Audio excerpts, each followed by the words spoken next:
Yeah, can you talk about webinar, Zoom web, not Zoom.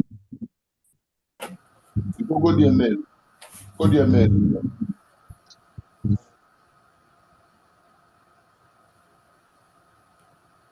So what's going on? Good afternoon, good evening, good night, depending from where you are coming from.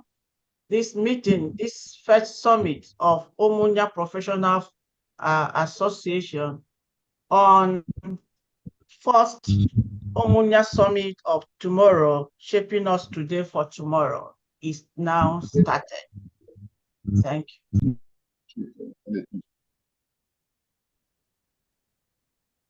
At the United Nations General Assembly 79 section, world leaders gave a consensus decision termed Pact for the Future, highlighting rapid advances in technology and science, hold the promise of a better, more peaceful, and more prosperous future for people and the planet.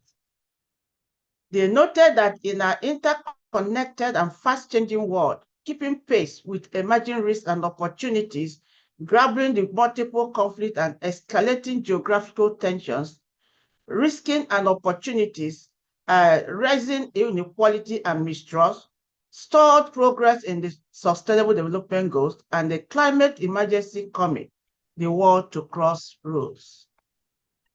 The Summit of the Future offers a change to commit to bold solutions. It provides an opportunity to create international mechanisms that better reflect the realities of the 21st century and can respond to today's and tomorrow's challenges and opportunities. As a global community, we face a pivotal choice, creating opportunities for all in setting a better course for our world from communities. These opportunities strengthen the pillars of sustainability for the future, among others through sustainable development and financing for development, place eradication of poverty at the center of our efforts to achieve the 2030 agenda, invest in people to end poverty and strengthen trust and social cohesion, achieve gender equality and the empowerment of all women and girls as a crucial contribution to progress across all the Sustainable Development Goals and targets. Protect and promote culture, values, and sports as integral components of Sustainable Development Goals. Plan and strengthen our collective efforts to turbocharge the full implementation of 2030 Agenda for Sustainable Development Goals by 2030 and beyond. Recognizing the full, effective, safe, and meaningful participation of youth is critical to maintain and protect international peace and security. Science, technology, and innovation potential to accelerate the realization of the aspiration of the United Nations. With the clarion call by world leaders to come together to pave the way forward to a brighter future, in togetherness for shaping a better future, nations, regions, community have adhered to working together to achieve a safer, more peaceful, just, equal, inclusive, sustainable, and prosperous future. Also, with the import for the Sustainable Development Goals to leave no one behind, and the clarion call by the United Nations Secretary General, Antonio Guterres, to have initiatives and programs that could strengthen our efforts to shape our tomorrow for tomorrow. The Umunya Professional Association, under the leadership of Professor Antonio Giofo, considers significant importance to bring Umunya to table for the Pact of the Future and to champion the move in communities of this, and to champion it in the communities of the Southeast states, Nigeria. The opportunity that present generations is to leave a better future for generations to come and to fulfill our commitment to meet the demands of the present in a way that safeguards the needs and interests of future generations, while leaving no one behind. Professional Umunya Professional Association commits to hold a first ever post-United Nations Summit of the Future to bring global awareness on community development, economic advancement and eradication of hunger and poverty, science, technology, and digital advancement in community, climate change and sustainable cities, open pathways to new possibilities and opportunities. We'll now watch a video.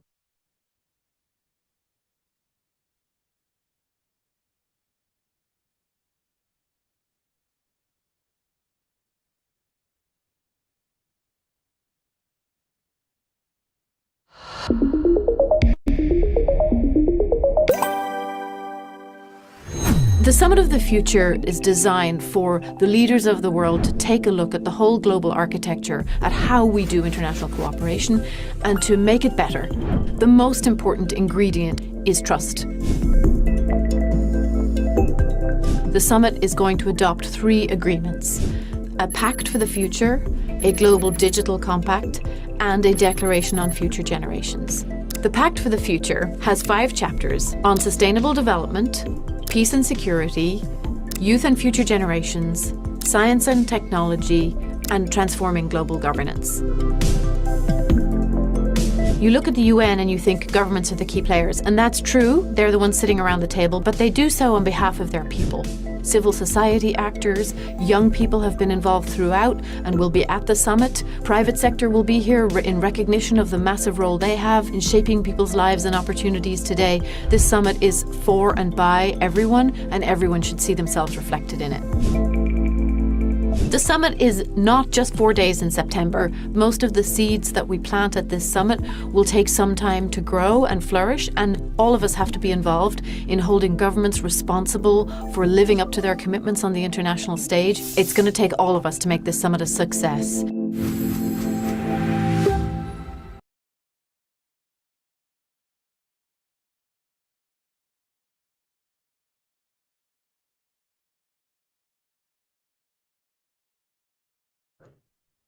Yes, as we earlier mentioned, this summit is organized under the leadership of Professor Tony Ejiofor, and I'm pleased to introduce the anchors for today's meeting in the person of Dr. Chinwe Anowai and Umunya, daughter of the soil, Joel Roberts, who is leading us on the technical department, Colonel Vincent Tumelia, retired, and Umunya, son of the soil, Dr. Osita Nyemeka, the president at Sub-Saharan Open University in Nigeria, and then I call on Dr. Chinwe Anowai to kick off.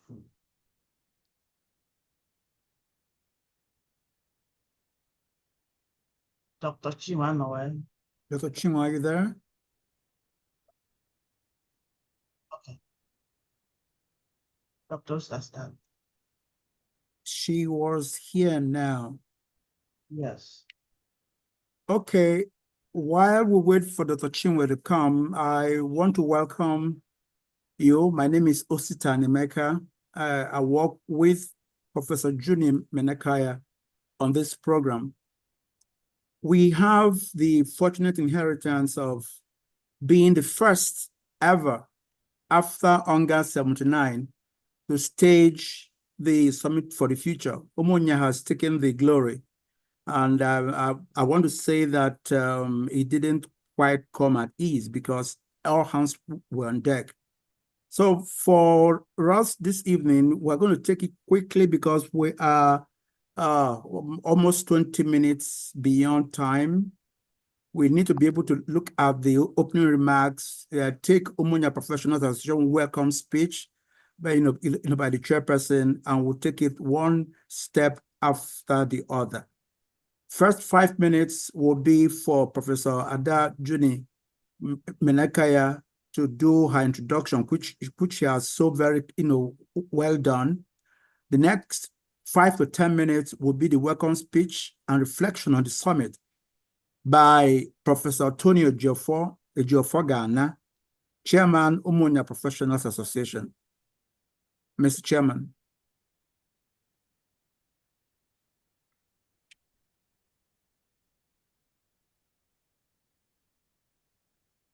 Mr. Chairman, please unmute your microphone, sir. You have to mute yourself. You unmuted me. I know it was on before. Sorry about that. Thank you, sir. Can you hear me now? Yes, sir. Your Royal Highness, the Regent of Umunya Monarchy, Chief Mike Ubaka, Distinguished President General of Umunya Development Union, Chief Chinedu Ekua, Your Excellencies, Ambassador Usman Sarki and Ambassador Dr. Andrea Thomas, our esteemed guests, Professor Chidi Oswagu and Chief Ugonna John Gregg, prominent Umunya professionals and citizens, external friends of Umunya, ladies and gentlemen. No, that's the way our people say welcome. It is with great pride and profound gratitude that I come before you today as the chairman of the Umunya Professionals Association to welcome you to this historic occasion, the first ever Umunya Summit, themed Shaping Umunya Today for Tomorrow, a post-UN Summit of the Future. Today is a momentous day for Umunya, not only because we are gathered here in the presence of such distinguished personalities, but because this summit signals a new chapter in our collective journey, a journey towards unity, progress, and a shared vision for the future of our beloved Umunya. Let me begin by recognizing the individuals whose contributions and presence underscore the importance of the gathering. To the Regent of Umunya Monarchy, Chief Mike Ubaka, your leadership and wisdom remind us of the strength in cultural heritage and traditions. We are honored to have you with us today. Chief Chinedu Ekua, the President General of UDU, your tireless dedication to the development of Umunya inspires us all. Thank you for being a driving force behind this summit. Ambassador Usman Sarki, I visited him in New York a few years ago. And Ambassador Dr. Andrea Thomas, your global perspectives and diplomatic experiences provide us with invaluable insights as we discuss the future of Umunya in the context of global trends. Professor Chidi Oswagu, Ozo Igbo, your advocacy for Ndi Igbo and your intellectual contributions to the discourse on our identity and future continues to shape us. It is an honor to have you here. To my dear friend, the ever-resourceful global entrepreneur, Chief John Gregg Ugonna, I really do appreciate you being here, even as you got to know about this very late. To all our dignitaries, professionals, and external friends of Umunya, your presence here today signals your commitment to this community, and we are deeply grateful. The summit is aptly themed Shaping Umunya for Tomorrow, and it comes at a critical time not for Umunya, but for the world. The recent UN Summit of the Future emphasized the importance of local actions aligning with global goals. Today, we gather to reflect on those themes and interpret them within the context of Umunya, our aspirations, our challenges, and our boundless potentials. To evaluate, our task here is very clear. One, to evaluate where we stand today as a community. Two, to envision a future where Umunya thrives as a beacon of progress, culture, and innovation. Three, to set actionable goals that are aligned with both local and global paradigms for sustainable development. Unity in diversity. One of the greatest strengths of Umunya lies in the diversity of its people, its professionals, traditional rulers, the youth, the elders, both at home and in the diaspora.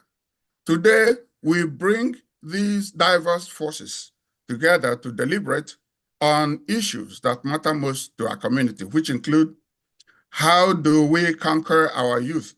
How do we empower our youth and preserve our values in a rapidly changing world? How do we leverage the expertise of our professionals and the opportunities presented by globalization? How do we protect and sustain cultural and natural heritage that defines Umunya? These are not questions for one individual or one group to answer. They are questions for all of us. The success of this summit depends on our collective wisdom, shared experiences, and unwavering commitment to the progress of Umunya. The role of professionals and partners. As professionals, we have a unique responsibility to use our skills and resources to drive development in Umunya. But we cannot do it alone. Partnerships are essential, and we are grateful to have external friends of Umunya with us today. To our partners, including international leaders like the ambassadors and Professor Oswagu and John Gregg, to them, your support reminds us that Umunya is not isolated.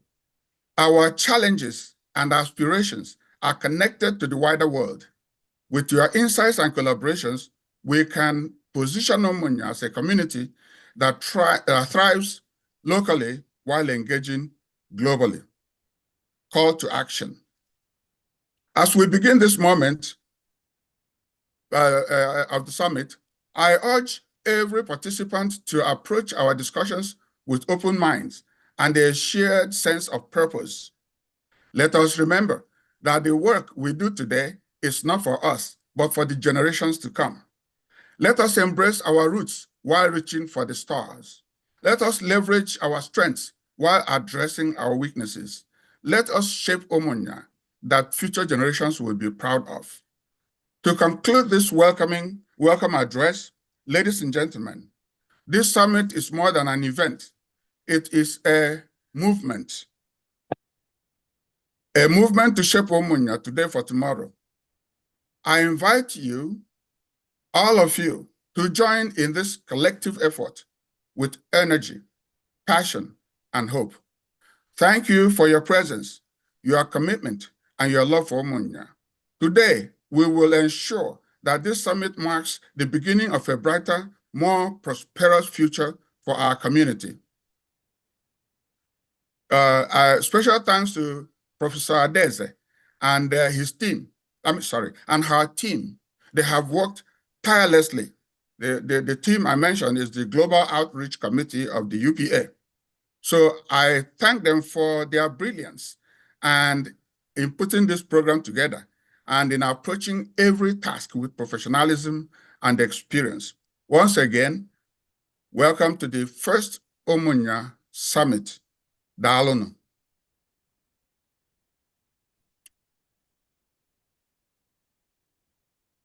That's a good one.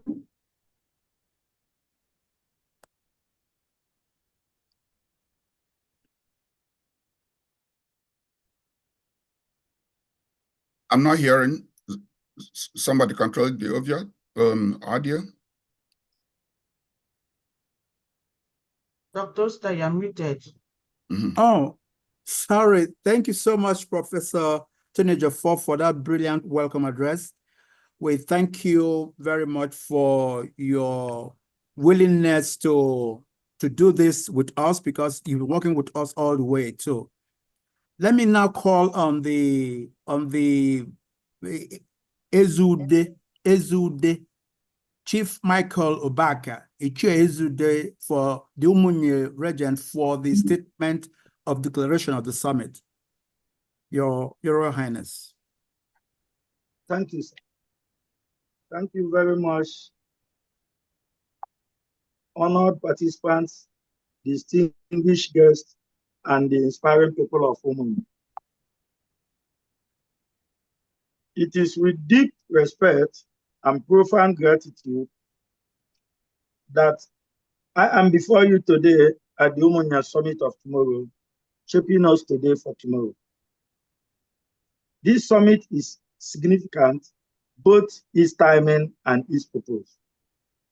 It stands as a declaration of our shared commitment to shaping a future defined not by uncertainty, but by deliberate actions, resilience, and a collective will to progress. As we gather here today, we must acknowledge that the future is not a distant reality waiting to unfold. It is already being formed in the choices we make, the action we take, and the values we uphold in this very moment. The terms of this summit, shaping us today for tomorrow, serve as a vital reminder of the interconnectedness between our present and the future that awaits us.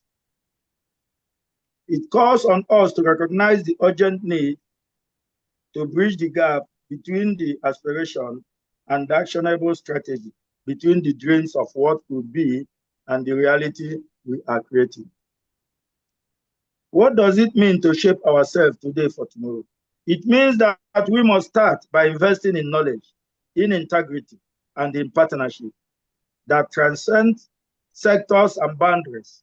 It means embracing bold ideas while staying true to the principle of equity, sustainability, and inclusion. We must understand that the path to the future is one built on collaboration, drawing strength from our difference and unity from our common purpose. Umunya's next agenda must be a blueprint for action, encompassing a commitment to fostering innovation, nurturing leadership, and encouraging entrepreneurship. It is a call to amplify voices, particularly those often overlooked, ensuring that every perspective contributes to the shared journey towards a prosperous future. It is also a pledge to uphold sustainable practice that will not only benefit us, but also secure the welfare of generations yet to come.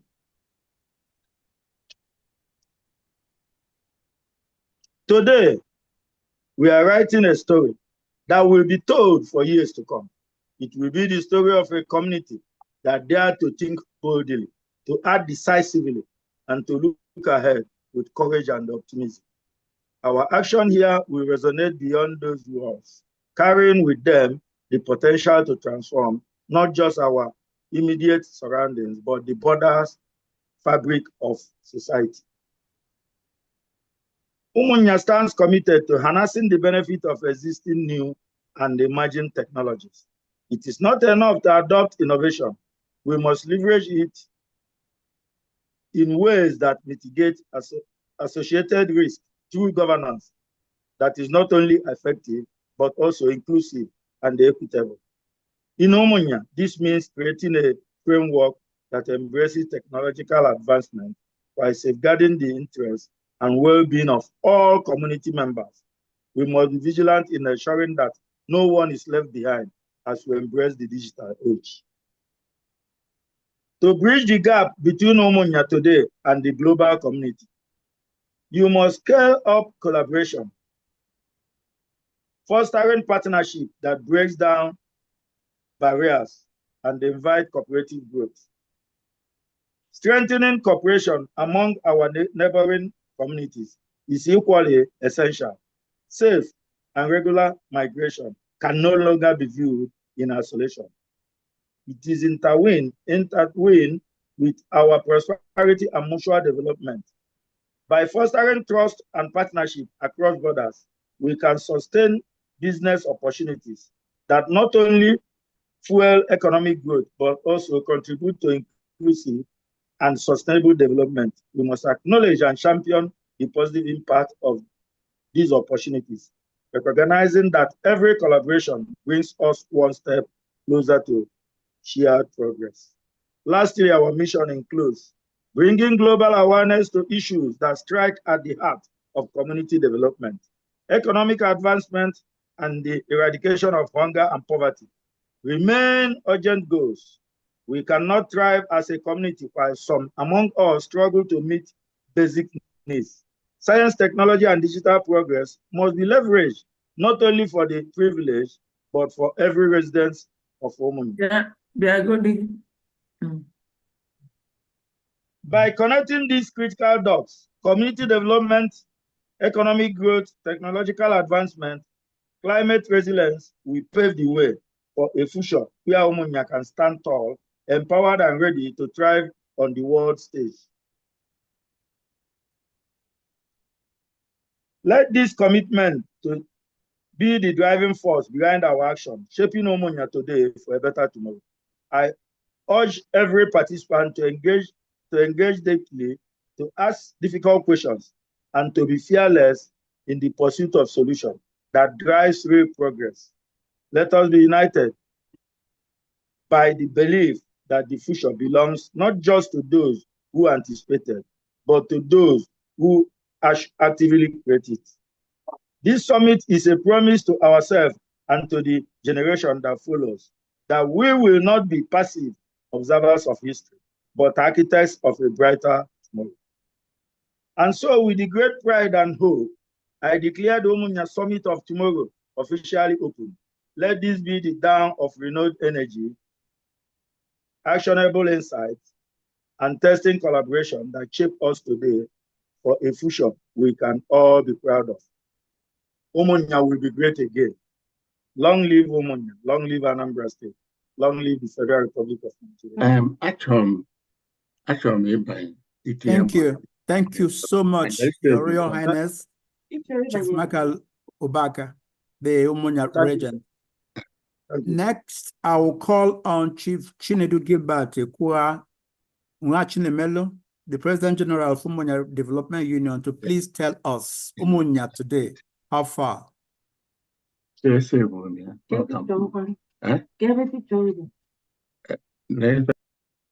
Can we mute microphones, please? Chief Chinedu Gilbert Ekua Nwachinemelo, President General Umunya Development Union. The question is, Umunya today, how far?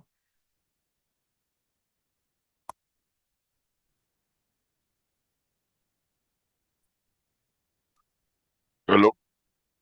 Yes, sir. Are you hearing me? Yes, sir. Okay, Honorable Chris Nonyalum, I represent the President General of Umunya Development Union, High Chief Sir Gilbert Chinedu Ekuya. I'm representing him in presenting this keynote address. Distinguished members of the Umunya Professional Association, fellow speakers, and esteemed guests, I'm honored to kick off the Umunya Summit of Tomorrow, shaping us today for tomorrow. I'd like to extend my deepest gratitude to each and every one of us for our tireless efforts in making this summit a reality. Your dedication to showcasing Umunya's progress on the global stage is truly commendable. May your selflessness be rewarded in abundance.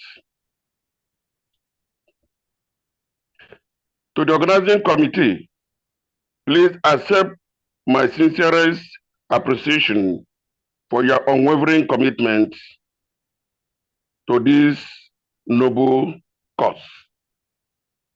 Your hard work has been instrumental in bringing us together in our attempt to shape a brighter future for Umunya. To build a brighter future for Umunya, we must work together and recognize the importance of peaceful coexistence.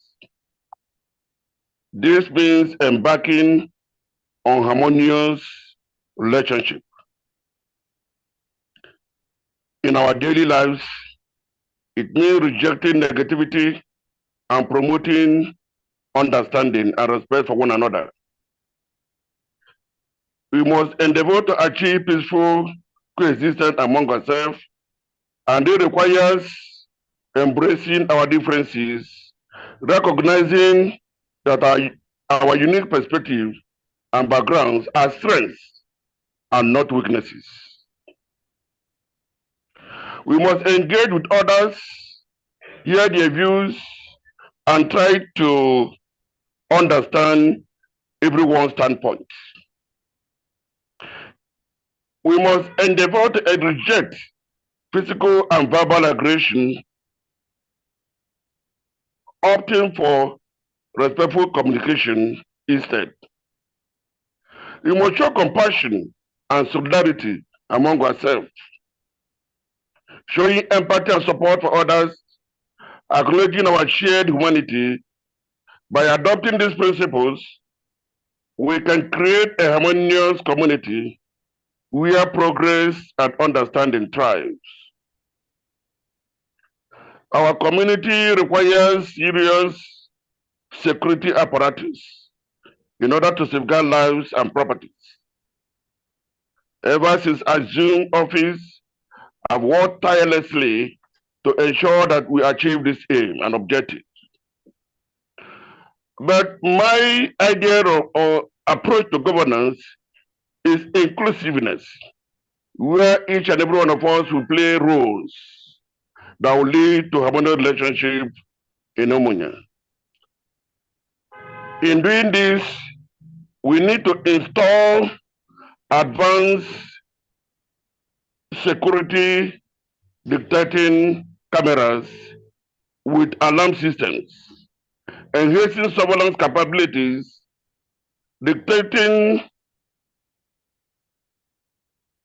having dictative measures against criminal elements. Well. There are other strategies, key strategies for this economic empowerment we are put in place. We need to support small-scale businesses, provide resources and infrastructure to small businesses in order to help them thrive economically.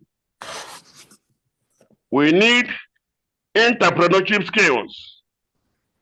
Introducing entrepreneurship program that will equip you with the skills necessary to start and sustain successful businesses. In doing this, we will create sustainable industries, build successful businesses in Umunya in order to advance the cause of the people. There are this issue of youth empowerment. If we're able to empower the youth, create opportunities for them, disengage them from all criminal activities by finding something for them to do, we will have less costs in tracking criminal activities in Umunya. And we need also to collaborate with one another, encourage teamwork and collective problem solving. In doing this, we need continuous learning, create avenue for continuous learning, stay focused about the best practices in diversity, equity, and all inclusiveness. Umunya need to be upgraded in terms of healthcare services. And in doing this, we need to know that it is crucial for enhancing the mental well-being of our people. Good medical services for the people will enhance the mental well-being of the people. Then we need to have modern medical equipment. These facilities will help in diagnosing and treating patients.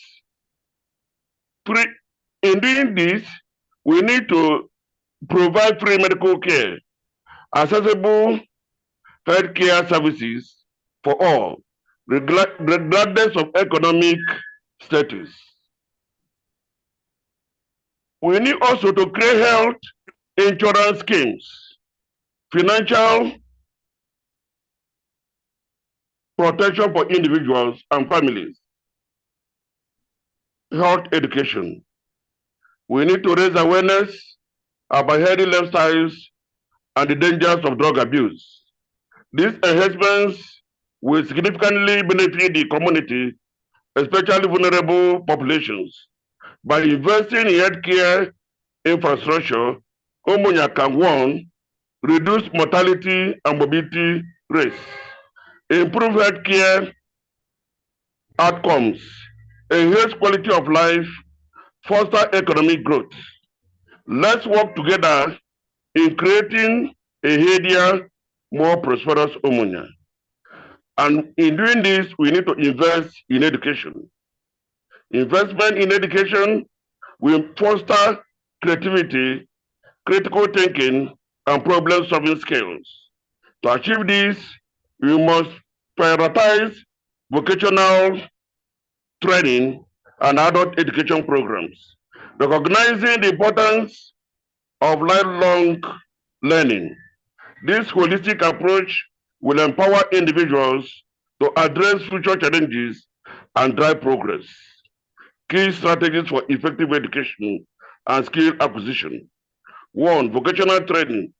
We need to focus on practical skills development to enhance employability and entrepreneurship.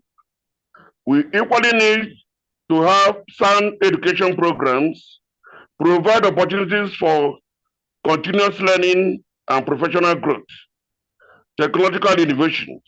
We need to leverage digital technologies to improve learning outcomes, increase access, and bridge educational gaps.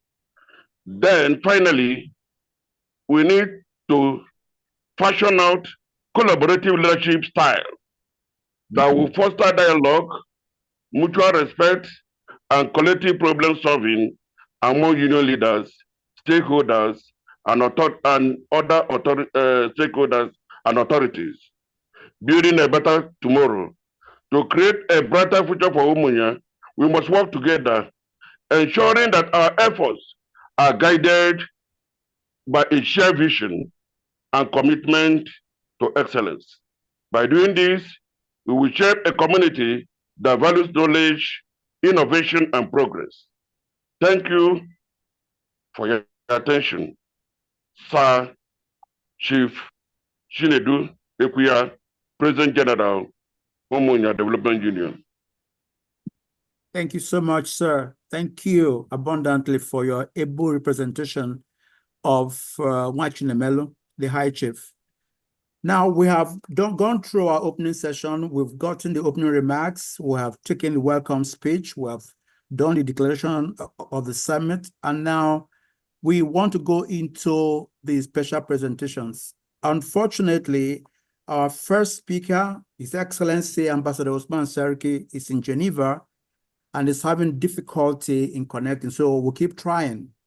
But next, Professor Izuchukwu Celestine Ignatius Okafor, the Emeritus Professor of Metallurgical and Materials Engineering, is here, and he's going to take us through science, technology, and digital advancement in community. Welcome, sir. Thank you very much, Mr. Chairman.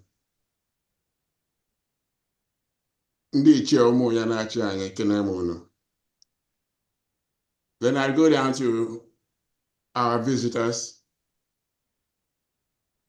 Your Excellencies, the eminent professors who have not emanated from Umunya, but have come here to share their knowledge and contribute to the growth of Umunya people.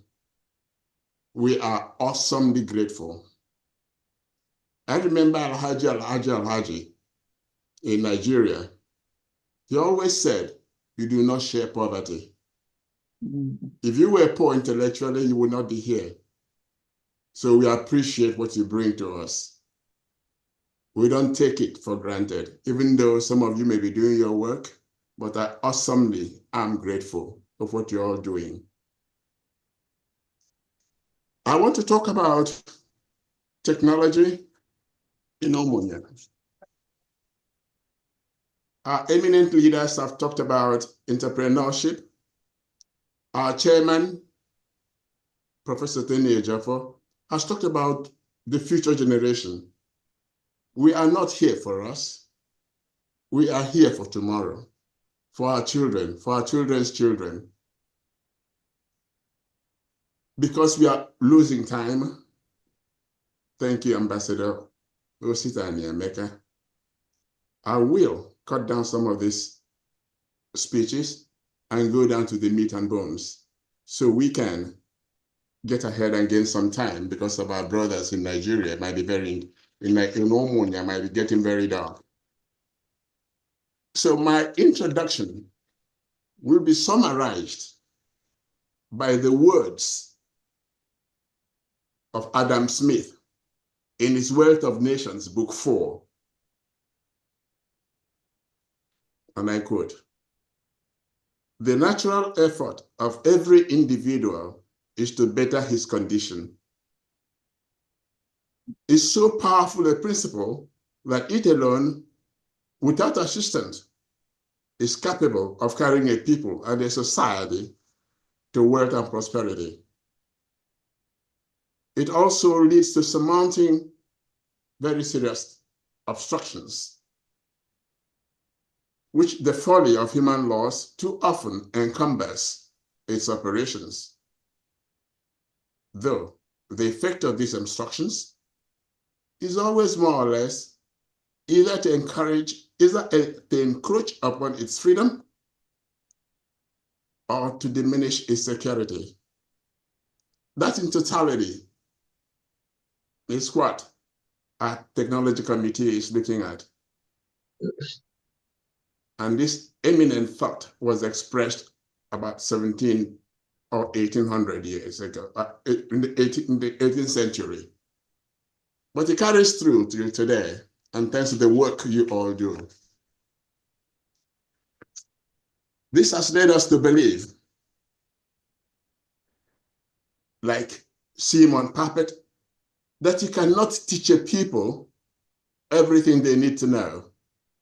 The best you can do is position them to where they can find what they need to know when they need to know it. That is what we are trying to do. We believe, like William Pollard, that learning and innovation go hand in hand.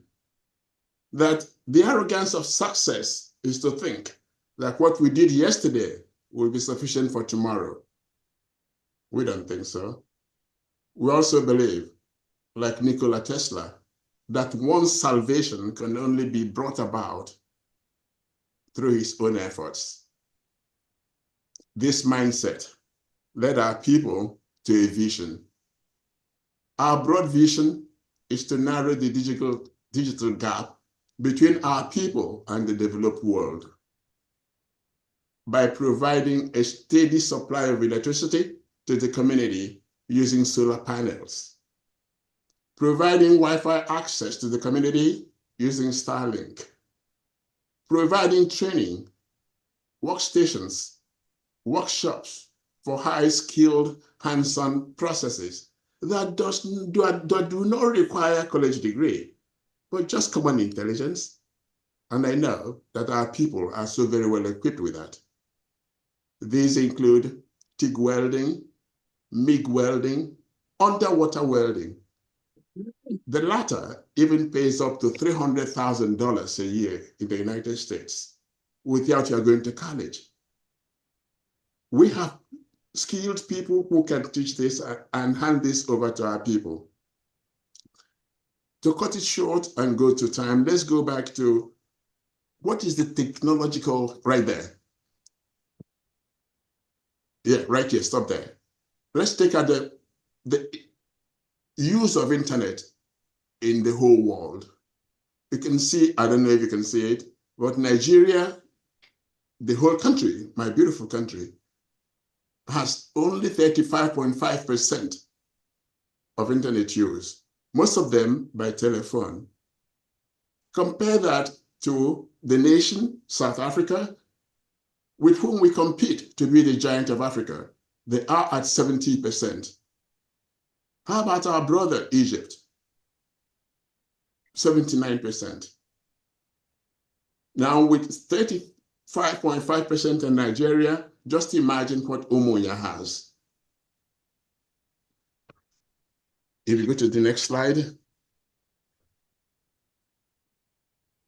the next one. let's pass on this one. Okay. So I did talk about our total vision, which is to limit the digital gap and bring Wi-Fi to our community, bring electricity to our community, bring training to our community. What do we envision to get from this? We think we shall generate self-sustaining and promoting entrepreneurships. We expect the development of programming, the rise of financial technology, currently called fintech, to offer financial services at a fraction of the usual cost. We hope to have academic literature access, digital academic literature, to the 2 universities now we have in Umunya and other schools and businesses. We hope to have or attain digitization of documents, music, Igwazo, can it be digitized?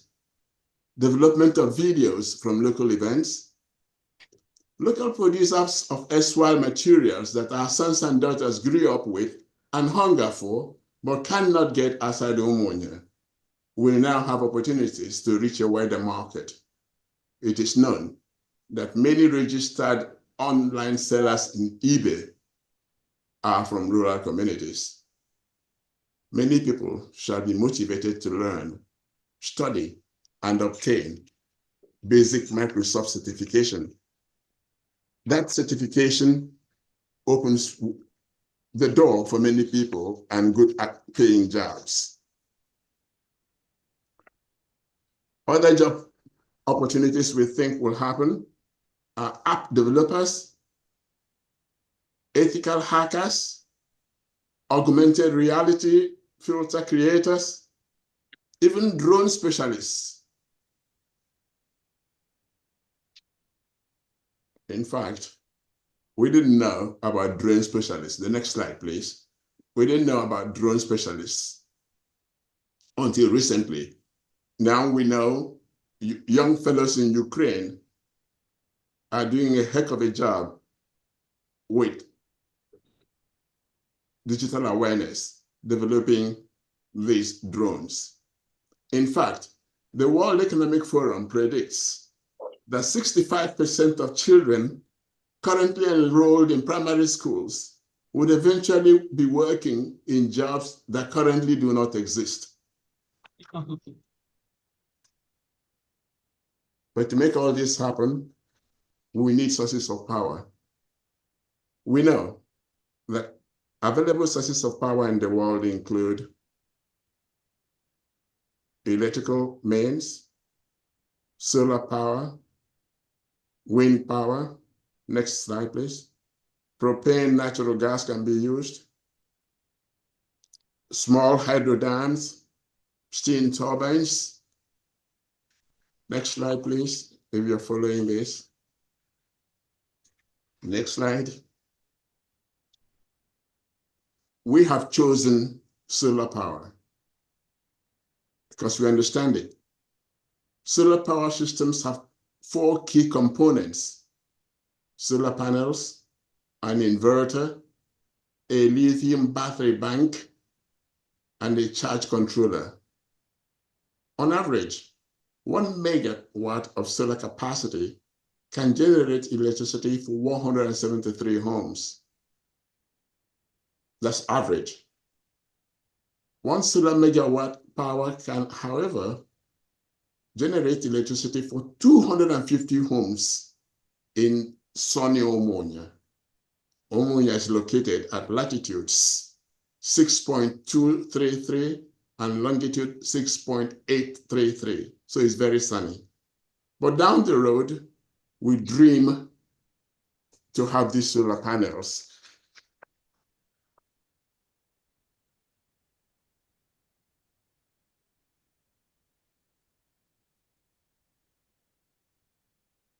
What we plan to do is to have, if you go back 1 slide, just go back 1 slide, please, to help me out.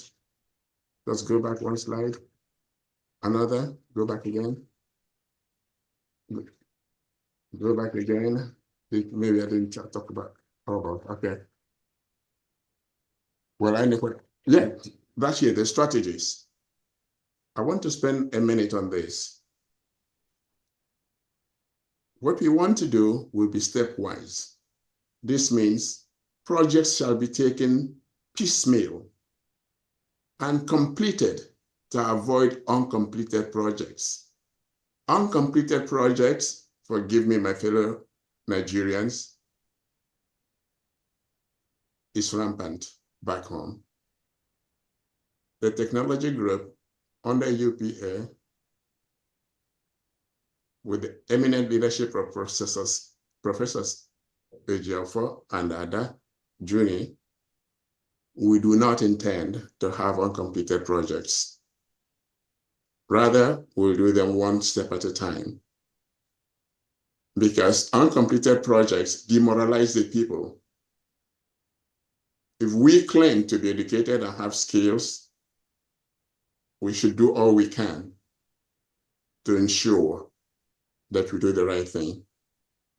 So we shall develop Starlink points, maybe 1 or 2 for starters, and increase steadily. Every Starlink point shall have a repeater station thereafter. And if you fund us or help us, we shall name every point that you support with what you like it to be called, maybe your name. Each Starlink point shall have a solar power enabling source. The thinking behind Starlink is that it is already there, and all the rigmaroles of government will be sidetracked. We shall seek to collaborate with one of us. We shall be talking in a minute or two. Very generous Nwabani, our chief, Akunia, who already built a very gigantic school and donated it to our people. It has so much room. Like the Lord said, in my father's house, there's too many mansions there. So we have mansions there where we can put equipment for those skills, learning opportunities like welding. Now I can go back to what is hindering us. 3 more slides further, please. Which is, go down, next one. Good, stop here, stop here. To achieve this, we need funding. We need funding. Because the major obstacle for these goals is money. We shall source funds from all of the following. Look for grants. Any source and all sources are welcome. Start cooperatives. Call for investors. Do community launching for money. Starlink points shall be named after large donors or large investors. We shall consider all serious suggestions for raising funds. Next slide, please. Next slide. Before I talk about questions and answers, I like to say, like a very eminent scholar said before us, that every idea is theoretical until it is done. Right now, this is all theoretical. But we do have people, we know people who have done this before, under whose tutelage we will learn and make it happen. But we do have the spirit and the imagination and the belief that it will happen. It is for that reason that the next person who has done it, even though he's a medical doctor and he's not from Umunya, but is offered to come help. All this we've talked about is in line with the core, but for the Pact for the future, in totality and globally. Again, Your Excellencies, and all members here present, I'm privileged to be here. Daalonu. Thank you so very much. Daalụ. Emeritus Professor Okafor. This is amazing. Science, technology, and digital advancement. Dr. Val Ozoigbo is the president, medical director, Val C Medical Center in Memphis, Tennessee. He's also taking the mantle to talk on science, technology, and digital advancement in community. Dr. Val? Thank you, everybody. Let me start by thanking everybody who's here and thanking Professor Iji Okafor for inviting me to this wonderful occasion. I think I already know Professor Ejiofor before. I think if it's the same Professor Ejiofor, I think he's from Nashville. Am I right, Professor Ejiofor? Correct. Yes, yes. So I already knew him from before. So everywhere where there are Igbos trying to develop their community, and I'm invited, I'll come there running, because this can only be said better in Igbo language. Anything Igbo is one of my soft spots. I love development, and charity begins at home.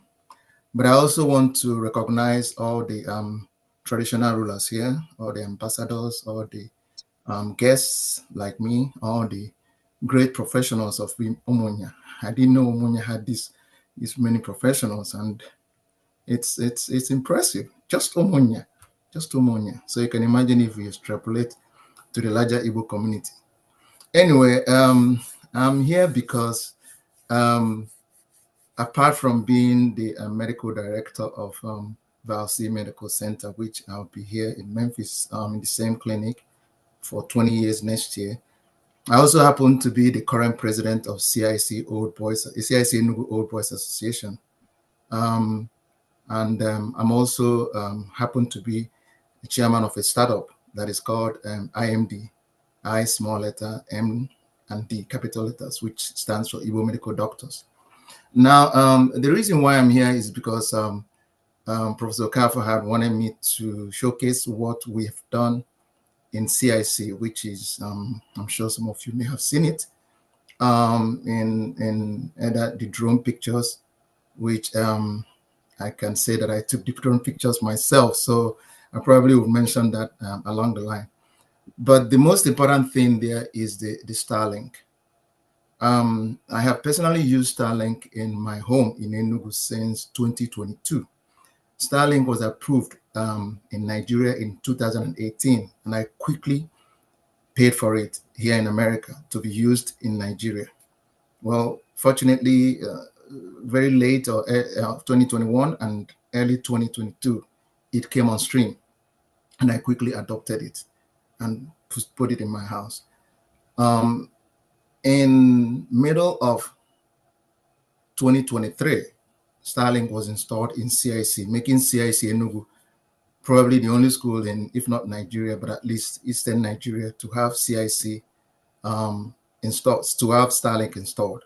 Right now, we can comfortably say that Starlink is covering 95% of the whole CIC with high-speed internet that is above 150 megabytes per second, which is very impressive. We're in the process of handing out iPads to our students so that they can connect to the world at large.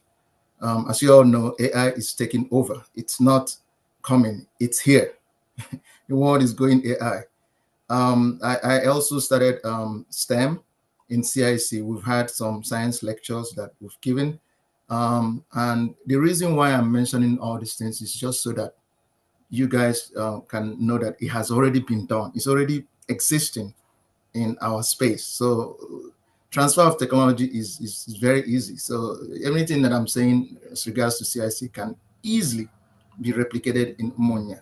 So even though I'm saying CIC and Enugu, please just start with Umunya and everything will just fall into place. So why I'm here is because I wanted you guys to know that this has already been done. All we have to do is just get the same people that did it, which in the case of Starlink, I actually was one of those that did it myself. Basically, I found some boys together, put them together, taught them about Starlink. Most of them have never seen Starlink before. Show them how to do it, and then help them in also getting the networking together. Most times I go about learning some stuff on my own, because as at the time I was showing them how Starlink works, most of them, even those in the networking business, have never seen Starlink. So you can imagine what I had to go through to show them how it works. But it's working. I have at least put about 20 different Starlinks in different locations since this whole Starlink thing started, either directly or indirectly. So what I'm saying is, anytime Umunya folks are ready, Starlink can be put anywhere, anytime, any day. There is a hold on Starlink as we speak, where the demand for Starlink outpaced the supply. So SpaceX, who is the owner of Starlink, Elon Musk and all that, put a little hold on Starlink. But I can assure you guys that will be lifted very soon. So that's on Starlink. Of course, with Starlink, you can extrapolate to STEM, which is an internet-based science, technology, engineering, and maths. Without internet, it's hard to learn and see what the entire world is doing today. With internet, the whole world community becomes a small village. So that's where the Starlink thing comes in. These universities in Umunya, the secondary schools, which CIC is equivalent to, can all adapt Starlink like yesterday. And with adoption of Starlink, they can extrapolate it to, either point to point, or use bridges and extend it to the whole school, and even extend it to the community. So when you do that, what you're doing is you're taking the students who are in Umunya, in Anambra State, into the world space. If Umunya can get it right, the whole of students in Umunya and the whole of Umunya community can be exposed to the world science and AI as it is today. So that can be easily put in all the schools where all the students and community can benefit from it. Now, to make Starlink worth the while, it has to be 7. It comes in. Right now, tell you guys that Starlink in CIC has been uninterrupted for the past 6 months. Uninterrupted. The whole school can shut down because of power system and all that, but the Starlink is always on. When we started, we put the Starlink and said, okay, let's leave it for the electricity. Of course, you all know how epileptic the electricity system is. So we said, no, we can't do this. So we started putting solar system. We put enough where the Starlink does not go off. Occasionally, you will see about 5 seconds, 1 second of disengagement, where the Starlink is trying to reorient itself and find the nearest satellite. Just for those who don't quite understand Starlink, let me just give a brief description. Starlink is a low Earth orbiting satellite system that's developed by SpaceX, owned by Elon Musk, of course.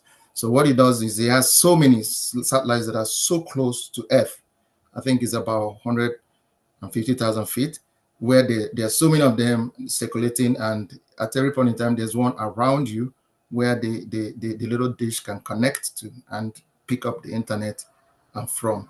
Of course, there are other different types of satellites. Some of them are so far away. So that's what Starlink basically is. So as long as you have power, as long as you have the dish, as long as you have the router, you have internet 24/7.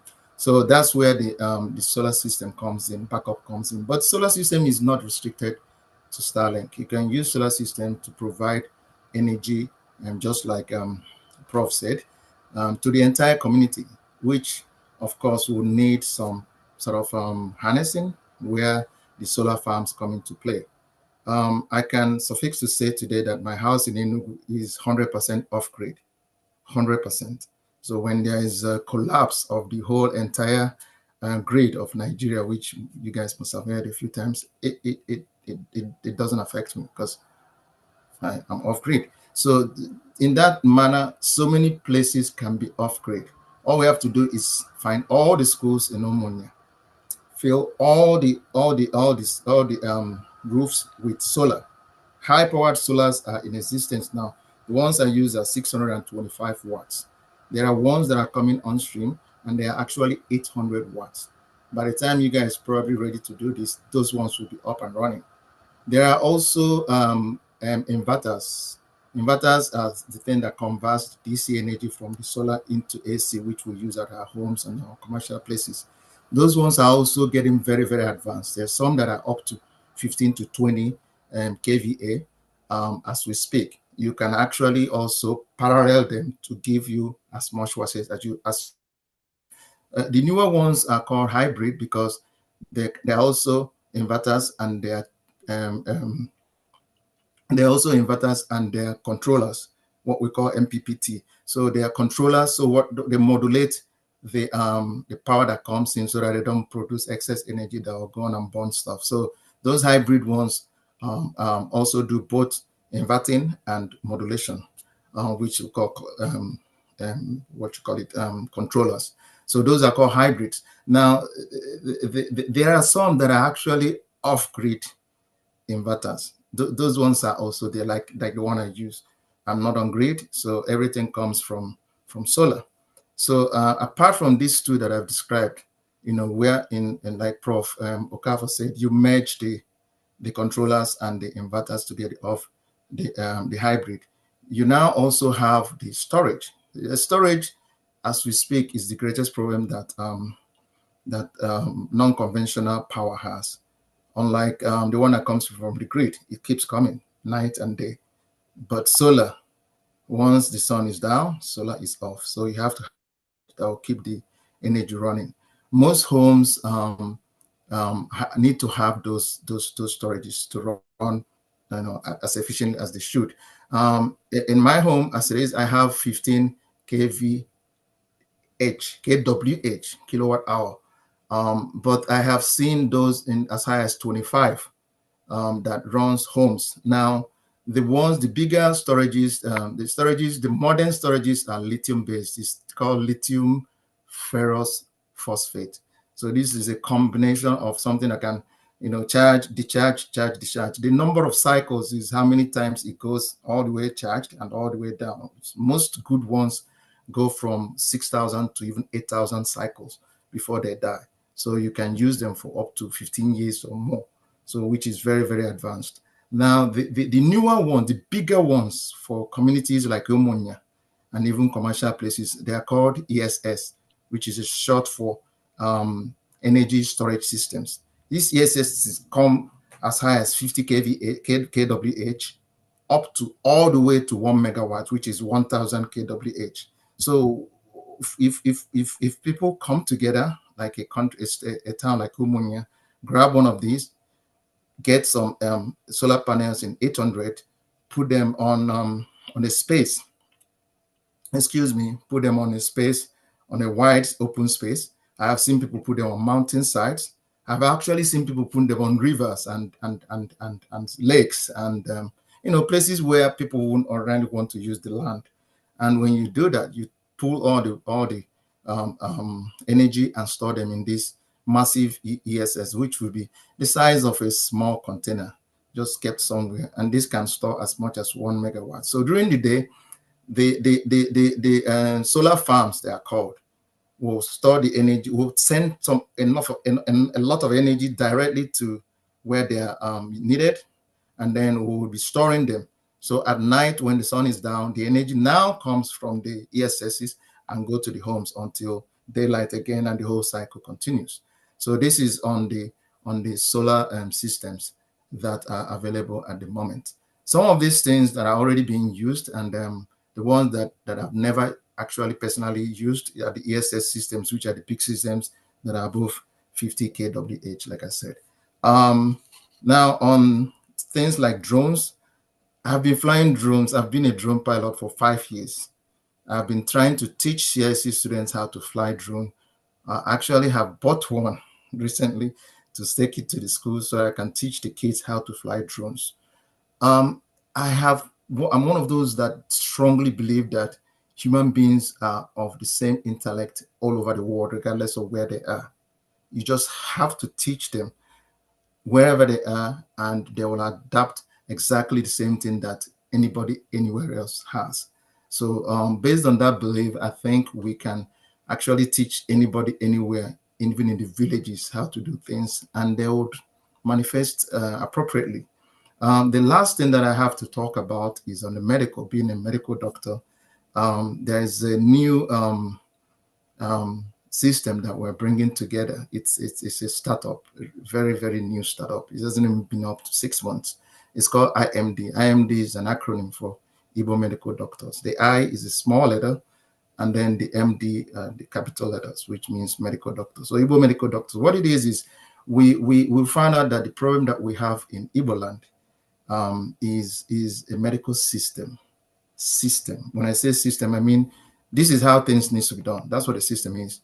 This is what I found different from what we do over there in developed countries and what is happening in America. America bases everything they do on systems. So what we did with that place, I'm going to make this shorter because I think I've taken a little bit longer than usual, is we checked some countries, US, UK, and Canada and Switzerland, and we got the American system that was closer to what we want, and we modified it so that it will fit into the Igbo system. Then we designed a model clinic that will have a very low footprint of about two plots. It will be very easy to build. It's box shaped, and we decided to use technology at its best. Every single one of these model clinics will have the Starlink, will have solar panels like I just described, and we'll have water source. As we're dropping it, we're putting an ultrasound, an EKG, and an X-ray.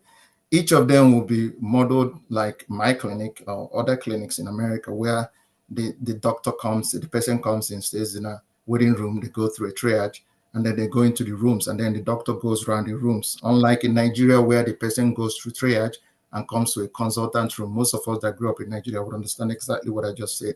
So what we do is we'll merge all these clinics, which will start with the first one in Enugu, and then Owerri, Aba, all the cities, and then we'll go into the villages. We're going to Umunya. If Umunya is ready, we'll go to Umunya earlier. So when we have these clinics, we'll merge them with EMR. With this EMR, we can easily have remote medical treatment overlapped over it, where the two doctors that's going to be resident in the clinic, in the back of the clinic, will have a TV in each of the room that will be connected via Starlink with remote system, where if a patient comes in and the doctor is treating the patient, but it's not quite advanced in, knowledgeable in what they're doing, they'll look in the EMR, find anybody with the green, which is going to be one of the doctors, and click on it, and then the doctor will connect. If it doesn't connect, another one will, because we're all doctors basically in the group. And then when we connect, we can treat this patient remotely, because we are looking at the patient on the TV screen, and the patient is looking at us, and I can say, okay, what's wrong? This is this, and then we treat the patient. This is like technology at its best. With also this EMR and this connectivity, we can determine what's the prevalence of HIV in Igbo land. We can determine the prevalence of river blindness in Igbo land in 2 clicks. If I ask any of you now, what is the prevalence of diabetes in Igbo land? Nobody knows, even the doctors. I don't know. I'm a doctor and I don't know. And I schooled in Nigeria before coming here, and I don't know. But with a system like this, we'll have all the diabetics in Umunya recorded, all the one in Owerri, in Arondizok, in Ihia, where I'm from. All of them will come in, and you can see that they're diabetics. And once you click, all the diabetes in the AMR, they'll all come out, and you can see the prevalence. So this is what technology has opened up for us to be able to do. I'm going to round up by saying that the future is already here. We need to start yesterday. We are actually behind schedule. Just like the cell phone for which we caught up. Remember when NITO used to be the only place where you can go and call US? The cell phone helped us to catch up. We used to use technology, AI, to advance. Now, for the IMD, I'm going to share some information with Professor Okafor, and anybody else who want to get in touch with me. The clinics will start springing up very soon. We are going to man it with doctors that are going to be local, and then, you know, and the ones that are international too. It's going to be mostly on a franchise basis. Say Umunya wants to build one, they bring one, we build it, name it their name, carry a logo, and put on top of it. I'm going to see if I can share my screen very quickly so that I can show you guys what it looks like. And after that, I'm done. Let me see if I can share my screen. All right. I don't know if you're able to see my screen at this time. Are you guys seeing my screen? No, I think Professor. You just have a sharing right. Can you do it? Right. Okay.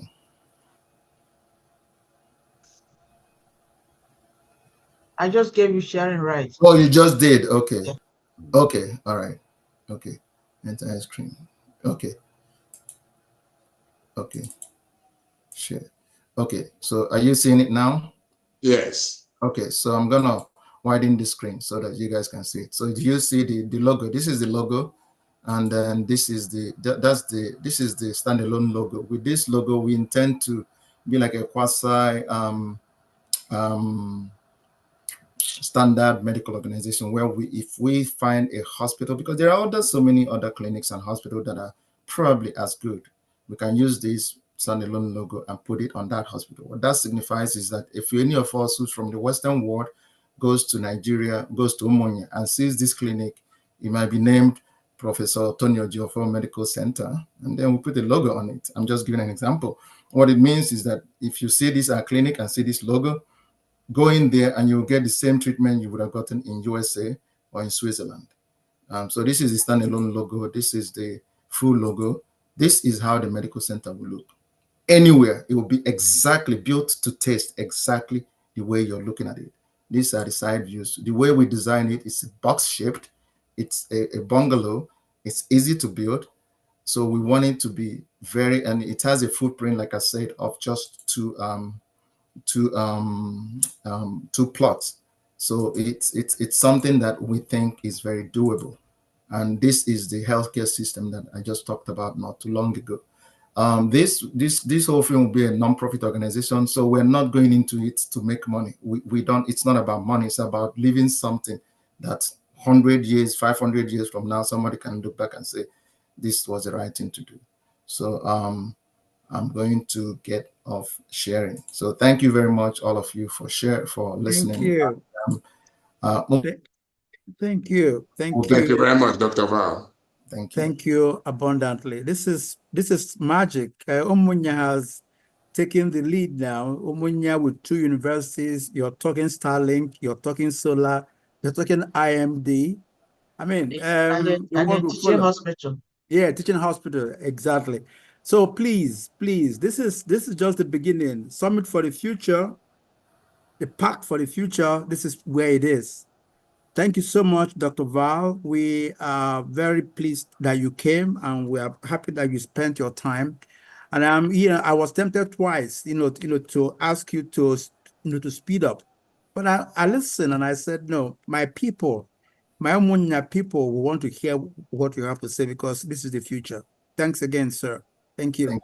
Well, special presentation continues. We are here now asking you, to send in your questions and answers. These are the technical parts now that are coming up. I know people have questions for Dr. Val. I know people have questions for the Emeritus Professor Okafor. But there's going to be a lot more. So please, there's a Q&A right there. Within your click.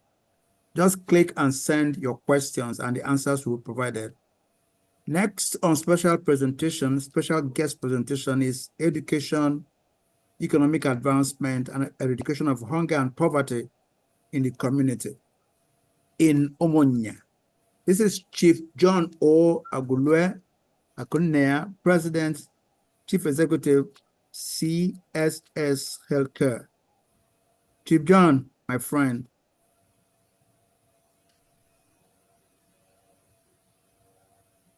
Chief, are you there? Sorry, let me unmute. I was. Okay.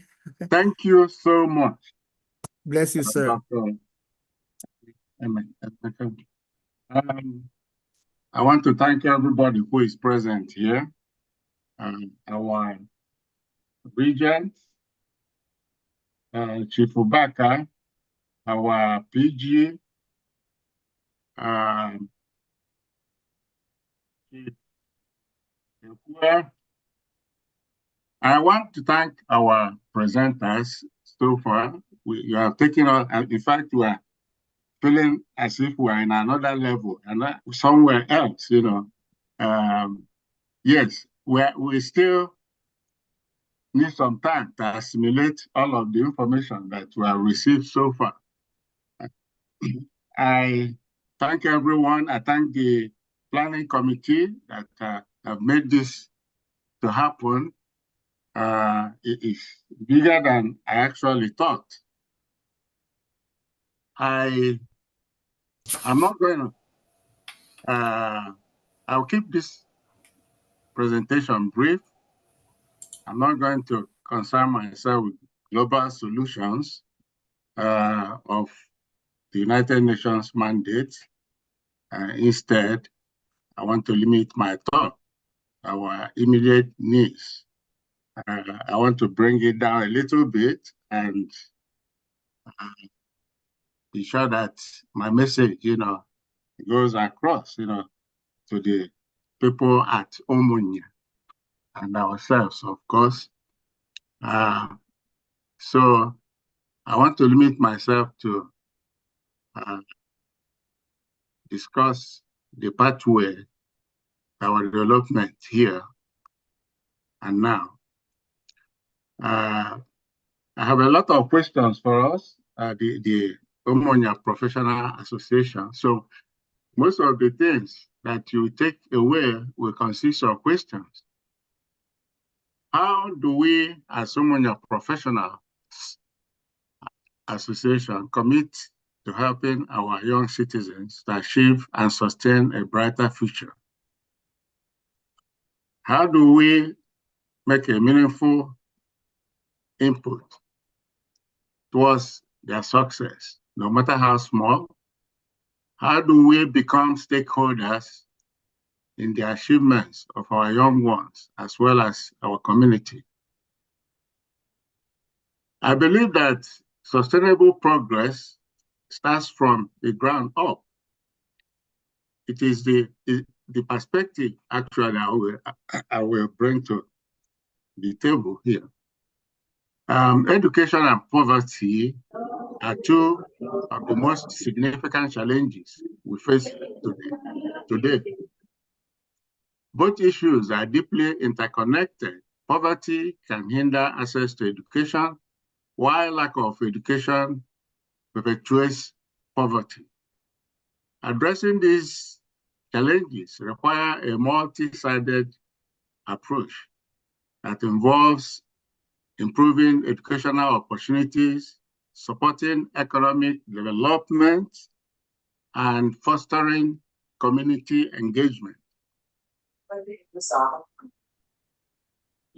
understand.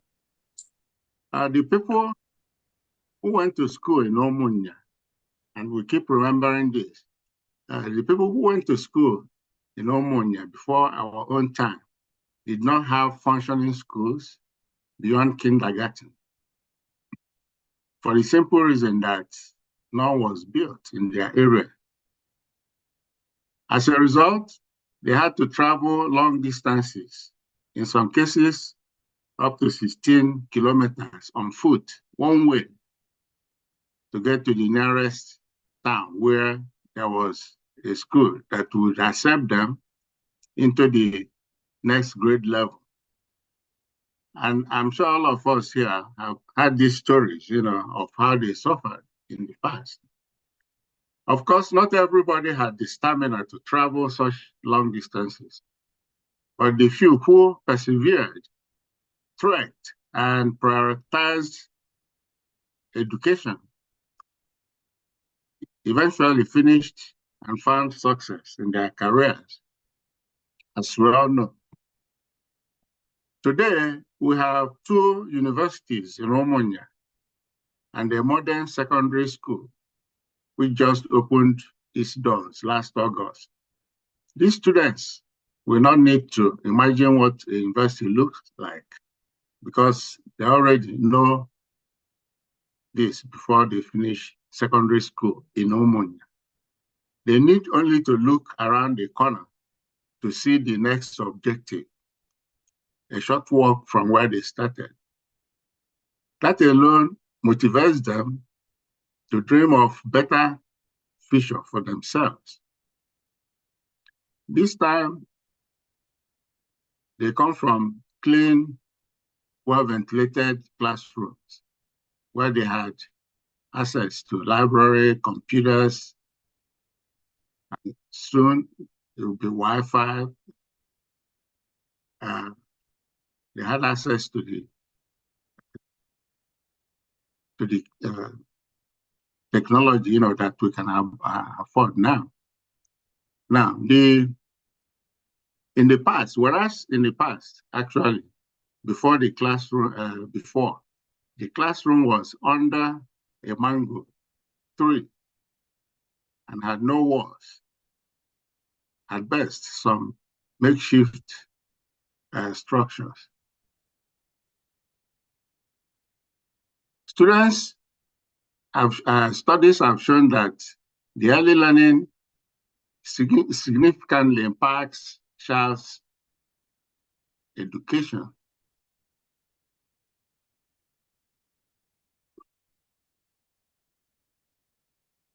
Excuse me.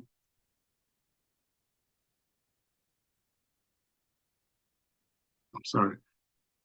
So let us each ask ourselves these questions. What can I do to support progress? Can I help someone with school fees?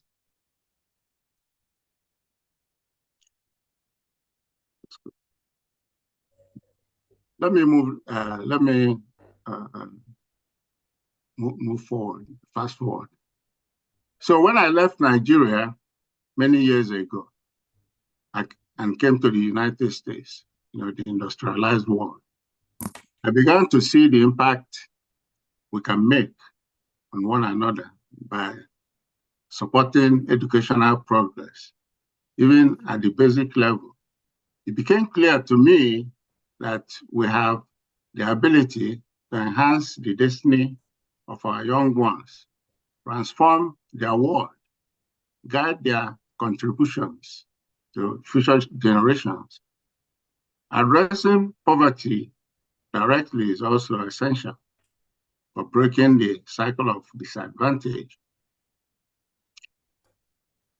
With Onitsha international market, or the several international markets expanding past our neighboring towns of Omunike and Nkwele-Iznaka, we are now seeing a steady growth in infrastructure and commerce coming our direction. These developments already are encroaching on our own town. The town could become more and more cosmopolitan without our citizens having strong economic presence. This is something to worry about. How do we ensure that our town is not completely swallowed by visitors 50 years from now? A food for thought for us all. Once again, we start from the ground up. According to the United Nations, expanding social protection measures have been the most successful way to reduce poverty and hunger. Can we provide sustainable food system that will allow citizens to cultivate and harvest their food crops? Because of our location as Umunya, we have the advantage of highway commerce.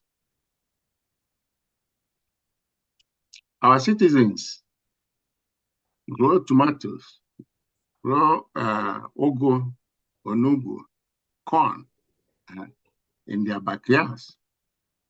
So our citizens can grow these things and bring them out to the market, to the expressway, actually, or for market and sell it.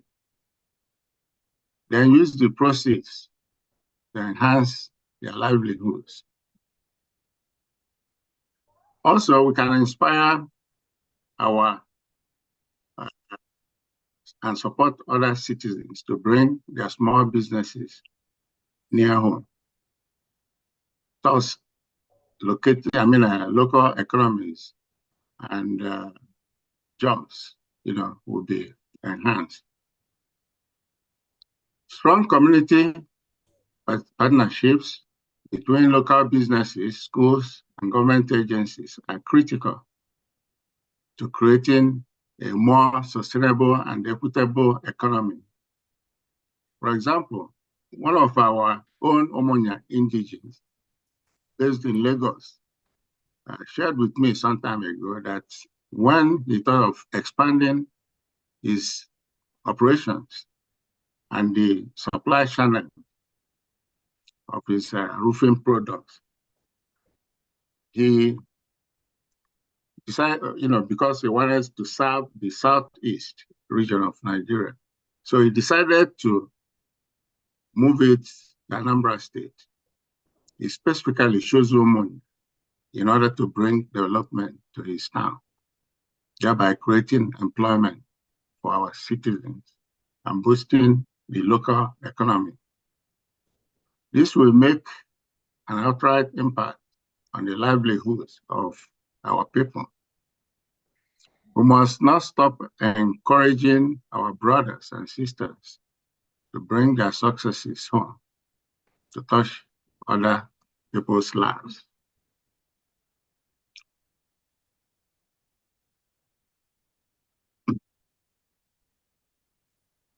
In conclusion, solving the intertwined problems of education and poverty in our local communities require a comprehensive approach that includes accessible education, affordable post-secondary training, and direct poverty alleviation programs, such as grow your own food, even as you also pursue other endeavors.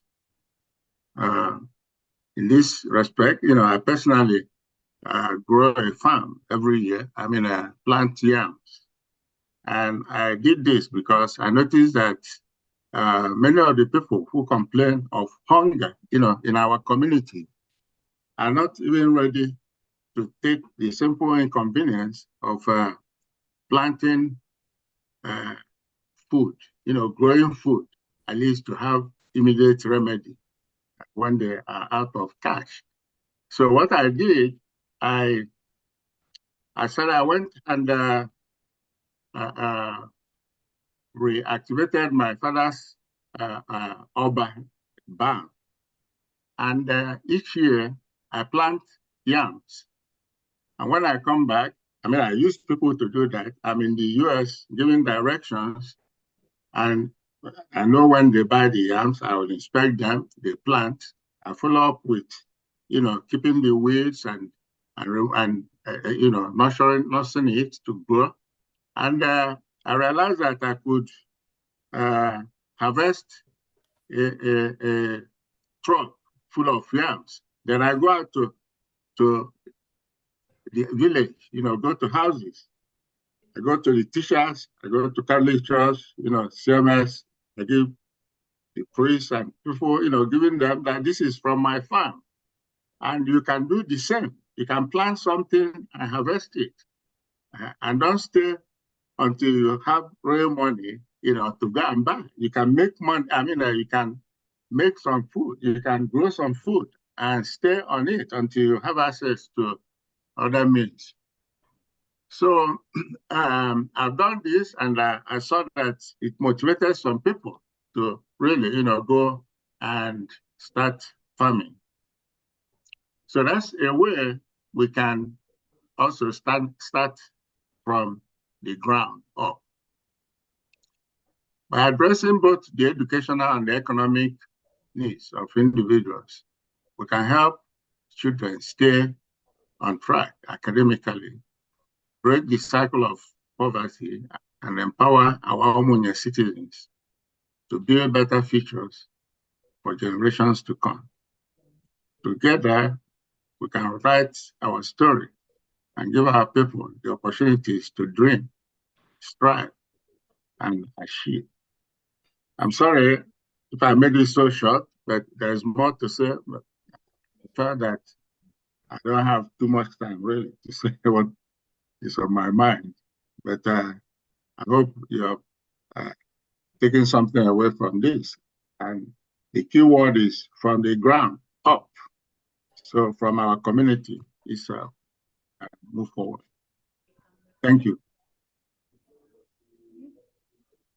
Thank you so much, my brother and my friend. Last time I saw you was in Enugu. God bless you, sir. Thank you. Thank you.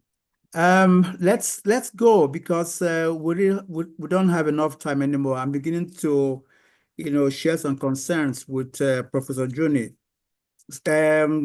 Zoom closes at 10:45 p.m. So we have to run at this time now. We have to be in a hurry to get to the most important parts and complete this very neatly before the closing time. So next will be for us to take His Excellency Ambassador Dr. Andre Thomas, Chairman, CEO of Upton Funds from the Caribbean.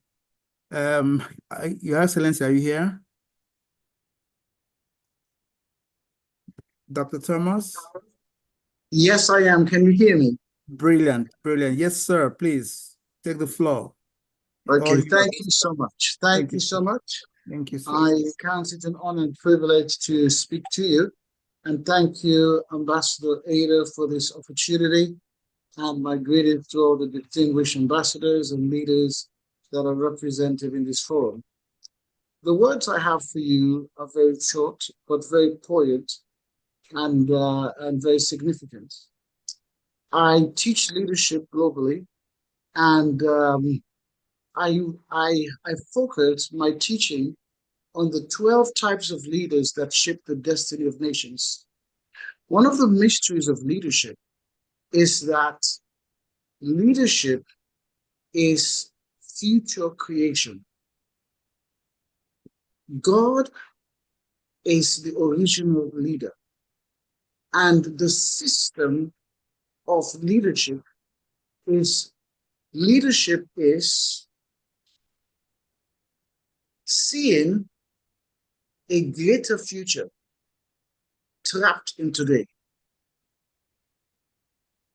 Leadership is seeing a future that is trapped in today and working with people and through people to bring that future to pass. I'm going to say it again. The highest level of leadership is seeing a greater future that is trapped in today. So those words sound very high, but they're not as high as you think. Every carpenter who's a very good carpenter can look at plywood, look at 2x4s and 2x6s. And when he looks at them, he sees a kitchen that is valued at $10,000 US. But all the wood is valued at $1,000 US. So he sees in that plywood and in those 2x4s and 3x6s, he sees a kitchen that is waiting to exist that is 10 times. It's over 100% more in value than the ingredients.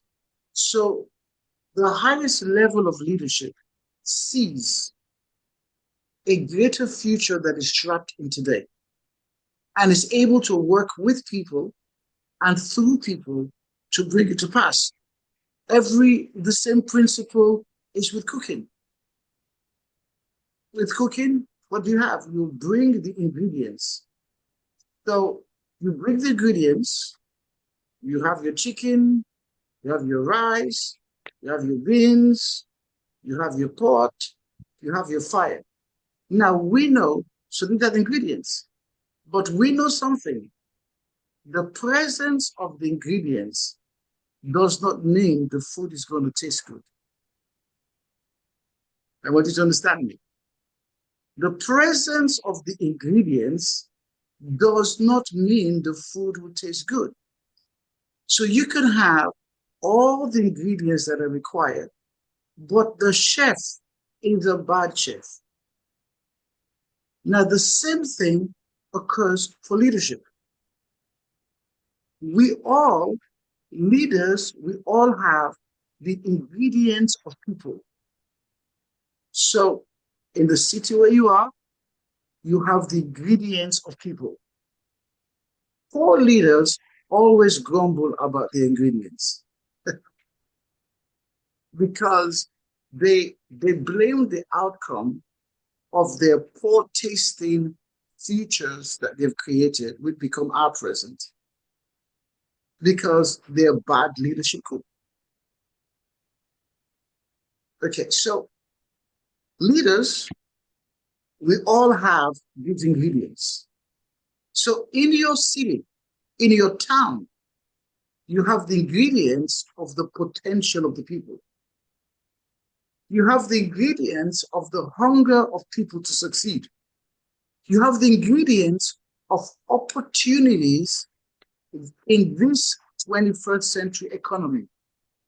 You have the ingredients of the challenges in the nation. You have the ingredients of your network and your competencies. Now, a good chef, a good leadership chef can take those ingredients and create something that is amazing.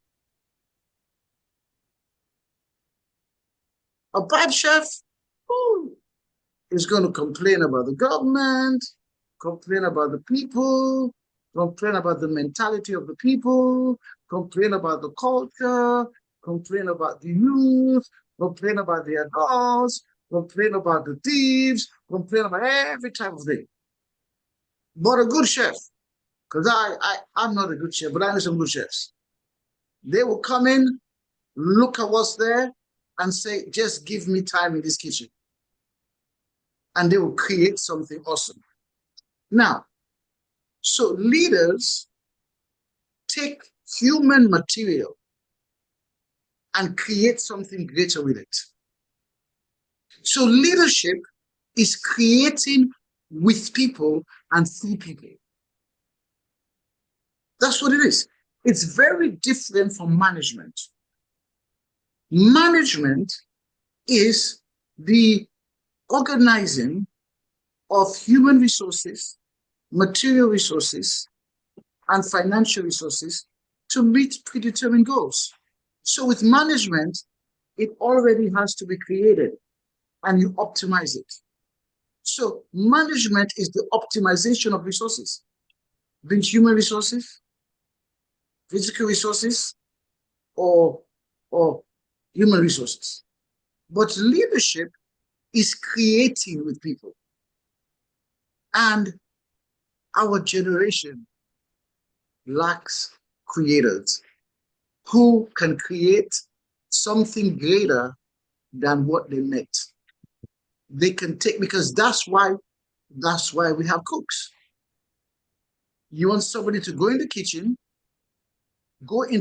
of your town, go in the kitchen of education, go in the kitchen of the primary school system, go in the kitchen of it, and when they are done, something amazing has been created.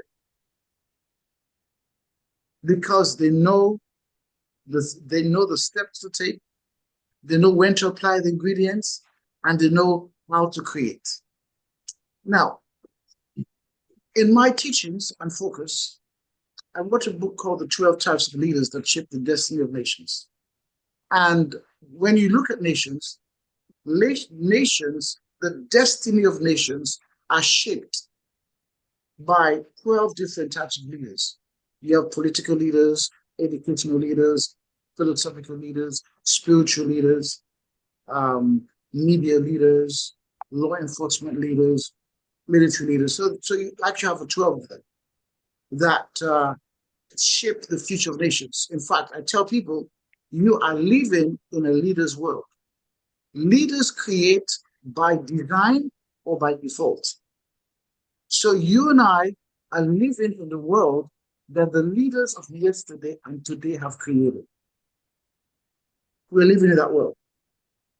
Now, when it comes to shaping the future, I'm going to speak about two things for about 5 minutes and then I close. I'm going to speak about two types of leaders that are very, very important. I'm going to speak about educational leaders and philosophical leaders. Now, in the area of leadership, in leadership, you have the good, the bad, the great, and the ugly. So there are great leaders and there are bad leaders, but each of them shapes the future. Each of them shapes the future. Okay, Hitler was a leader. He shaped the future with a demonic philosophy, but he shaped the future. Okay, so there are shapers of the future. Leaders shape the future. Managers maintain what has been created and at best optimize what has been created. Managers optimize what leaders have created. Very important to understand that. Now, let's look at educational leadership and then philosophical leadership and then I close. The glory of educational leadership is this. The global marketplace is not static. The global marketplace moves like a pigeon in the air. And educational leadership is like shooting pigeons. If you shoot at the pigeon, you miss the pigeon because the pigeon is in flight. It's not in static. You got to shoot in the direction of the pigeon. So bad educational leadership prepares people for what is happening. Great educational leadership prepares people for where the market is going. Because usually when some of the students have graduated, many have graduated in what is about to become obsolete or it's obsolete already. So educational leadership, great educational leadership looks at the trends, looks at what are the opportunities of today, what's the economy of today, where are global trends? Looking at global trends, where does the country want to go? Where does the city want to go? So there's a strategic aspect to educational leadership. You look at what are the needs, what can we educate people in where there's a demand for, and how can we use, and there are two ways you could do it. You could either create or produce from the assembly line of your educational institutions men and women that match the needs of the hour, or you can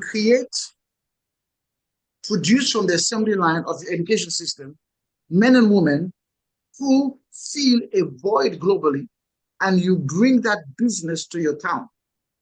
That's what Lee Kuan Yew did. So Lee Kuan Yew realized that Southeast Asia did not have a manufacturing hub. And he said, what I'm going to do, I'm going to educate men and women that are apt in the skill sets required for manufacturing. And then I'm going to work on the other side and bring FDIs. Manufacturing companies to Singapore to actually form the hub. That is educational leadership. that's been able to match. When you don't do that, students get created for jobs that don't exist. And it leads to frustration. So education is not a silver bullet. It's education that meets the needs of the hour, the demands of the hour. That's key. And lastly, 2 minutes, other type of leadership I'm going to share, it's philosophical leadership. Now, in our modern day, we call it thought leadership. Now, the philosophy of a nation, no nation can rise above its dominant philosophy, its dominant way of thinking. Now, the men and women who create and lead that type of thinking we call philosophic leaders. Every culture has its philosophic leaders. Now, most people do not recognize them or even know how this works. You know, I was born in England, but I grew up in Sierra Leone. I spent about 15 years in Sierra Leone, 16 years, and then I went back to the UK. Now, and then I went to the Caribbean. But my ancestors are originally from the Caribbean. Now, so if I look at a particular philosophy that dominated the actual civil service, our president at one time, that's President Shackle Stevens, stood up and said, and I'm sure you've heard this before, and this is a philosophy. He said, where the cow is resting, the cow must eat from there. So this was a philosophy that civil servants must eat from where they are. That is a philosophy. It's an approach. So what he injected into the bloodstream of the thinking of an entire civil service of a nation is that you must eat where you are.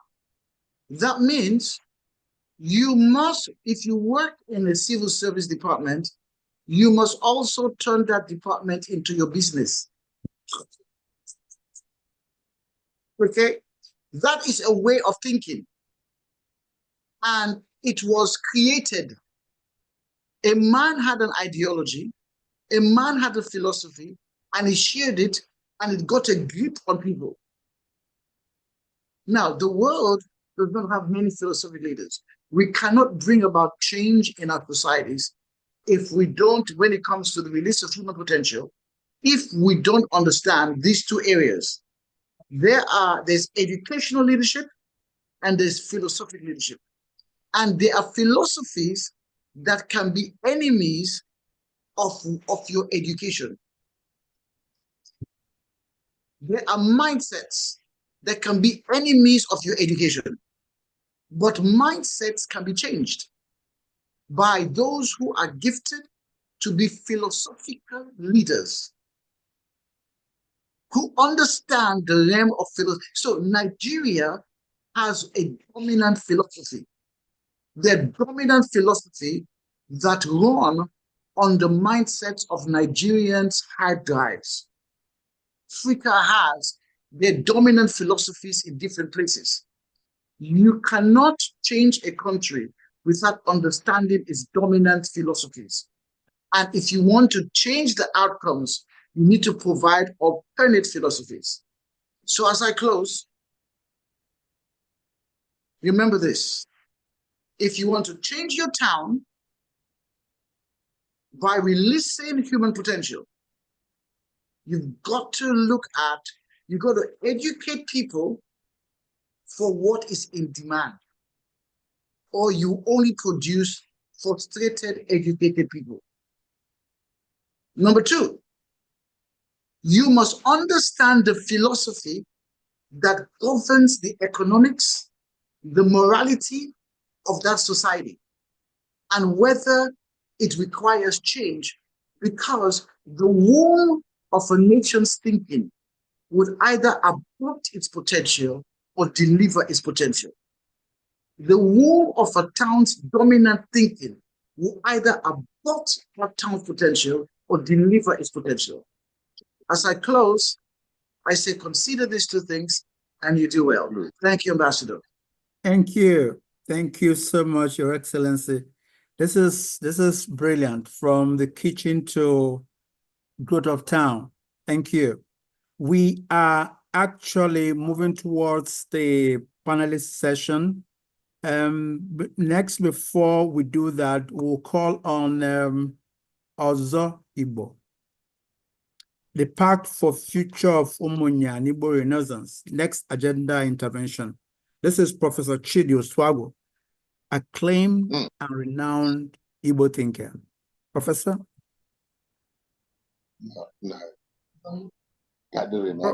Prof, are you there?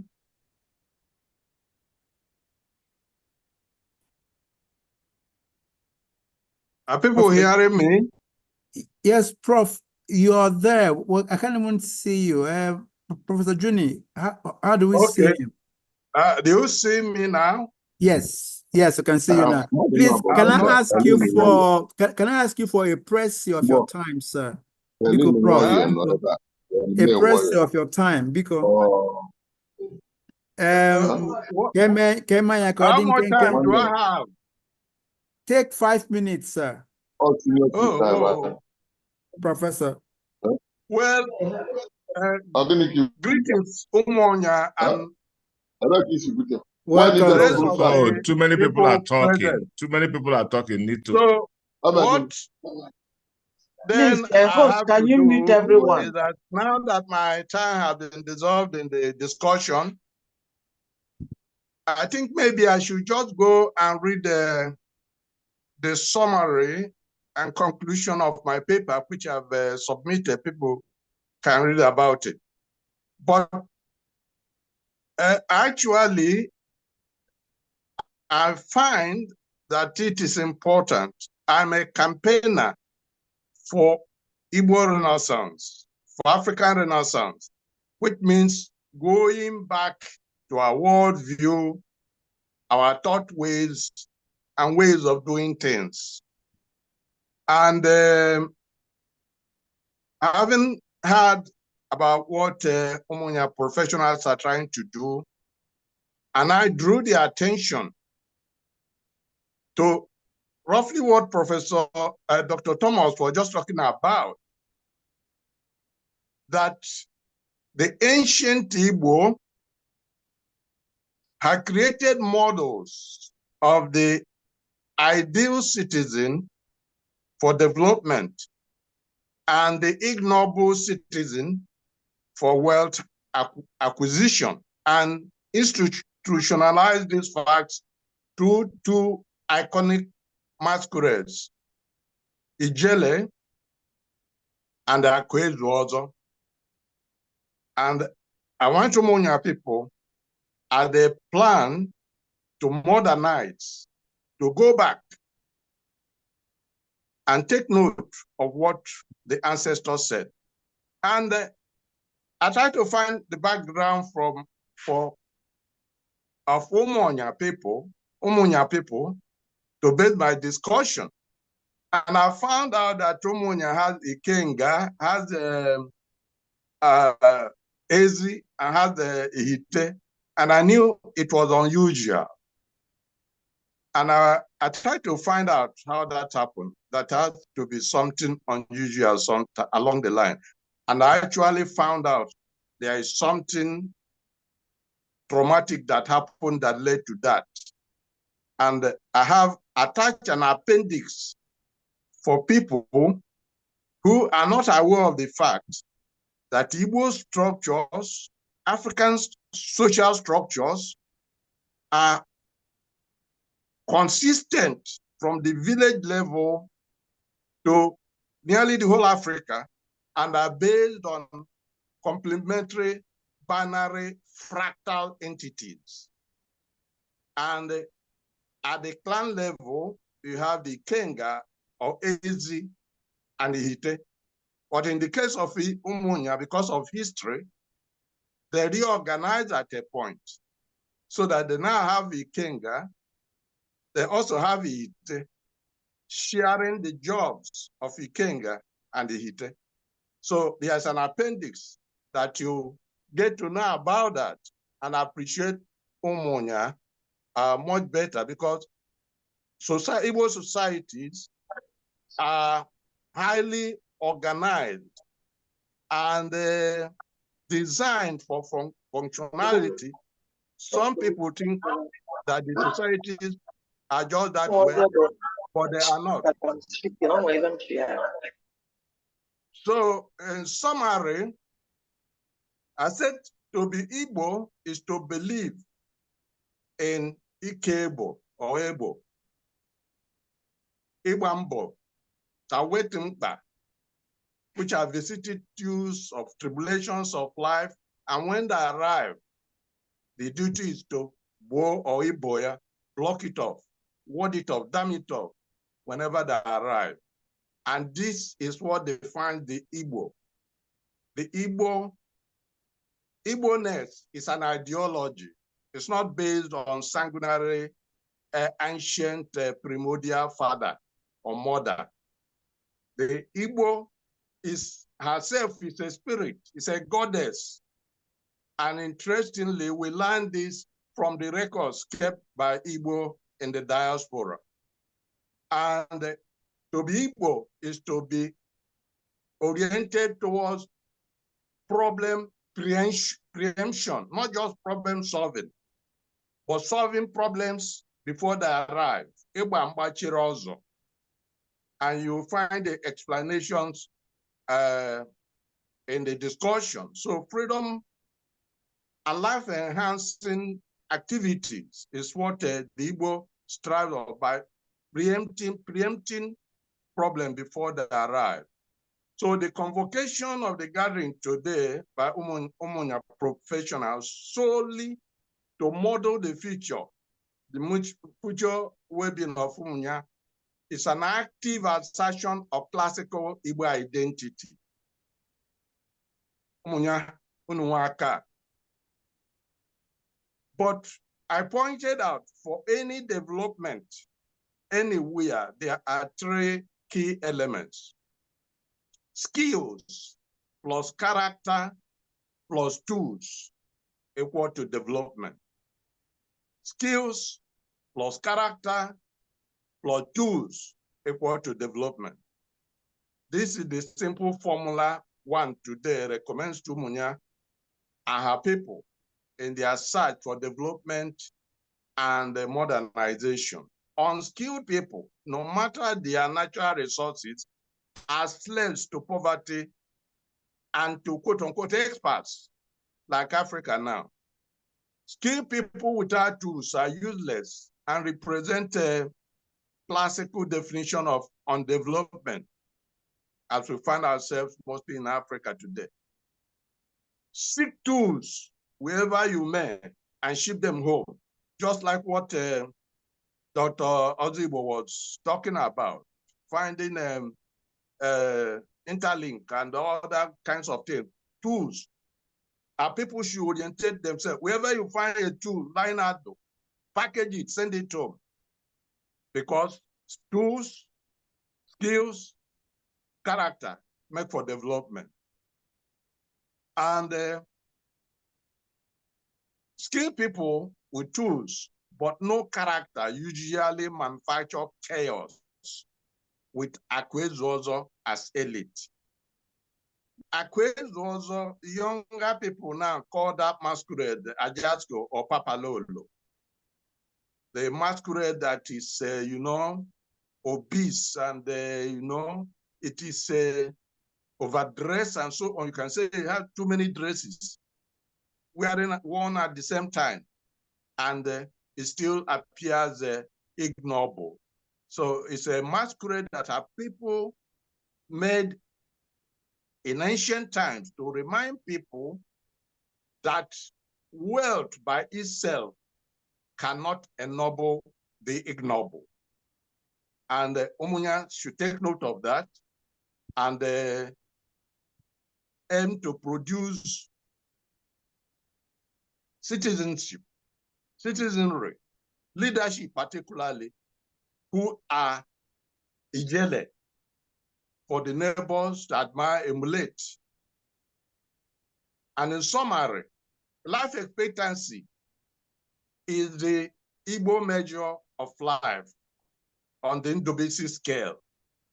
So that no matter what we do, if people are flying in planes and dropping off the sky, Igbo don't regard it as progress. They regard it as something else. So that I encourage Umunya professionals to aim to go back and prepare the arrangement they are making for Osondo Umunya towards a life-enhancing feature, and plan it to fit ancient Igbo paradigm of development, which is measured by life extracted from resource. Thank you very much. Thank you. Thank you so much. Yes, we're all clapping. We are clapping because this has taken it from the dictionaries of the alien to Bany. God bless you, sir. This is the President General of Ohaneze Ndibo we never had, and we regret that we never had. Exactly. Oh my goodness. So when is he coming to take his position? We'll talk about that later. Exactly. All right. My panelists here, are we all ready? Professor Juni, the first panel, the first plenary, shaping Umunya today for tomorrow. I have quite a couple of names here, and I know they are ready. Dr. Aaron Nacho, Dr. Amechi Nwachukwu. I have Chief Guardian Uchebo and Dr. Oselaka Zikora. Are we ready? Because I'm going to ask the panelists to take turn and give their 5 minutes each, because we have a collective of 20 minutes now for all panelists. Can I start with who is ready? If Dr. Aaron is here, can we start shaping Umunya today for tomorrow, the UPA vision? Go ahead. Okay. Okay. So, If Dr. Nacho is not there, yes, I can start. Please. Thank you. Thanks for offering. Dr. Juni, do you have my presentation that you can roll? If not, I will just I just start by saying that formal education or non-formal education doesn't guarantee much these days today. Okay. Globally, the search is for the skilled. As the Bible says, a man's gift makes room for him and brings him before great men. So in Umunya today, my proposals are in the long term, medium term, and short term. We have many young people, young folks out there without any skills. Their job today is just to sell lands and make money for today, and then it finishes the next day, and they become problems, challenges for the society. So the first thing that I propose is that we set up a TVET center in Umunya. This can be done in collaboration with the University of the Niger, Umunya. So, and the TVET center should be able to offer skills trainings to the very literate, barely literate, and non-literate. This should be in the long run term. And I have some pictures of the kind of the way the skill center could be. And why I say in collaboration with the University of the Niger is that you have the with sharing that, right. You can share if you want. Okay. All right. Now, okay, but let's just continue because of the time. I will just then the medium and short terms is to identify youths that are very much hungry for change, and begin to send them to places for immersion training. One of the places that we can easily send them to is the Petroleum Training Institute in Efun. There they offer things like mechanical craft training, construction craft training, welding, and welding, even underwater welding. And these are in phases of 6 months, 9 months.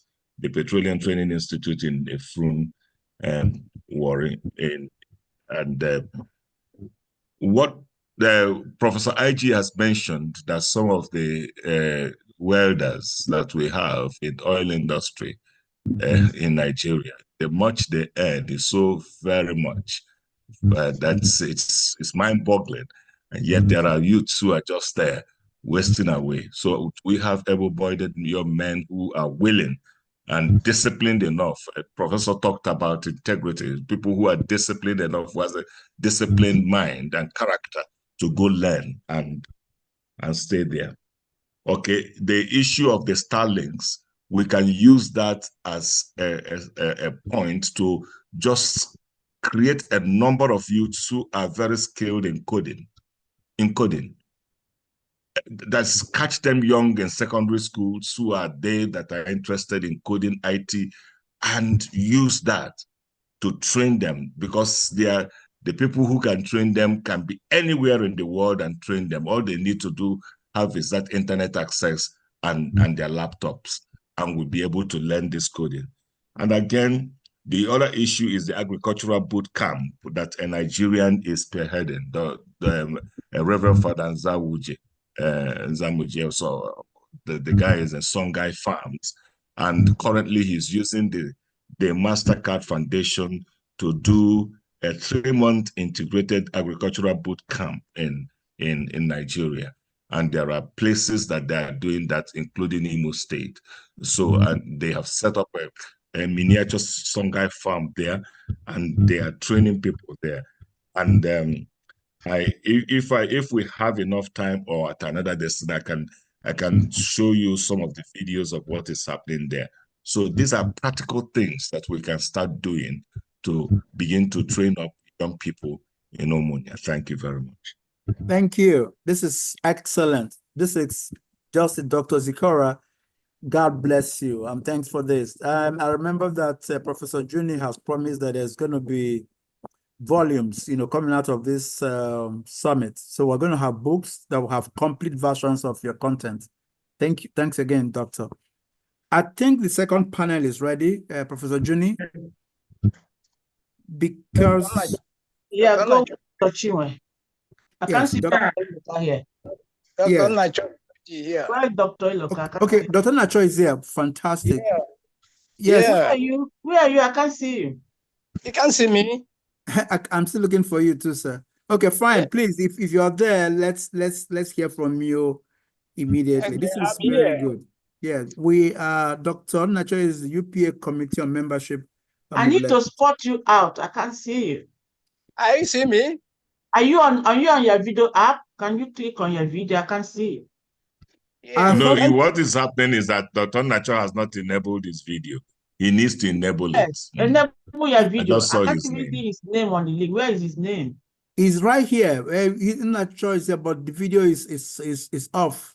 Yeah, start your video so it can come out. Yes, all right. Okay. Take the floor, sir. Go ahead. Can I go ahead? Please. You go ahead. You are not being seen, but you can just go ahead then. Go ahead, sir. Okay. My people, please let me just stand on existing protocol. Because of the time factor, I don't have to start calling everybody one by one. 5 minutes, sir. Thank you, sir. Umunya summit of tomorrow, shaping us today for tomorrow. This thing was coined from a United Nations summit. And of course, we know that United Nations is like a mother to all nations belonging to it, and by extension, communities, including ours. Hence, we draw the positives from the United Nations Summit of tomorrow, which will help us immensely in preparing ourselves for future, and not only for our own future, but the future of our generations yet to unborn. One may ask, how can we be shaped for tomorrow or for future? Are we really ready? Are you hearing me, please? Please go ahead, sir. Okay. Are we really ready? Yes. Yes. Before we are shaped. Please, if you're not speaking, mute, please. So what is the problem? If you're not speaking, kindly mute, please. Hello? Should I go on? Go on, please. Okay. Before you are shaped, you must be ready yourself. You must be prepared. And ask myself, are we actually prepared to be shaped to today for the tomorrow? Actually, what we are doing today, this summit, shows that we are prepared and trying to toe the line of our mother United Nations, which is in itself a testament that we are prepared to be shaped today against tomorrow. In other words, we are ready to take the tutorials. To start with, there should be cooperation in Umunya, because Umunya is made up of two institutions. The traditional institution, which is represented by our regent today, Sir Mike Obaka. That is and our Umunya Development Union, represented by the Secretary General. Both of them, before we start talking of moving ahead, moving forward, have to cooperate with each other, so that it doesn't have to be the problem of left without knowing what the right is doing, and vice versa. The sum total of it is development of Umunya. And when we are talking of development, there are many other things to put into consideration. We have to put into consideration something like inclusiveness. Everybody must be carried along. So I hope our PG is listening, and all the members of our association here. Then we have to tackle insecurity. That is the major problem, especially the whole of this federation, not only Umunya in particular. Security, because without any security, there is nothing that you can do that is tangible. Investment cannot be done, nothing actually. Then convocational engagement of our youth is very important, because when the youth are engaged, most of these problems, crimes and criminalities will be reduced to the barest maximum. So they have to be engaged. Something like the skill acquisition scheme, those things are very important.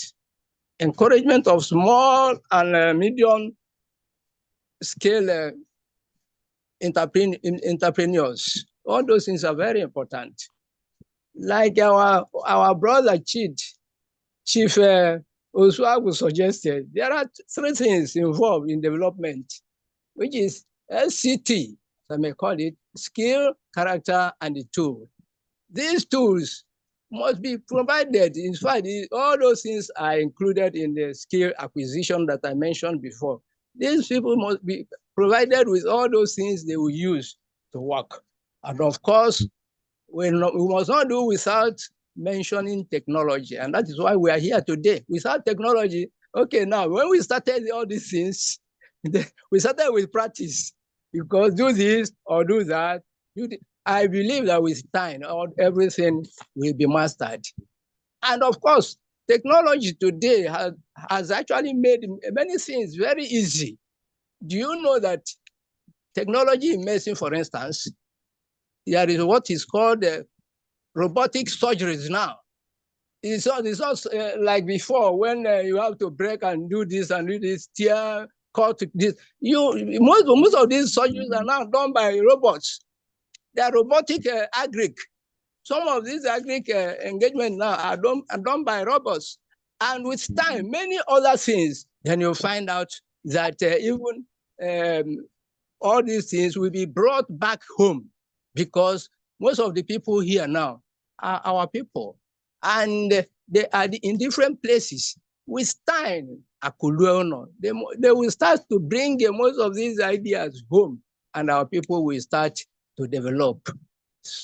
So in a nutshell, let me not take much of our time, because I have a lot to say, but because of time not on our side, I will say that let me just leave it for that for now, because next time let us have extensive preparation and other things. Thank you very much.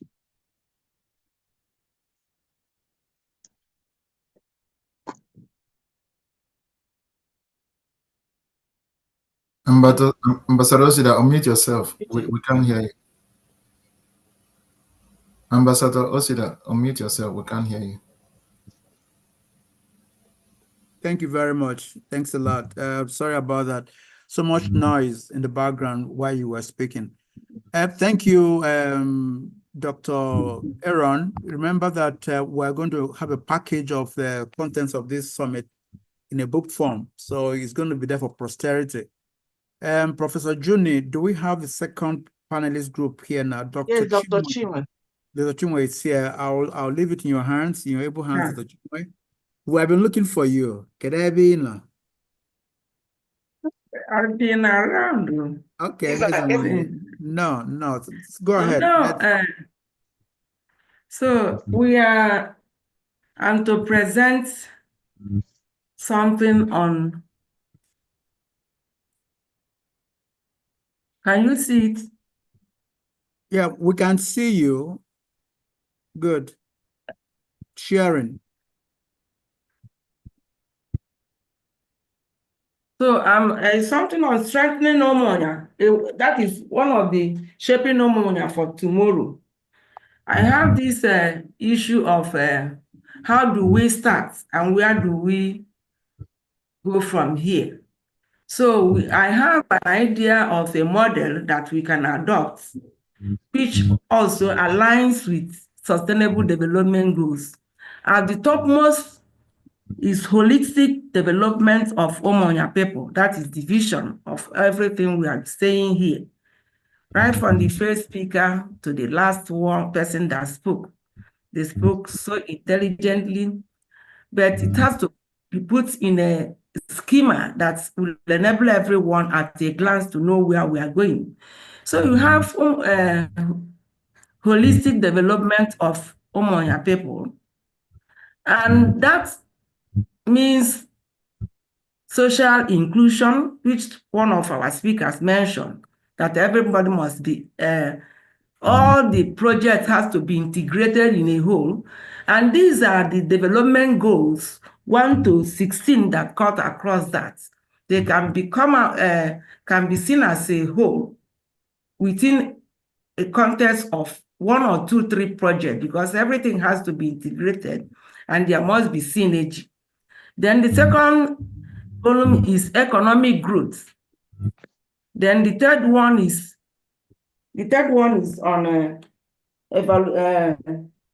on environmental protection, which when you see at the bottom here, you have the partnership. Everything here has to go simultaneously. And within these social inclusion projects, a project can come up that projects that are cross-cutting on the columns here, and they must align with the project that we make about economic growth, because within these things, you have the system approach, which impacts on the 3 levels of operation that covers sustainable development goals. So within this, one of the things that must be part and parcel of all the project way forward is that there must be dynamic interaction. There must be dynamic interaction and interdependence of these 3 areas of operation, and they must be based on shared and economic values. When one of us was speaking, he mentioned something like philosophical values, and he also talked about educational values. And for me, these are the pathways that are translated in this particular part of mine as being economic and non-economic factors, which I said here, they must come into play, because, and we have to use training and advocacy, fundraising, which along the line, as the speakers were saying, all these things were mentioned, but at what point, how will there be synergy within them? Because without synergy, you cannot do any of them in isolation. So when these 3 areas, which covers the sustainable development goals, are carried on simultaneously within maybe 2, 3, 4 projects that will be integrated, including those ones that talk about technology and energy issues, is coming up with that one comprehensive or 3, 4 comprehensive projects that are integrated. That is what this model is all about. Then I have in the second schema strategies to be adopted in implementing them. You have local influencers. Everybody must be involved. Those within Umunya community. That's why you have the Igwe, the PG and executive, the church leadership of the churches, down up to, I think that's up to 16 and others. These, I call them local influencers. That is those people that matter, that can contribute. Everybody must be involved. Then you have the professionals within Umunya and outside. Then you have people in diaspora. I call them enablers. And again, people of Umunya that are in diaspora, but they are not living that are outside Umunya community. That's, for example, people living in Abuja, Umunya Union in Abuja, in Lagos and something. Everybody must be carried along. You have their list, and they are not exhausted. And these people, as I said, the different groups will be involved. All of them will be involved in the policy formulation, design. They must, everybody, all hands must be on deck. Then you have and even in planning, in implementing projects, there is what I call anchors, using anchors to come about these things. Anchors must be in. That is, when you are doing it, you do it in such a way that there will be people that will anchor these different. There will be people that will anchor these different sections, and they work in clusters. Maybe I forgot to put them in the arrow. There should be something, people around here, influencer, I call them anchors and the clusters. They have to work. Anchors are the key people that will pioneer it. There may be committees, but they must be specialists in those areas. Then you have clusters, that is people that work in similar areas coming together. And so that for us to move Umunya together and bring everybody on board. This model is an idea which also has to be developed further. But I just decided to share it with you people in this particular program conference. Yeah, thank you. Thank you very much. Thank you for listening. Thank you. Thank you. You may decide to ask questions for more clearing and for more understanding. Thanks. Thank you so much, Dr. Chinwe. God bless you abundantly for this. Thank you. Professor Juni, do we have any member of the second panel still available to take us along? Because I've been looking for the names here and I'm looking for them on the screen. I can't find them. There is... They're gone. I'm spotting them out. Excuse me? They are here. I'm spotting them out. Okay, brilliant. Thank you so much. So let's look at Umuada, Mrs. Florence Anene, then Chukudalo Ejiofor, Iche Kene Eje, and then Umunya in the diaspora, Engineer Helen Nwoye, Ugo Chala Acha. Are we ready for them? Are they ready for us? Because yes, they're here. Go on, they're here. They're all here. Okay, great. So who takes first? Is it Mrs. Florence Anene? Yes. Okay, you have the floor, madam. Bless you. Very quickly, we have just 30 minutes to go, so let's see how far we can go with this on the spot. Thank you very much, my people. I'm Mrs. Florence Anene. I'm here to speak on the role of Umuada and Inyom Umunya in the development of our community, Umunya. I will start by talking about the Umuada. Umuada are the Umunya, daughters of Umunya. They can as well be addressed and called Umuokpo. While the Iyom are women married to the Umunya men, as in general, they can be Umuada as well, married to an Umunya indigene. We call them Umuada / Iyom Umunya. So the role of Umuada and Iyom in the development and advancement of the new Umunya. The Umuada and Iyom are agents of development in any community. Empowerment of Umunya women and promotion of gender equalities are the major role of Umuada / Iyom. Promoting this gender equality, gone are the days where they will say it is only the men, the boys that can be sent to school. But today, if you train a girl child, you've trained the nation, because they are the mothers of the future leaders of our great nation. So as one of the leaders of women folk, we got to put in place, in shaping the new Umunya by empowering our women in areas like farming, providing healthcare facilities, encouraging our women to trade.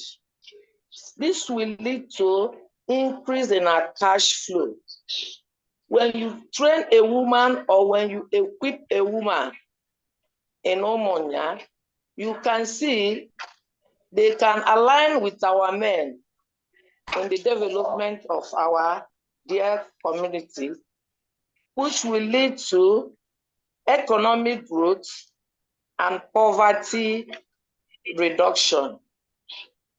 Umunya women and Umuada are very resilient and hardworking. You cannot undermine an Umuada woman of Umunya. So our roles are very essential for the development of our community. We are also enterprising And we need to harness all these skills by installing good and efficient leadership of the women force in our community, Umunya. So we, the Umuada, we are really working tirelessly to see that we enthrone the good leadership among our women come the next election period, so that we can work together with our men for the development of Umunya Development Union. If you go to some communities, like Ifitedunu, the Nnamaka Girls Secondary School was built by the women of that community. That's why we call them Nnamaka Secondary School.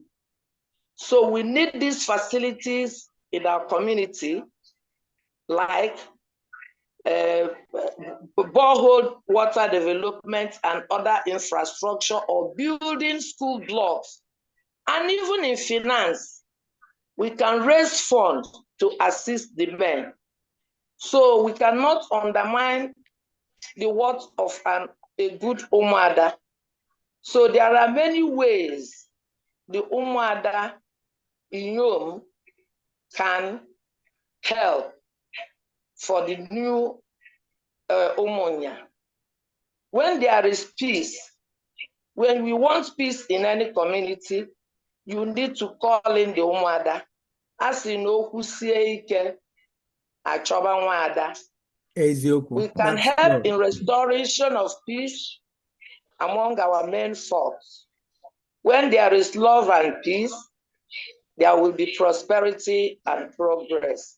Okay. So even our children, we can as well equip them, especially the girl child, skill acquisition, vocational training, and other areas, so that when they get married, they can stand firm and you can see the real mother in them.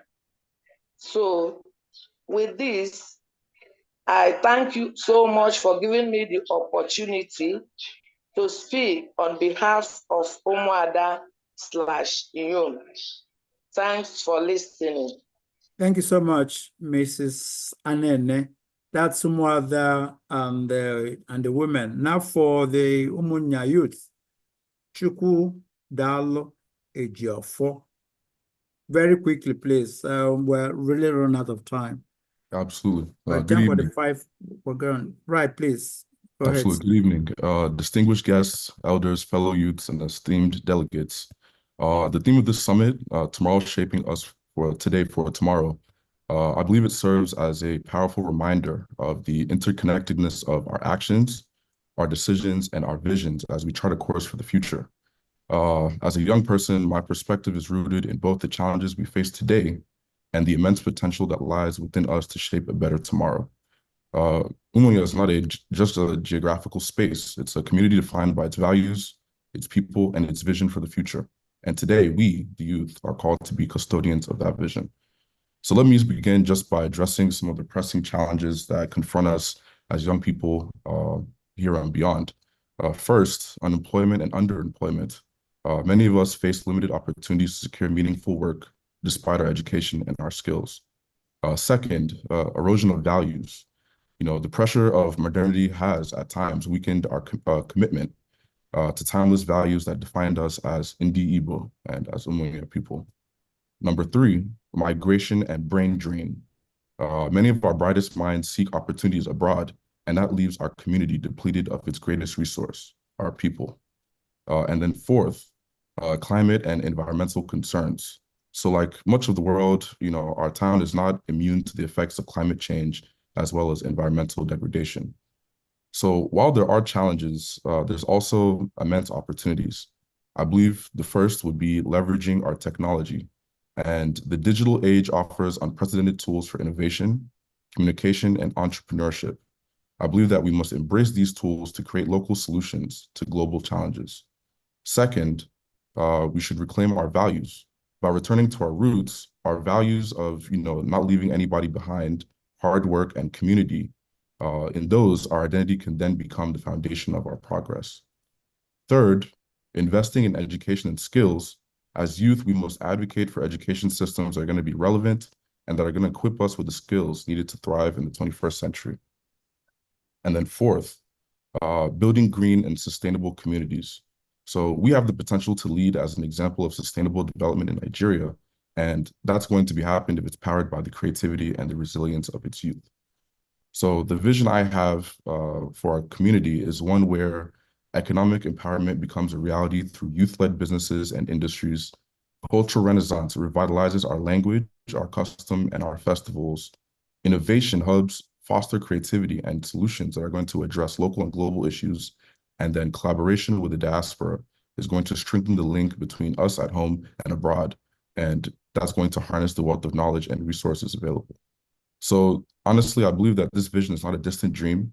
It's a call to action, and it requires our participation, dedication, and our willingness to work together. Just reflecting on those insights from that recent Summit of the Future, I believe it's clear that these global challenges of inequality, sustainability, and technological advancement align with our local realities. I just want to ask us to let us draw from these global conversations to guide our local actions. So for example, I believe that we can adopt the United Nations Sustainable Development Goals as a framework for our development. We can partner with international organizations to bring resources and expertise back to our community. And we can foster leadership that is transparent, accountable, and inclusive of youth voices. So we, the youth, we're not just leaders of tomorrow. I believe that we're the leaders of today, and our energy, our creativity, and adaptability are going to be essential to driving progress. I really challenge each young person here today, one, to be an ambassador of our values wherever you go, to innovate solutions to local problems rather than waiting for external saviors, and to support one another in building a network of young leaders who are going to be committed to our own collective progress. So as I conclude, I just want to remind us that, the work of shaping our community today for tomorrow, it's a shared responsibility. It's not just a task for one group or one generation, but for all of us, youth, elders, leaders, and citizens alike. So I just want us to let us embrace this moment, this summit, as a turning point for our community. And together, I believe that we can build a future where we stand strong as a beacon of hope, resilience, and prosperity. So everybody here, thank you so much for the opportunity to share this perspective, and may we rise together to challenge to the challenge of shaping tomorrow, starting today. Thank you. Thank you. Thank you, Chukudalo Echefo, Umunya youth. Now we will take Umunya men, we'll take Umunya in the diaspora. Then I'll ask, please, Professor May. You're jumping, Chiok. We still have two people on this panel. That's three. No, I'm preparing the next group, Judah Menakaya and Woye. So we will take a chair, Kene Eje and Engineer Helen Woye before we go to the intervention, presentation. Iche, Kene.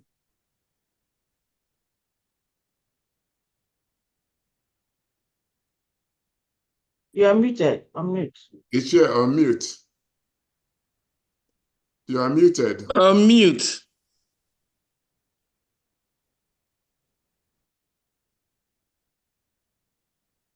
Iche, you are muted. The host can hear. Okay, now he's I can hear you now. Okay. Thank you. Once again, I thank everybody here today. My name is Ichie Keneje. NEPA just struck anyway. The team here is shaping Umunya today for tomorrow, a man's perspective. Umunya Summit, tomorrow, shaping us today for tomorrow, a post-UN summit of the future. Distinguished guests, respected leaders, esteemed delegates, and the vibrant people of Umunya. It is both an honor and a privilege to come before you today to present a man's perspective on the theme that has brought us together, shaping Umunya today for tomorrow. The summit reflects our collective commitment to building a future that aligns with our aspiration, honors our heritage, and uplifts every member of our community. The role of men in shaping Umunya future.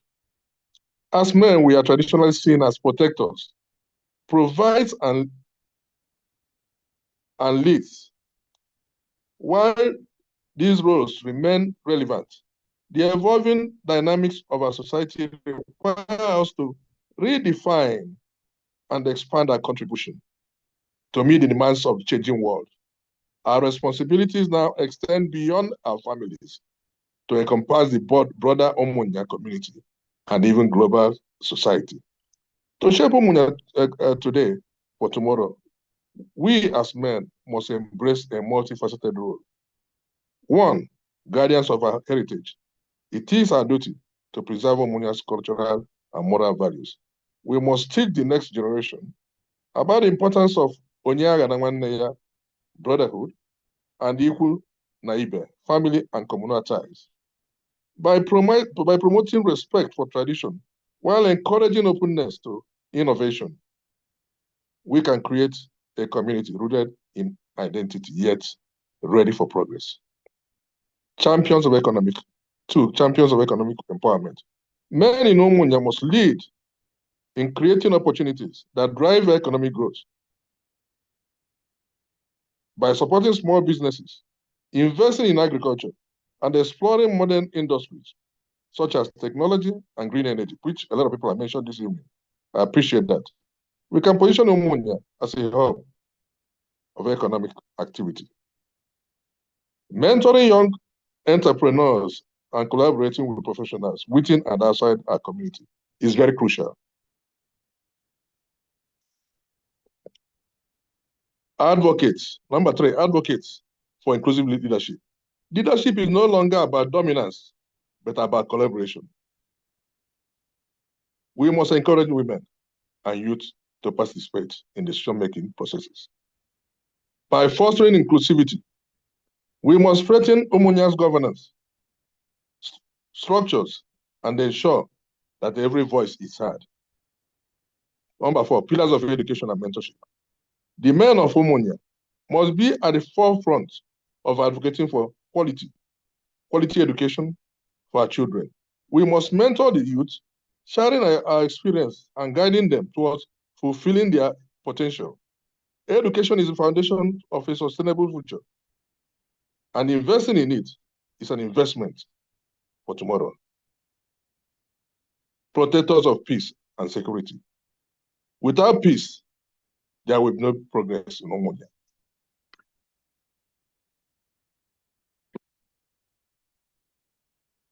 As men, we must ensure that our homes and community remain safe havens for everyone. Through dialogues and collaboration, we can resolve conflicts easily and prevent the erosion of the trust that binds us together. Collaboration with global perspectives. The insights from the UN Summit of the Future remind us that Umunya is not isolated. We are part of a global network of interconnected communities. To shape our future, we must think locally, but act globally. Building partnership, let us engage with international organizations and diaspora, especially the professionals, to bring resources and knowledge back to Umunya. Adopting best practices by learning from successful models in other regions, in other communities, we can adapt innovative solutions to our unique challenges. Driving sustainability, we must embrace practices that protect our environment and ensure the future generations inherit a habitable Umunya, a vision for tomorrow. The future of Umunya that we envision is one of unity. It's been there. It's been there before us. Our fathers and forefathers practiced it. We should think about prosperity and sustainability. The vision will only materialize if we act decisively today. As men, we must lead by example. Let us demonstrate integrity, humility, and accountability in all we do. As fathers, we must nurture the next generation. Let us equip our children with the tools they need to succeed in a rapidly changing world. As community members, we must stand together. Collaboration, not competition, will be our greatest strength. In conclusion, distinguished guests, as we shape Umunya today for tomorrow, let us remember that the legacy we leave behind is not just in the structure we build, but in the values we uphold and the lives we touch. The men of Umunya have a crucial role to play in this transformative journey. Let us rise to the challenge with courage, wisdom, determination. Together we can create an Umunya that will inspire not just our children, but also the world. Thank you and God bless.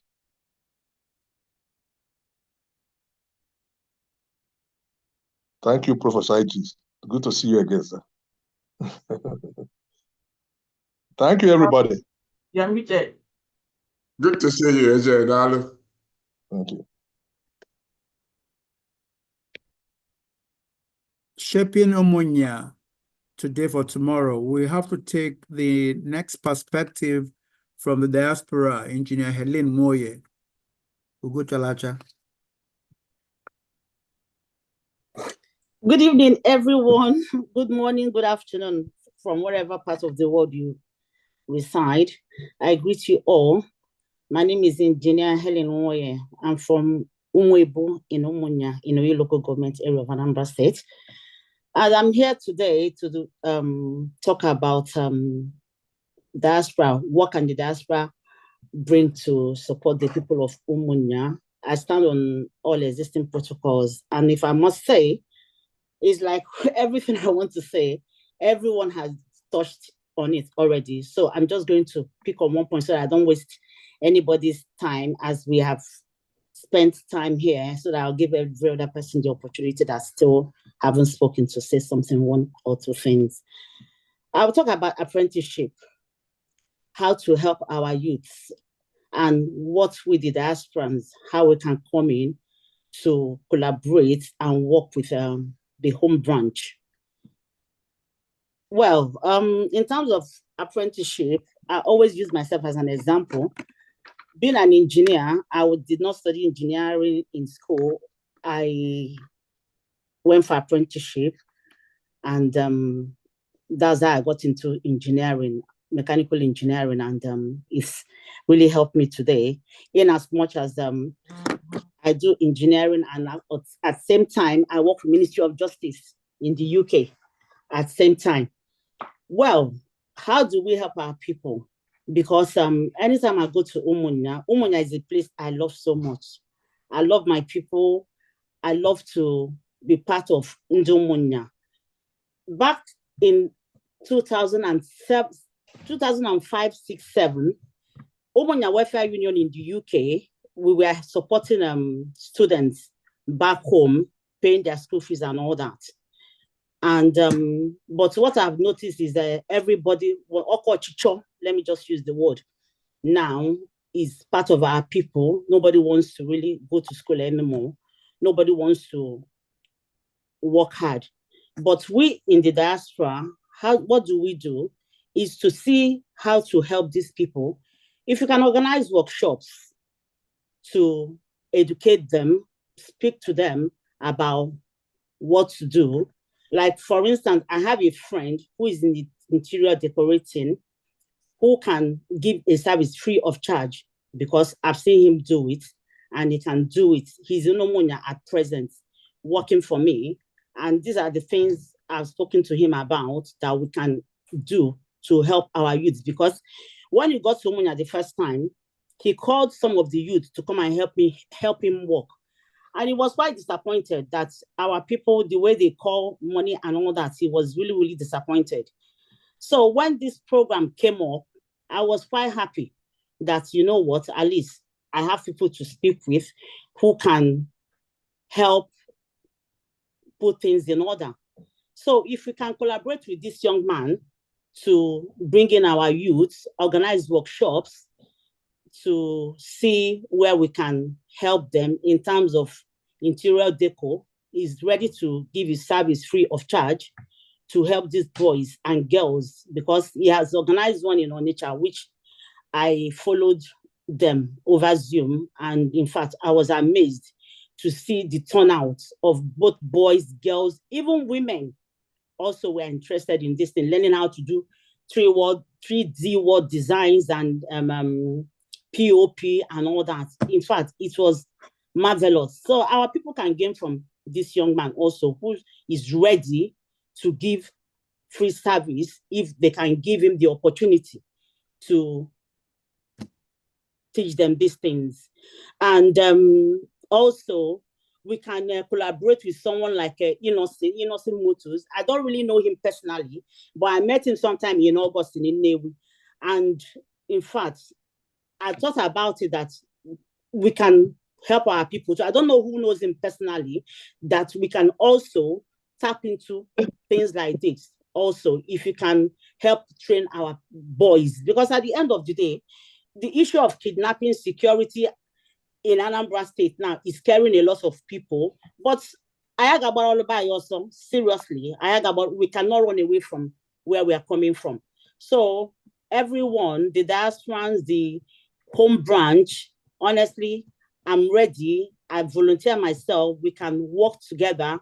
Our people say, "1 million or megani or bao fufu." So if we all can team up together and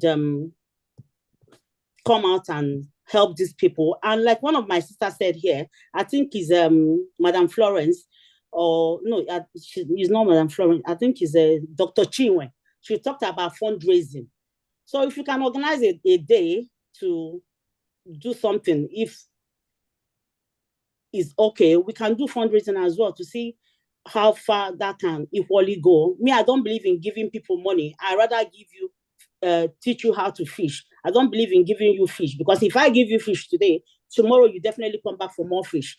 But if I teach you how to tap or how to fish, it will go a long way, because when you know it, you can equally bring other people in and teach them. There's no point giving you rice, yam, bread today. Of course, it will definitely finish and you always come back for more.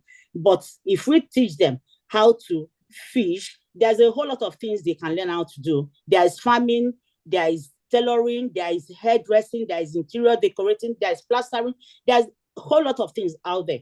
Like I said, I always use myself as an example. I believe in working hard. My father of blessed memory was a carpenter, and I thank God, because I think he passed down some things to me, how to work with my hands. I believe in working with my hands, and it has really helped me a lot. And I believe our people in Umunya also we equally gain from things like this. Thank you very much for this wonderful opportunity. I'm not a great speaker, but well, with the little I've inputted, I hope it will go a long way. Thank you very much for this opportunity, and God bless. Thank you. Thank you, Engineer Helene. Thank you so much. This is very strong perspective. Somebody who started out as not an engineer, today you're an engineer advocating for people to work with their hands. God bless you. Beautiful. Next will be the intervention presentation from two very highly respected persons.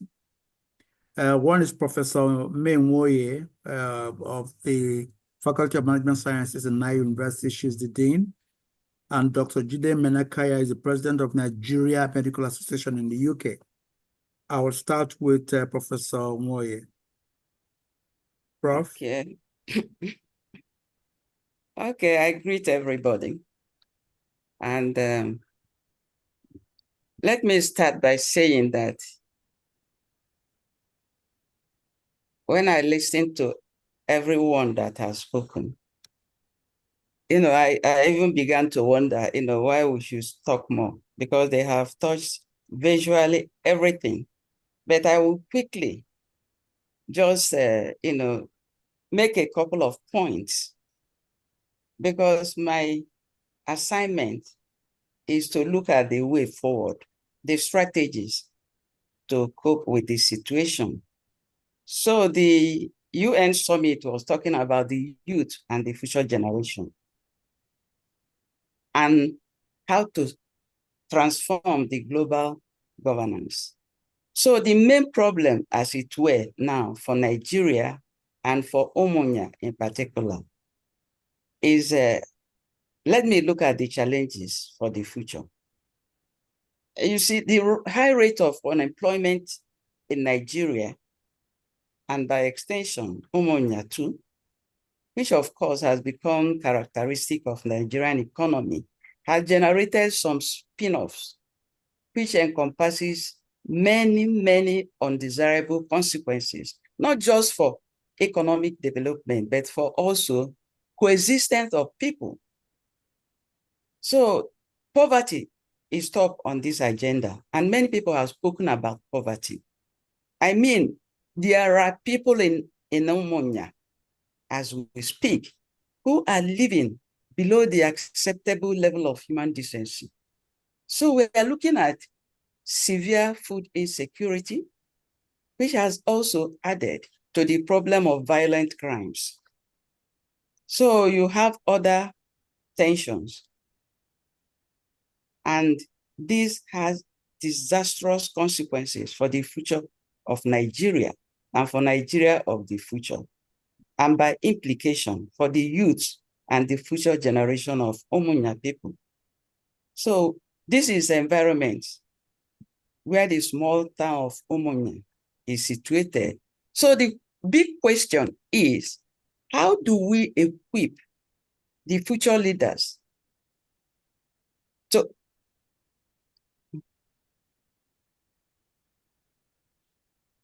how do we equip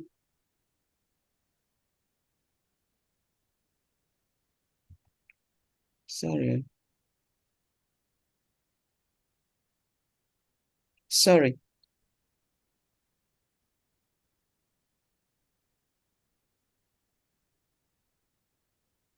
how do we equip the future leaders of Umunya? How do we equip them? What type of initiative is required to improve food security, to ensure youth empowerment and the social intervention? How can we provide future generations with value-driven opportunities to help them to sharpen their core competencies, entrepreneurial thinking, and all that? Because I'm the national president of Entrepreneurship Scholars of Nigeria, and I thought I would speak from a vantage point, but because we don't have enough time, let me just make a few points. So addressing the strategic solutions, the answer lies in local economic development as espoused by World Bank, in which all persons are considered important. Mark you, development is not an economic phenomenon where you measure in terms of GDP. No, real development uses the framework of development of the people, by the people, and for the people, not just one man or a group of men with linear expectations, but inclusive community. A lot has been said about that. So the critical component of that is systemic reasoning. That skill is very, very critical in Nigeria, in Umunya, for instance. Systemic reasoning skills looks at challenges from a holistic viewpoint. It allows to take a realistic action, even in the most uncertain situation. So other key components of this relate to establishment of value chain. How do you enhance food security? You do that through sustainable agriculture. And you do that to mitigate hunger. Many people are hungry in Umunya. So if people are hungry, there is no amount of other interventions that you will bring that will stick. Agricultural development. Umunya people are predominantly farmers. So from what I've been hearing for some time now about Umunya, and the land problem, which they are selling to outsiders, and on freehold, and the problem of farmers not having their farms.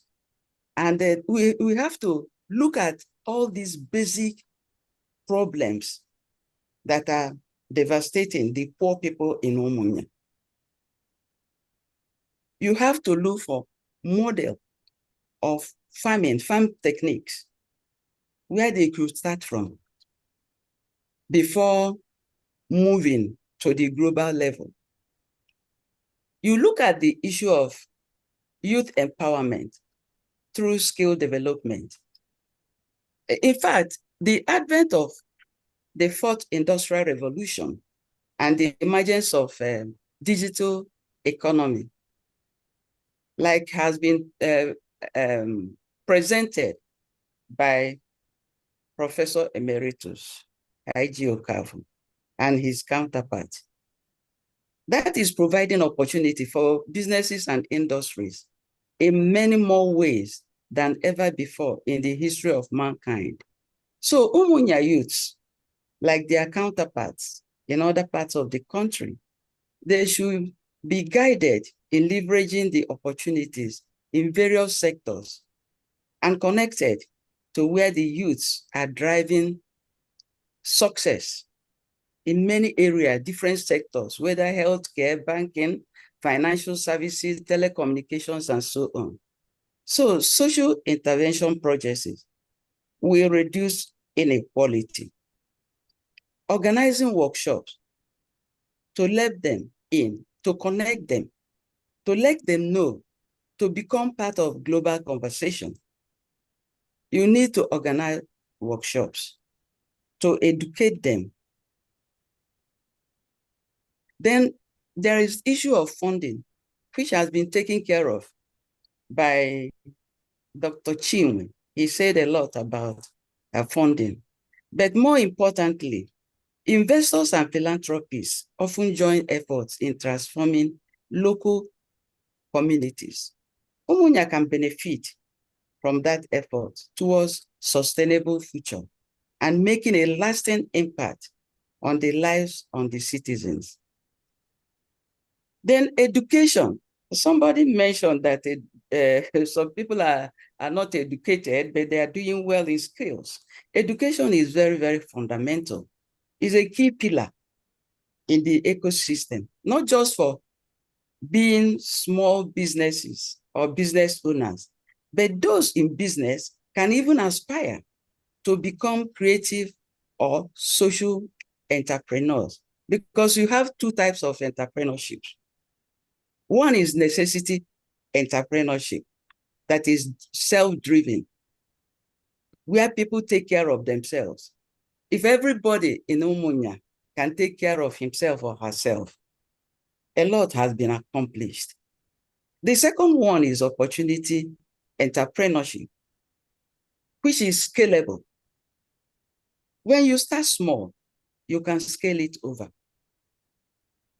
The other thing is that in the emerging global order, there are key issues that revolve around active involvement, entrepreneurial mindset, collaborative spirit. Because in the past, it's every man to himself that has been the situation. And if you have to have some development to key in on what is happening worldwide, you have to dismantle all those mindsets in order to confront the new imperatives. So for Umunya and the broader Nigerian landscape, active involvement and collaboration have profound implications for accelerated development, both at local and national levels. So it's the issue of collaboration and unity that takes me right to the enclave of town union. Let us not underplay the contributions of town union in the developmental trajectory. The town union has long been recognized as pivotal in the development of rural communities because they are the government that are closest to the people. They are in most vantage position to provide platform for grassroots-driven development. I have been at some towns at various times and see what the town unions have been doing, including building schools, markets, safe drinking water for the people, small factories, communal farmland, and so on and so forth. So the point is, a substantial part of the future, which we all desire for Umunya people, could be achieved through the instrumentality of local leaders with the support of every Umunya indigene. So if you wait for government, the change and the future we are looking for may elude us. The government has basic responsibility to pursue expansionary fiscal policy to increase employment by helping to increase aggregate demand. So government is always encumbered with aggregate responsibilities. So if we are concerned about sustainability for the future of Umunya, we must begin to look at the strategies to identify all the tactical elements up front, as well as the key performance indicators. So in conclusion, we have seen that from all intents and purposes, we are no longer the driving forces of history. But what legacy have we left for the future generation? What I have learned along the journey of my career is that there are certain people you cross in life, like the people that don't have anybody to help them now. You meet them again sometime, much later in life, but only God knows what the later condition will be, because no condition is permanent. Let us try to galvanize what we have and what we can to help. So my prayer is that let us all of us, from time to time, individually and collectively, have moments of introspection. Let us begin to interrogate our sense of belonging, our roles and responsibilities, to see what we can do in order to help the future generation. Because even the natural resources, they are finite. They will not be there forever. If we consume everything, sell every land, there may not be anything more for them to look at. Thank you for now. Thank you. And God bless you. Thank you so much, Professor Menwe. Thank you. God bless you abundantly. Dr. Jide Menekaya, you're also in the batch for intervention presentation. So please, you have the floor. And remember, your subject is opportunities for pillars of the future of Umunya, strategy and solutions. Dr. Jide. Thank you very much for having me, and thanks for the organizers. Sorry, can you see my slides? Yes. I don't know if you can see my slides. Yes, but if you can make it larger, why not make it presentation? So that, okay, beautiful. That's it. Fabulous. Okay, thank you. Okay. So thank you for having me. And I'm a doctor, and I also look after the medical doctors of Nigerian origin in Britain. Sorry, if you can hear some noise around me. Just very quickly, my focus really will be along the lines of medicine. So if I can get my slide to work, sorry.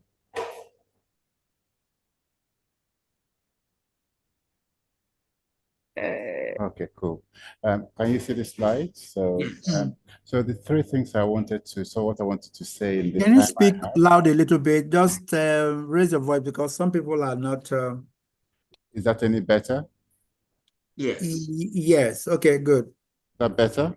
Yes. Brilliant. Brilliant. Cool. Thank you. So what I wanted to do was to just look at mortality as a reason for us to think about the sort of things we've been talking about today.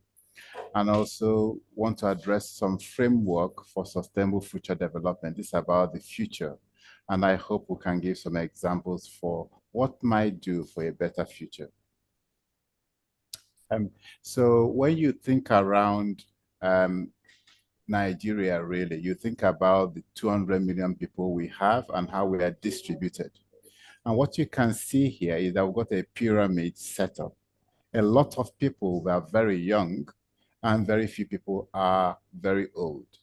And that's a really good thing, because if we're thinking about the future, we'll be thinking ourselves today. This was the census in 2020. What are we doing for these people who will be the future? And therefore, what option do we have for them? It's very likely that in 2050, Nigeria will be one of the highest GDPs in the world. And so thinking about where we are today,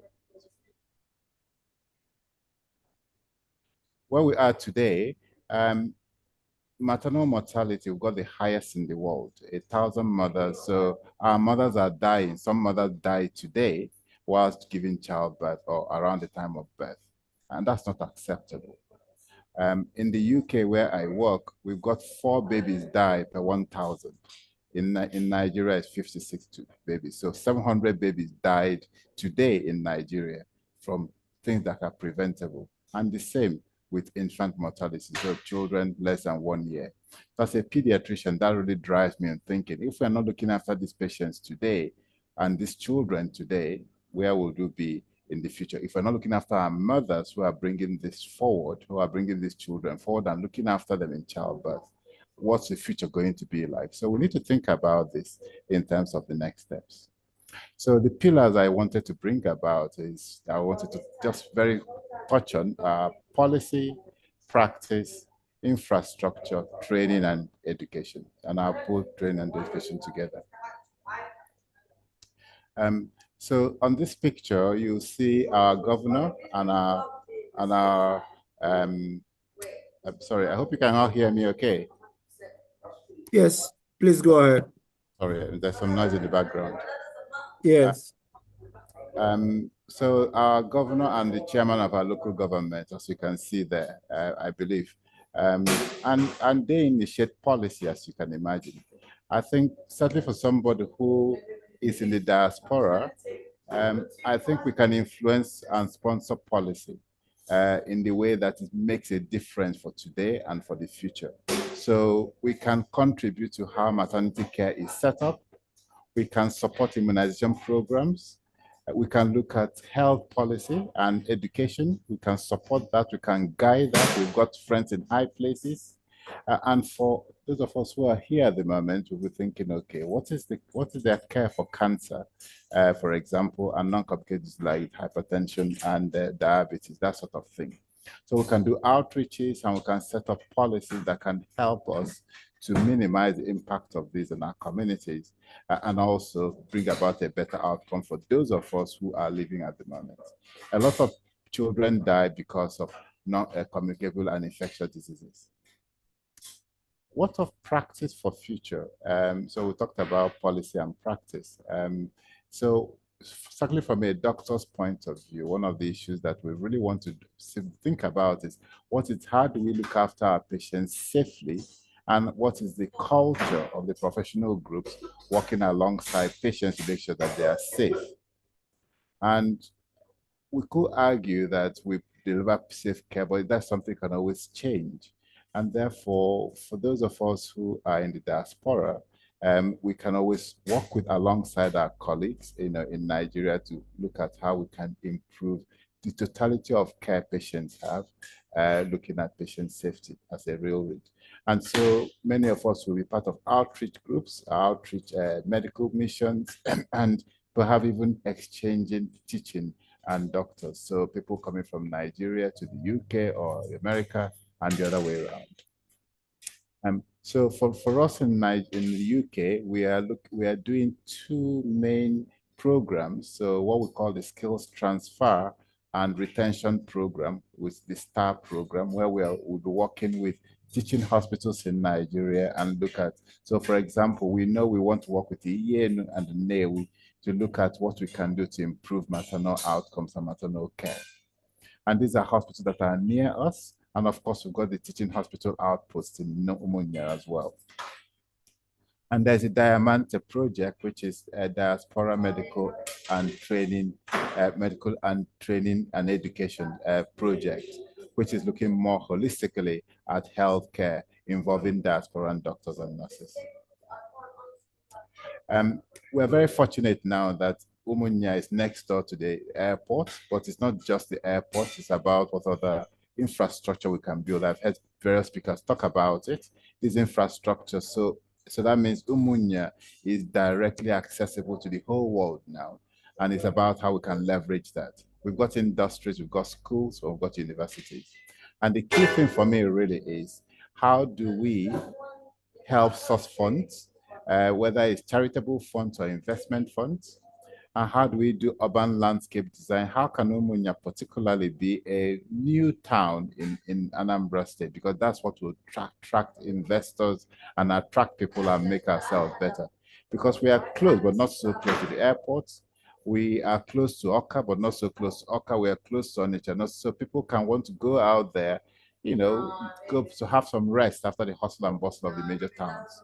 And what we can do can develop that. So looking at the way we manage land is important. So I think it's really important to think around things like that. And whatever we do, is start with a design and have a blueprint for moving forward. So training, again, is really about not only for the universities we have, but clearly investing in education, whether you're doing for charity or profit, providing expertise, and sponsoring. I heard someone talk about sponsorship. But whatever it is, we've got to be very clear about what we want so that we can attract investors and attract people with interest in Umunya. So just in summary, I think that there are wider issues that impact on Umunya, but today is a good day because we are thinking, how can we influence those wider issues today? I recognize that Umunya is a town on itself and working well, but we do have an influential diaspora community. I think the question is, how well are we leveraging them to make an impact on Umunya? But ultimately, together we should have a clear vision for the future, and together with those of us at home and in diaspora, we must come together to support that vision. Thank you.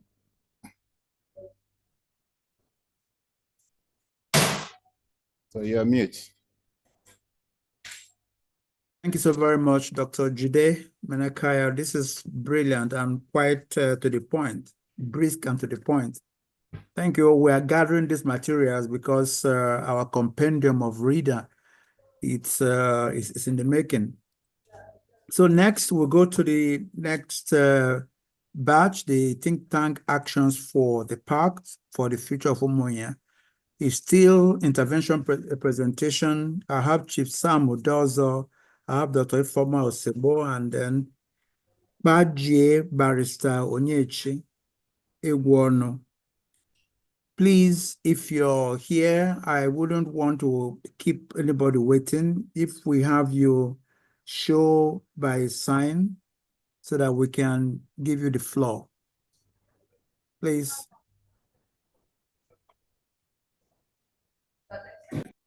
Can I get some help? Camera, I can't see you on the screen. Can you be on camera? I need to spot you out.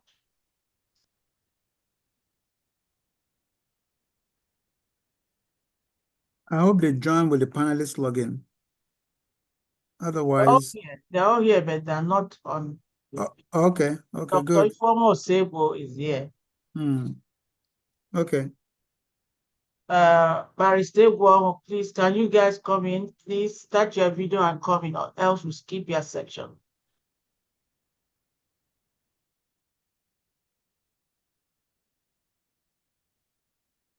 Dr. Ifeoma Osebo, Barrister Egwono, and then Chief Sam Udozo, please. Okay, maybe if we have people who are available. Sam Udozo is on the panel. I just promoted. I just saw you. Yeah. Okay. Ichie Obuefi Sam Udozo, can you come in, please? Who else is here? Dr. Ifeoma here. On the I'm here, Sam. Yeah, where are you, Ogbuefi Sam? I can't see you to bring you out. I can see Udozo is raising his hand even. Yeah, be on video, be on your camera. I can't see you without the other person is Ifeyinwa, Dr. Ifeyinwa Osegbo. none of them is on the camera. I can't see them on the screen. Okay. Okay. Hold on, I'm looking for you. Okay. Yes, they are now coming in. Okay, I'm bringing them out. Yes, I can see Ogbuefi also. Okay. No, this is Baje. Baje is the I'm here. Two of them are here. Ogbuefi is here too. Ife Osegbo, where Dr. Ife, I can see you. Okay, go ahead there, Dr. Star, with the people you have. Okay, we'll invite Dr. Sam Udozo to take the floor. No, doctor, it's Ogbuefi. Ogbuefi Sam Udozo is bigger than Dr. now. I was bringing you down. Please forgive me, I was bringing you down. Thank you. So, I all protocols duly observed. I'm sorry that I'm coming late. In fact, I went to Port Harcourt for a wedding. Came back and decided to join because of the importance of this gathering.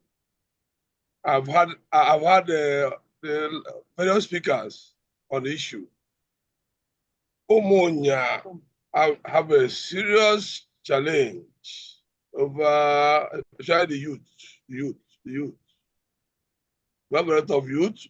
Majority of them are doing nothing, and they are not prepared to get engaged. There was a time I was there talking to some of the youths, telling them what a lot of things that can give you money.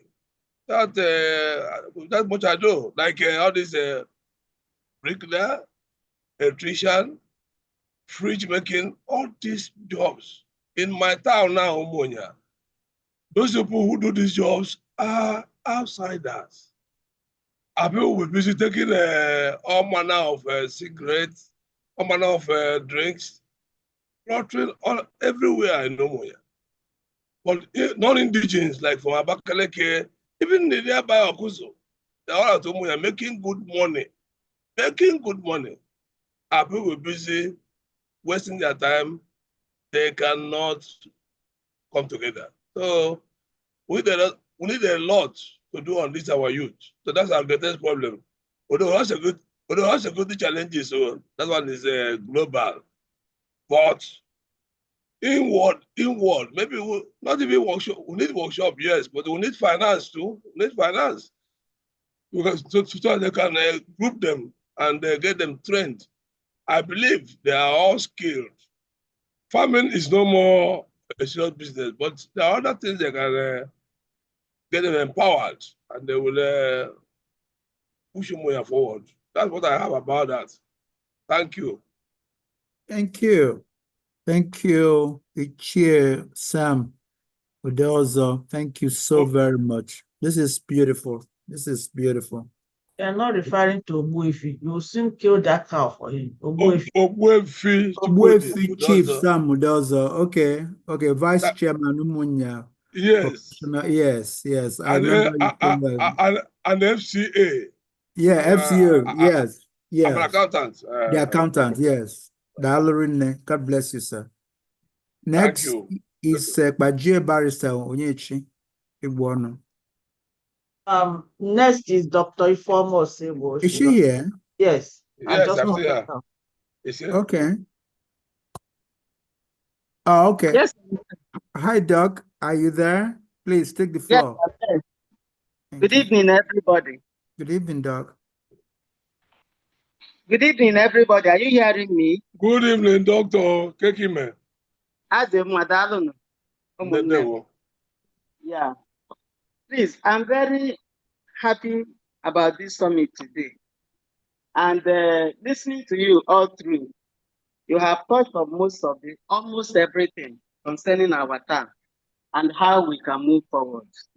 I just want to have on the issue of peace, commitment, and kind of our people being focused in whatever they are doing, especially our youth of today. Let me quickly talk about peace. You know that there can be no progress without peace. And therefore, all the members of our community or the different sections of our community, we need to come together and embrace peace in our community so that our community will be able to forge ahead in whatever it's doing.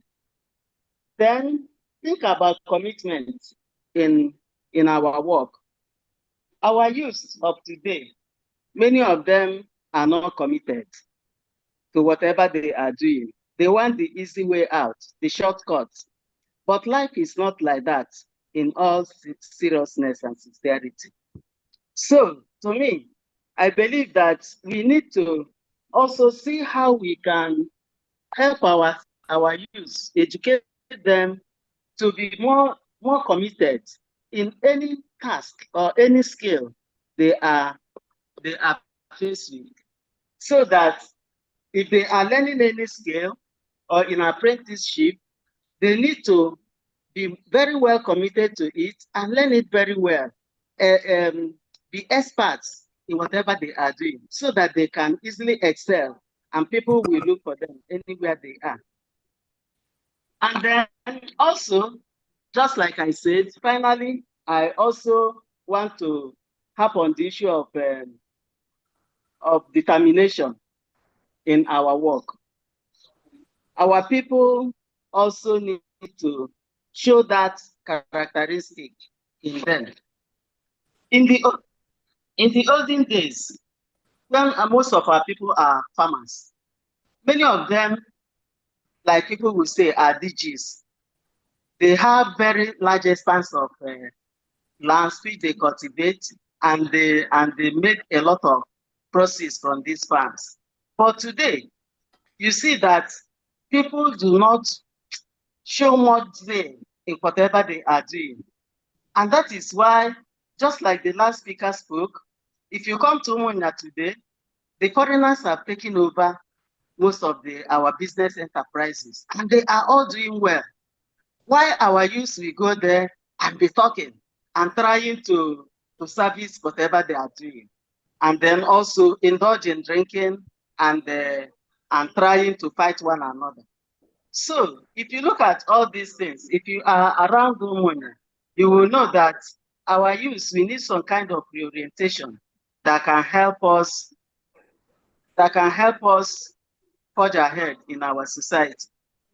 And these 3 points, with these 3 points which I have mentioned, I think that if we can address most of them, that we will have a new generation of youths that can move Umunya forward. Thank you very much. Thank you for that think tank action point. Thank you so much, Dr. Ifeoma Osibo. Please, I'm not Ifeoma. I'm Ifeoma. Okay, sorry. I have Ifeoma here. I'll change it. Please, I'm Ifeoma. Yeah, I've changed it on my screen. Thank you. Thanks for the correction. All right, Maris Onyechi, please. Thank you. Thank you. Yeah. Strong think tank. Still on think tank action. Time will not permit me to start sending my felicitation individually to the men and women of caliber in this gathering. In fact, I term this a gathering of the eagles. Let me hide under the existing protocol. My presentation is on think tank action, and I try to bring in, look from my training as a lawyer, I try to look at the whole issue from a constitutional point of view. Wonderful deliberation, wonderful submissions, but there is need for a legal framework to put all these things together. So I settled for the topic, imperative of a constitutional framework as a compass and lighthouse to shape Umunya and direct our today for tomorrow.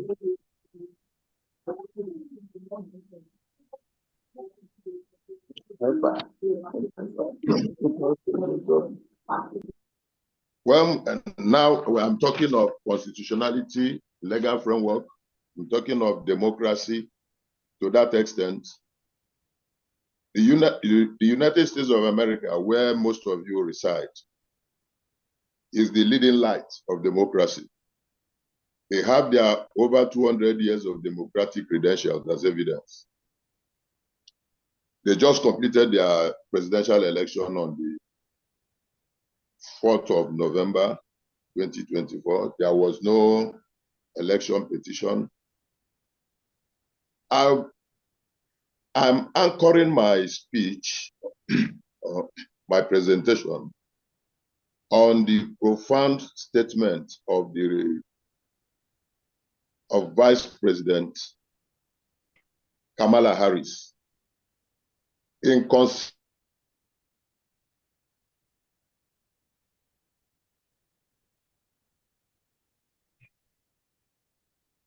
defeat to President. Hear me when I say that the light of America will always burn bright, as long as we never give up and we keep on fighting. She went further to say, we have been intentional about building community. We have been intentional about building community. This is what the Umunya people are doing today. Building coalitions, bringing people together from every walk of life and background, united by love of country, with enthusiasm and joy in our fight for America's future. And we did it with knowledge that we have so much in common that those that separate us. She now dwelt on a very fundamental issue. She says, and I quote, a fundamental principle of American democracies is that when we lose an election, we accept the result.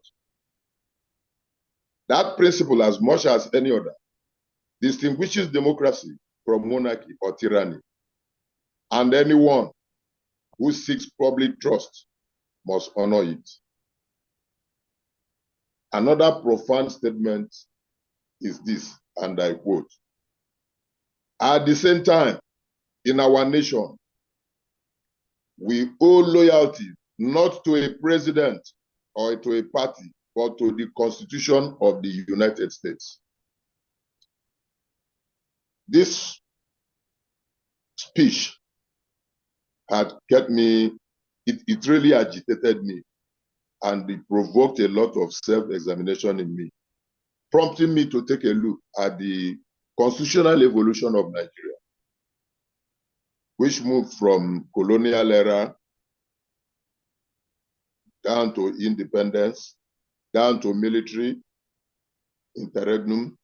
Then we now move to what I call civilian rule, not necessarily democratic rule. Then the question is, why have our democracy failed to uphold the principle of whoever loses election must accept the result?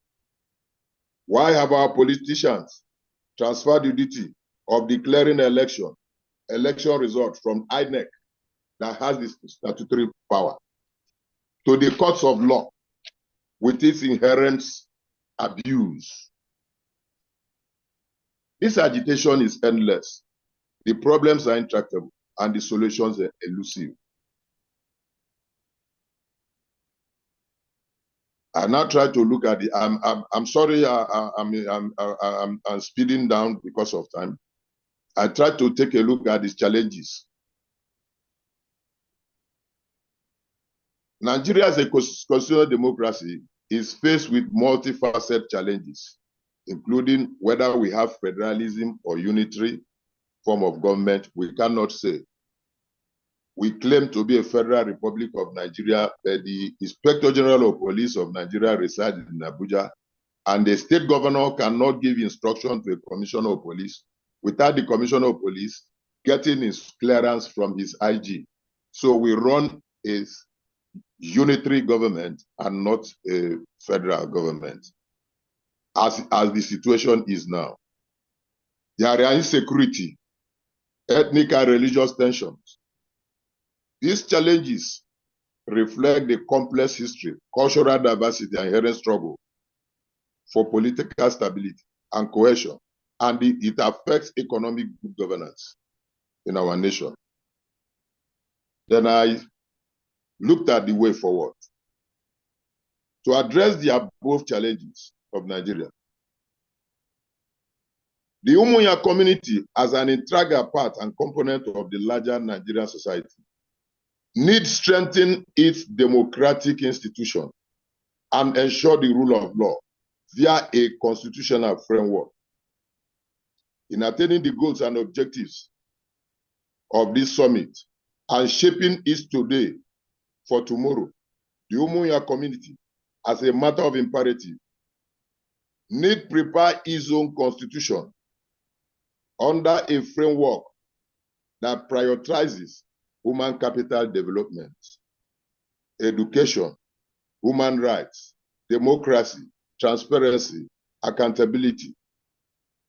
In fact, it is very instructive that this same UPA appointed us, and some of them my colleagues, including Dr. Ifeyinwo as a member, to take a look at the 2009 Umunya UDU Constitution. And we made some suggestions. In fact, we have sent a draft to the UPA. We made some suggestions. We suggested that the Umuada should be a very serious component of the organ of the UDU. We also suggested that election should be by delegate system to remove the incidence of thuggery and rascality. We also looked at the land tenure that a lot of speakers have mentioned there. We are insisting that communal land owned communally in Umunya should be sold on lease. These are all subject to ratification by the general body of UPA. I now concluded in the same speech of Kamala Harris, with a little adjustment, I posit that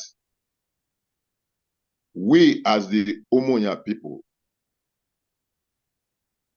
our light must never dim. It must go brighter and brighter. And we as a people must resolve never to give up and to keep fighting.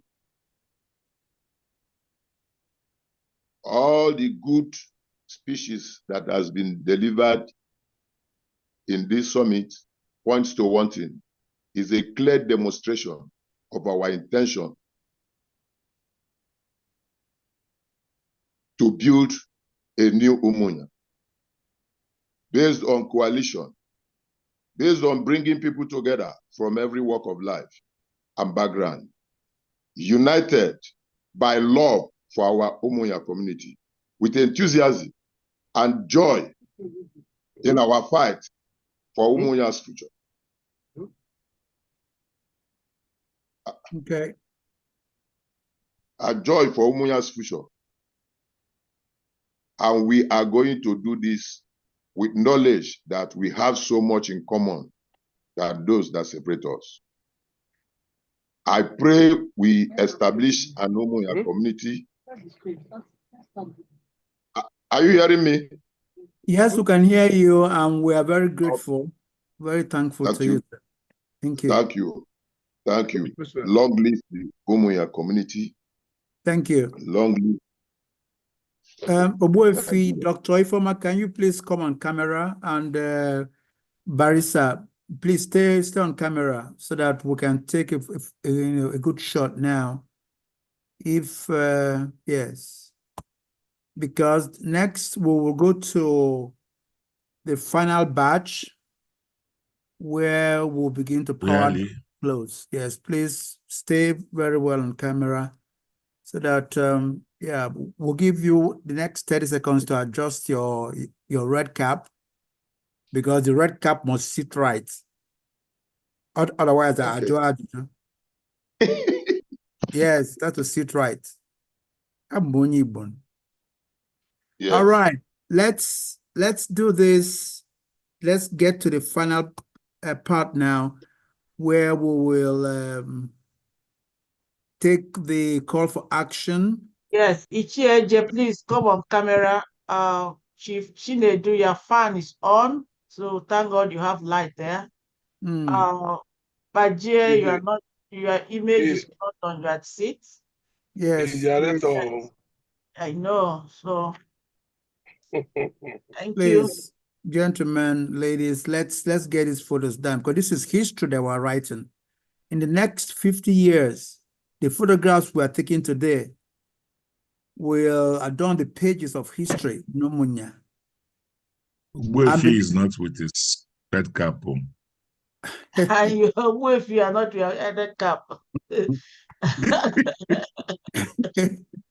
It's oh my God. Okay. All the stories. Now you're talking. Now you're talking. Now you're talking. Umuefi is still not with his red cap. Okay, he has brought it on. The cap is there now. Please, where is the chair? The only chair in our midst. Where are you?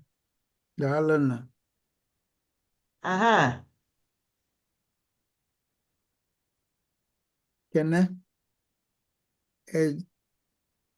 Okay. Let's have light where there's no light. Let there be light. And there was light. Oh yes. Okay. The final batch will be led by Chief Chief Ugonna John Gregg, expert in global industry developments in Indianapolis, strategic direction for. Is the photograph taken already? Yes. Is it possible to share the screen with me so I could show you something? Yes. Please. Okay, let's see what happens. Out. The chairman should please get ready after Chief Ugonna. We need to look at the kaleidoscope of the compass. Can you see the screen here? Yes. Thank you very much, Chairman, for allowing me to speak here. What I'm going to present you, I'm going to go through this very fast, like 5 minutes. And the thing is, this story I've talked and I've heard from many people across all of Igbo land. This is not just for today. This has been going on for, I'd say, for several years now. And it culminates to this talk. It's kind of like setting the stage and building on the opportunities that people have been talking about today. What are we going to do? Like, what is the plan? What are we going to do tomorrow morning when we're finished? Tomorrow morning when I wake up, who am I going to call? What am I going to do tomorrow morning? That's the way to think about this. And I've got some charts here they're more setup stuff. This is a key one. This one tells you the state of what's the opportunity in the southeast part of the country, in Anambra, in Umunya. What's the opportunity? The thing is, if you look at Igbo land, we're advantaged on so many things. The only things we're not advantaged on, in fact, we're advantaged on things in labor and natural resource that places like, United Arab Emirates, that US, China, other places are not advantaged in. some of these things over here. But what we're missing is capital and leadership. And we've talked about some of that today. We've talked about all of these opportunities. I'm going to talk a little bit about food and automotive. You know, the storyboard on agriculture is that a farmer in the US produces 65 times the amount of food per farmer versus what we produce in the Southeast part of the country. 65 times. If you look at the food industry, the state of the food industry, how far are we below the ceiling? How far are we, like, what's the target? How much money should we be going for? If you look at the middle chart with the middle box with the red block around it, it tells you that the amount of capital in the United States, which is pretty typical of Europe and other places, there's almost $4,600 US dollars spent per person in the country in stainless steel. It exists. It's on every corner here. $4,600. In the southeast part of Nigeria, it's $100. That's it. And even then, I doubt it's that high. This isn't scraping together a bunch of stories that probably people have made up. It's just we're just starting. And that's, when you look at this, like 2.5% of where we need to be. Whoops. You know, the thing is, there's a huge opportunity for export. I've been working in the region for 20 years. I used to run research and development and operations for Kraft Foods globally. I've been to 50 countries. I've been all over the place. I got connections everywhere. And I'm telling you, the need state for import is huge all over the globe. We should be exporting like crazy. There are things that are happening in other countries where they're not farming left and right. They're farming from the bottom and up. They're building column farms. There are huge column farms. These are just some farms that are inside people's garages in the Western space. There are spaces in India where they're growing columns that are on the order of 30 meters high. So a farmer doesn't need to go wide left or right and cut all their trees down and do a lot of bad things. Just grow up, grow from the bottom up. We've got an environment that can manage that. It's another idea. Huge import-export opportunities between North America and the Americas in general and the southeast part of our country, huh? There's so many opportunities. There are warehousing opportunities where we send product that the diasporan community in the United States wants, and then they send stuff back in the same ships back to the motherland with things that are manufactured in the States, and you get this symbiosis going on. And we put together a storyboard where you could have warehouses that store $1.5 million worth of revenue in them, and you turn that revenue over, say, 12 times a year. It's a big business. There's a huge area that we've been doing a lot of work in, that I've done projects, and we actually do this already. See, 75% of the people in Africa, and that includes Nigeria, and of course, it includes the southeast part, 75% of the people should be wearing some form of corrective lens today. What an opportunity. We've gone out, these lenses here that you're seeing and whatnot, these are things that we do in a roaming medical clinic that we send out to villages. It's mostly in Imo State where we've started, but we've been doing it for 3 or 4 years. And when we've done more than 1,000 people see better today because of this. And I tell you, when somebody goes from not seeing to seeing, tell why the Lord decided to choose healing the blind as his most popular miracle, because it is a miracle. These people go crazy when they start seeing. They can't imagine this is what things look like. We've done a lot of work in this area. We've honed out, and maybe we could manufacture our own lenses. We've talked about taking wings of hospitals that exist today and turning them into manufacturing facilities for these glasses instead of buying them in China. There are all kinds of opportunities for building food processes. This is just one food process that would build a high value oil that we could export. It'd be a couple $100,000 to put it together, and it would make about $20 million of revenue a year. Those are pretty good figures. What do we go for first? There's meat opportunities. There's bread and baked kinds of goods. There's fruits and nuts and veggies. These are things that we're good at. We are good at this in our space in the southeast part of the country. And you know what? We're not taking advantage of it. There's another area of opportunity. I call it mobility.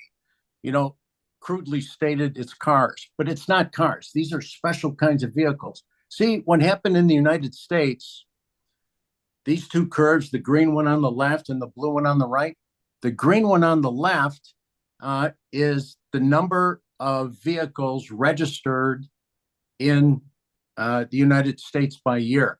And it's too fuzzy to see, but it starts back in 1920. And then it grew, and the blue curve and the green curve together, it shows you that as more vehicles were registered, life expectancy grew at exactly the same pace. So what's magic about mobility? Mobility, just think about it. If you have to walk, the little circle you live in, your little business, whatever you do, it doesn't even matter what you do. Your little circle you live in might have a radius of a couple kilometers. It's too much. By the time you walk to the end of the circle, you got to turn around and walk back home.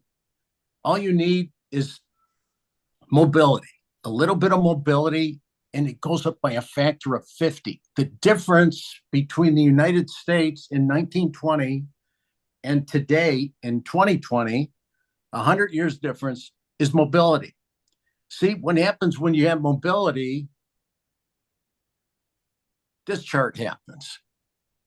When you spend $1 on mobility, there's another, not only do you get the dollar of mobility, vehicles, but you grow $2 in addition to that $1 in adjacent businesses. Why? Because vehicles beg roads, they beg spare parts, auto repairs, and training.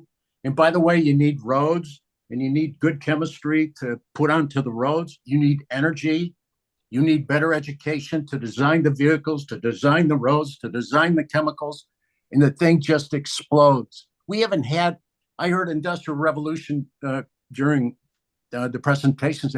We haven't had an industrial revolution in Africa. We haven't had one. We need to get one. We need to get one so that we're no longer 2% of what the Western culture is doing.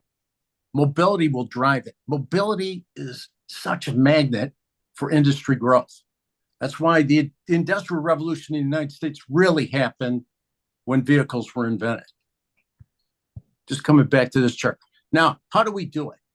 Well, we've already built an automobile company. We did a bunch of stuff. We're working with Inasan, and we're doing a lot of things. There's some cool things happening. And, you know, as part of that, if it's possible, we need to act like it's possible. So many times in Evil Land, I hear, it's possible. Boy, I hope they can do it. What? What kind of talk's that? If it's possible, get off your keister and do it. That is the magic of what we need to get our arms around. And the thing is, as we prepare the game plan, all of these ideas I've talked about, all of the ideas I've heard today, they're wonderful ideas. What we need to do now is engage companies who can bring the capital. You know, see, what happens is if we start bringing companies from the U.S., and this is, by the way, the car that we designed. There's a whole company built. You know what we had to do? It's called Eva Motors. We had to build it in Germany because we couldn't get people interested to come put the money where we're at, because we have what we have going on.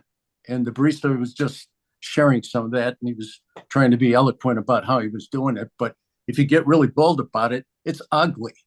And they don't want to bring their money here. But we got to work on that. We know people. These guys are teed up to come here. And if we can tee them up to work with Inasan, we'll have an assembly business going on. And these vehicles are incredible. They carry 2 tons. They're electric. They're also a hybrid vehicle. They can do incredible things. And we just got to get these people, because we help build the company. They owe us. See, that's how business works. You do a favor for somebody, they do a favor. It's very simple. And so we've been working on attracting companies. I want to show you something. These are, I'm sure some of you are familiar with LinkedIn.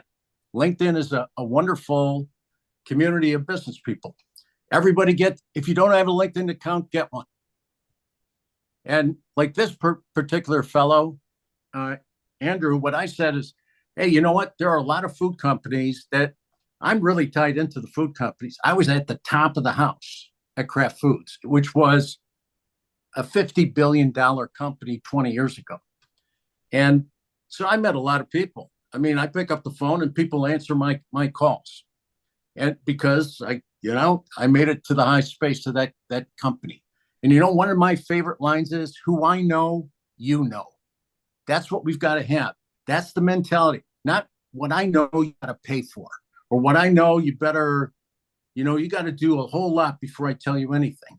I don't believe in that concept. I believe in telling you everything I know. You got to meet somebody. There's a good chance I could introduce them to you because I'm really tied in. See, Andrew's a first level person on LinkedIn. And all I did is I had to send him a little note and say, I'd like to talk to you. He runs Nestle, their international strategy.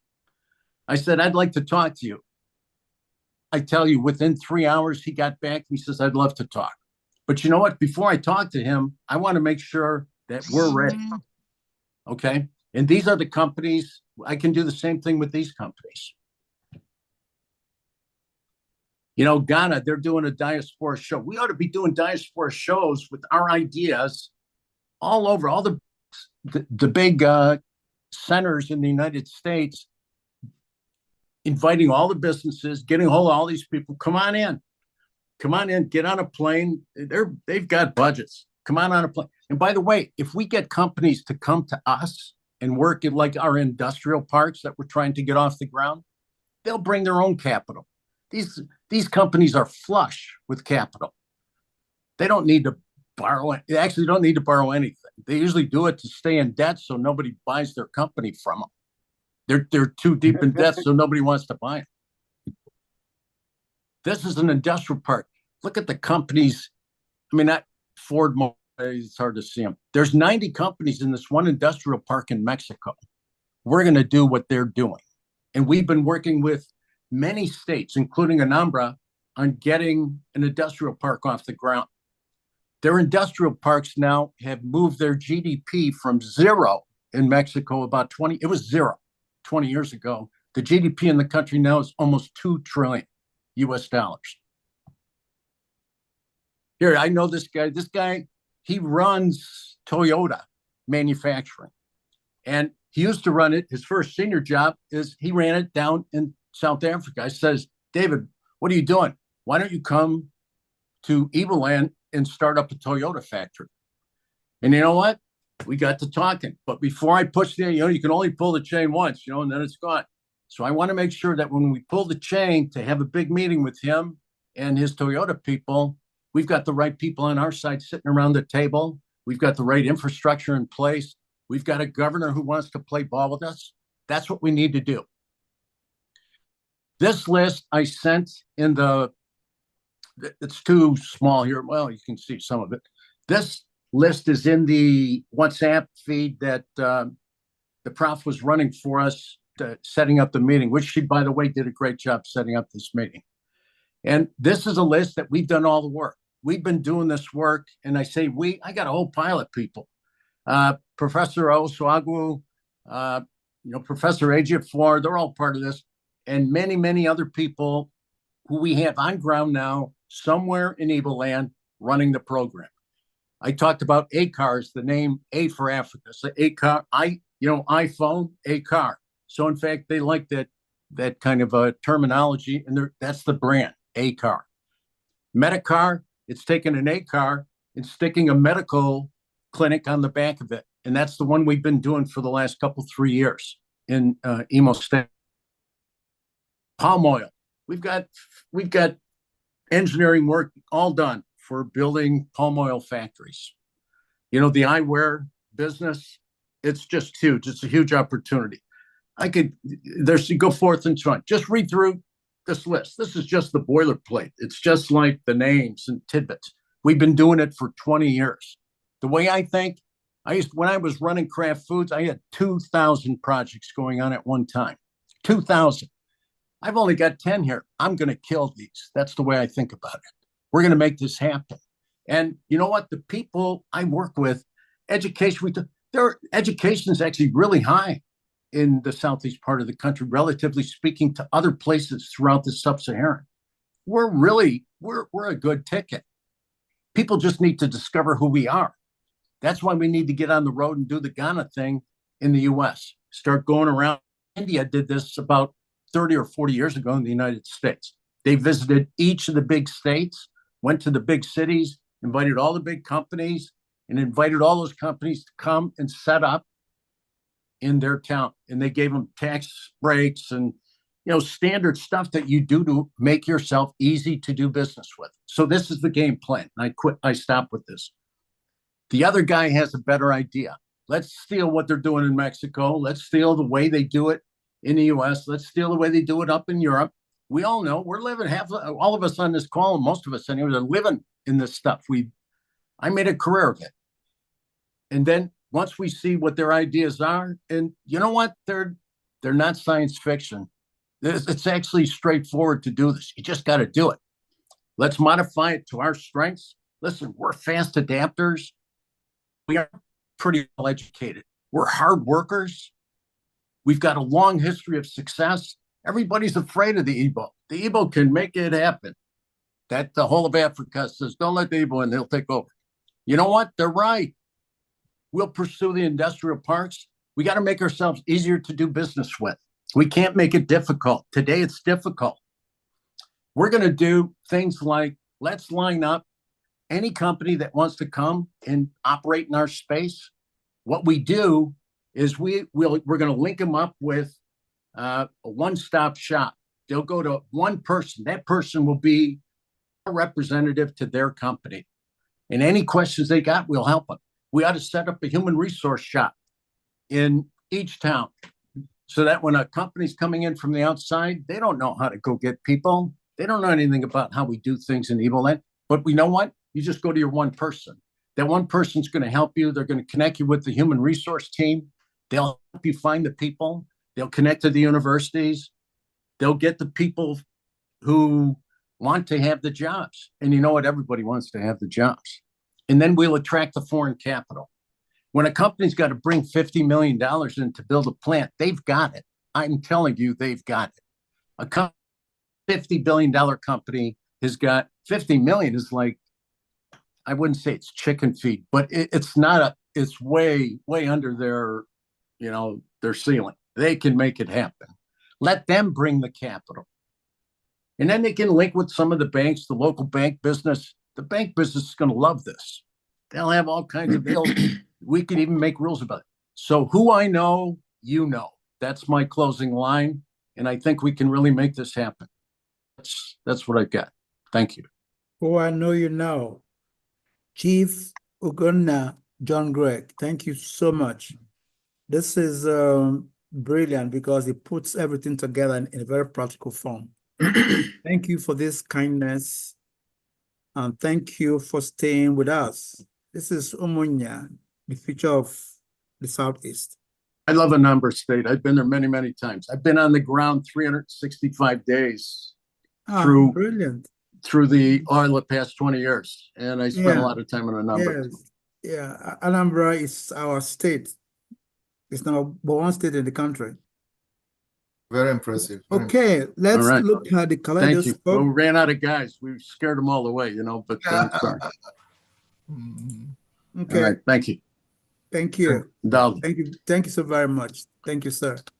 Now we are going to look at the compasses. We're going to look at the kaleidoscope.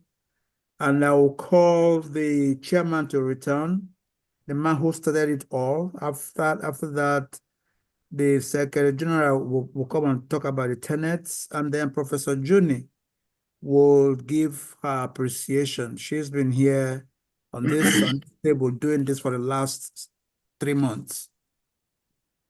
All right. All right. Mr. Chairman. Dr. Anyemeka.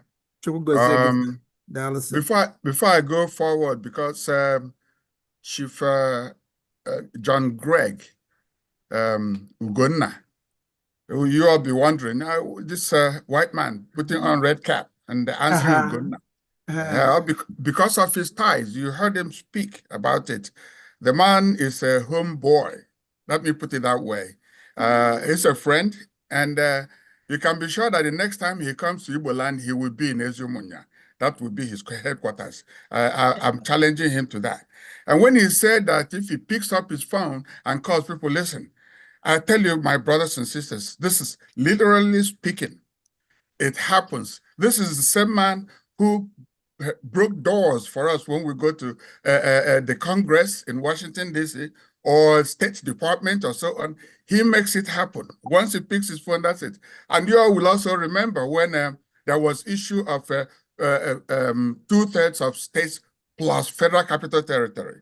You know, it was an issue. He was the one also who led our search for a legal luminary to back up what we were doing with P2B and so on. He's also leading the charge for the release of Nnamdi Kanu. There are so many things he has done for Ndibo, and he's very happy doing it. So next time, he will be in Umunya. So please give him a round of applause. Thank you. Thank you so much. It's not necessary. Thank you. Thank you. Thank you.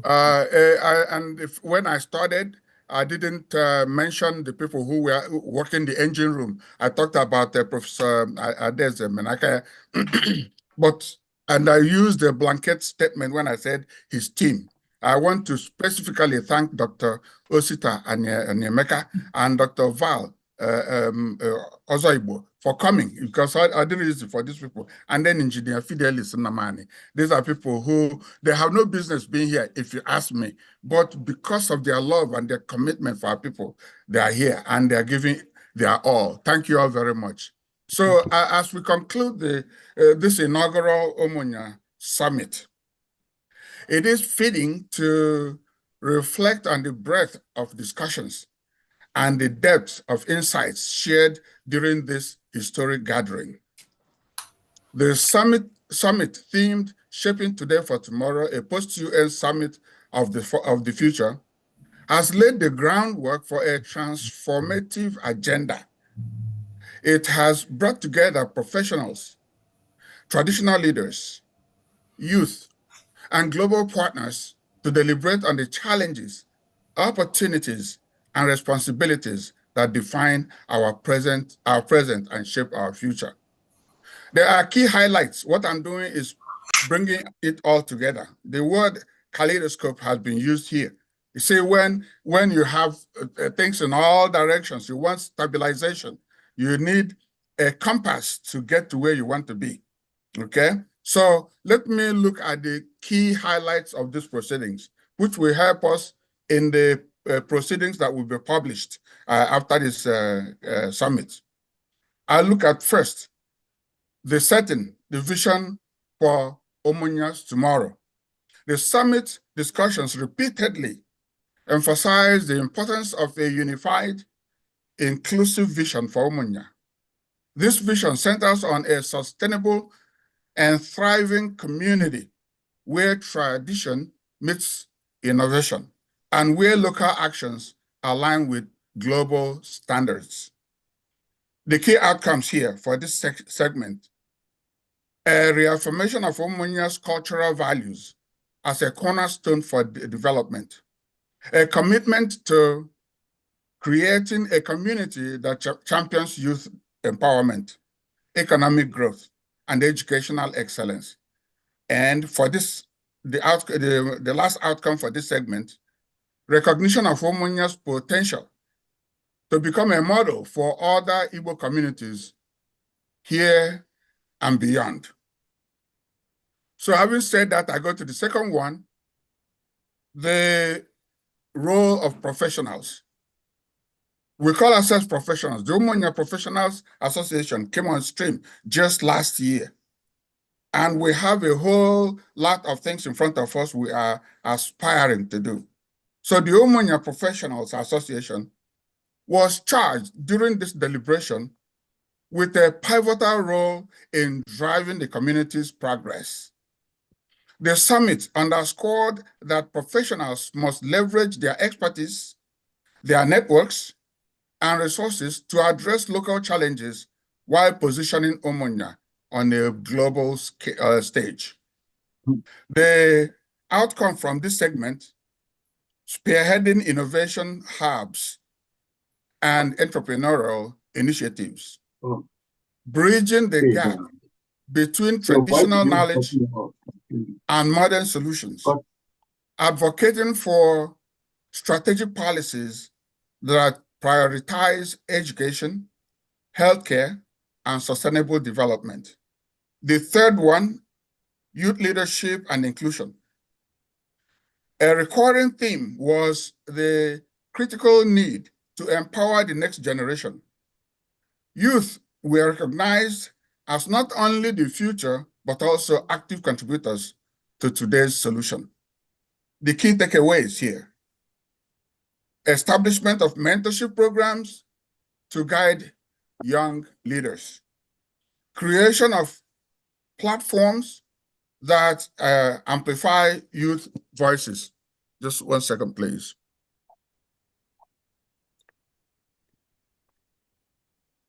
And encouragement of youth-led projects in technology, in culture, and in development. The fourth one, cultural preservation as a strategic tool. The summit highlighted the erosion of cultural values and the urgent need to reclaim them as a source of strength. Prominent contributors like Professor Chidio Usuagu emphasized the necessity of embedding Igbo values in all developmental agendas.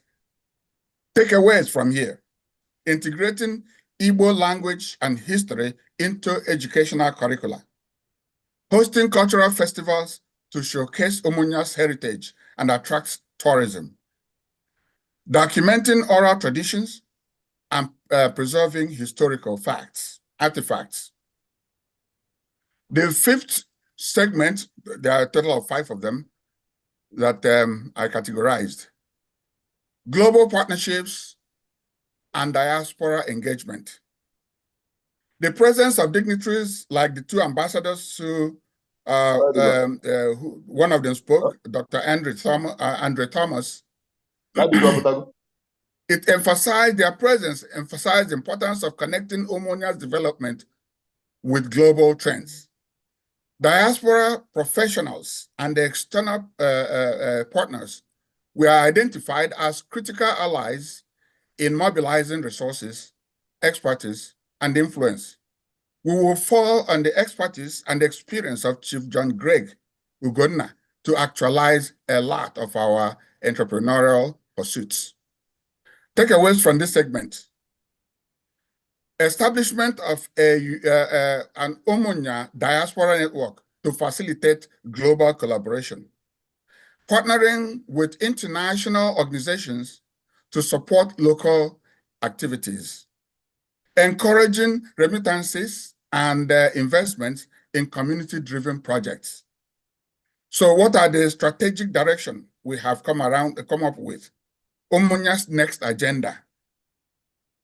From the robust deliberations, a clear strategic roadmap emerged, focusing on 5 pillars, and I'll just rush through those 5 pillars. First is economic development. In fact, I don't know whether we'll still have time for me to go through all those one by one, but let me say economic development, education and innovation, infrastructure and sustainability, cultural renaissance, and community leadership governance. We're going to post this out because I have bullets on each of these, and taking the time will not permit me to talk on each of them in detail. So those are the strategic direction we are thinking about. So I go to the final phase, which is call to action for Umunya professionals, since we now agreed that the onus rests on us to chart the course for development of Umunya, to chart the course for safety in Umunya, to chart the course for food security in Umunya. Therefore, there is a call to action for Umunya professionals. As we conclude, the spotlight turns to the Umunya professionals whose role is indispensable in translating this vision into reality. The summit has asked us to, 1, take ownership, embrace the responsibility of driving Umunya's progress, starting with actionable projects in our respective fields, as eloquently laid out by UPA committee contributions. You know, we have various committees and they have started working on some of these things. So we'll just have to speed things up. The next one will be building partnerships, collaborate with local and global stakeholders to bring resources, knowledge, and innovation to Umunya, just like Chief John Gregg said. We also have another action plan or call to action. Mentoring the next generation. We need to invest in our youth development to ensure continuity in leadership and in progress. The last of the call to action will be championing accountability, which is usually the bane of a lot of organizations or communities in Nigeria, in Igbo land, and elsewhere. We should lead by example in fostering transparency, ethical practices, and unity. So, to conclude, the proceedings of this summit have been a call to action, an appeal for unity, vision, and commitment. The road ahead will not be without challenges, but with the collective strength of Umunya professionals and stakeholders, the future is bright. Let us rise to the occasion, guided by the words of our ancestors. Egbe belu gobelu, nke si bi ebe na nkukwanya. All we want is progress moving forward. Together, we will ensure that Umunya stands as a beacon of hope, progress, and pride for generations to come. I give a special shout out right now, I've done that before, to Professor Adeze Menakea and her team, and we have named some of them, and Emeka and Engineer Namani already, and his team, and her team in the Global Outreach Committee of UPA for this sterling outing. I doff my hat for the committee leadership and to all those who presented tangible kaleidoscopic compasses. I salute the tradition and development leadership, the traditional and development leadership of Umunya for standing solidly behind this noble project. Umunya kachano. Yeah. Umunya makano. Yeah. Umunya kenemu no daluno. Dalurinne. Mr.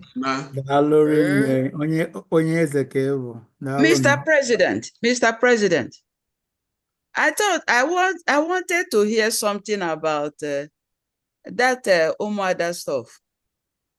Galvanizing the strength of Umuada because to bridge the gender gap is very, very integral to sustainable development. Wow. Yeah, that was the reason the planning stage we objectively put women in the agenda independently so they can express those things. But be rest assured that we are not just creating women wing. We believe that women in their own rights, in their own entity, have the capacity to do things. So going forward, that will be accommodated. There's no problem at all. Okay, make sure you do it. Thank you very much. Thank you. Thank you. Please, let's take this to the end. Let's take it to the end, please, gentlemen and ladies. The tenets of the summit. This is a very short one from the Secretary General, Honorable Chris Nonyelo.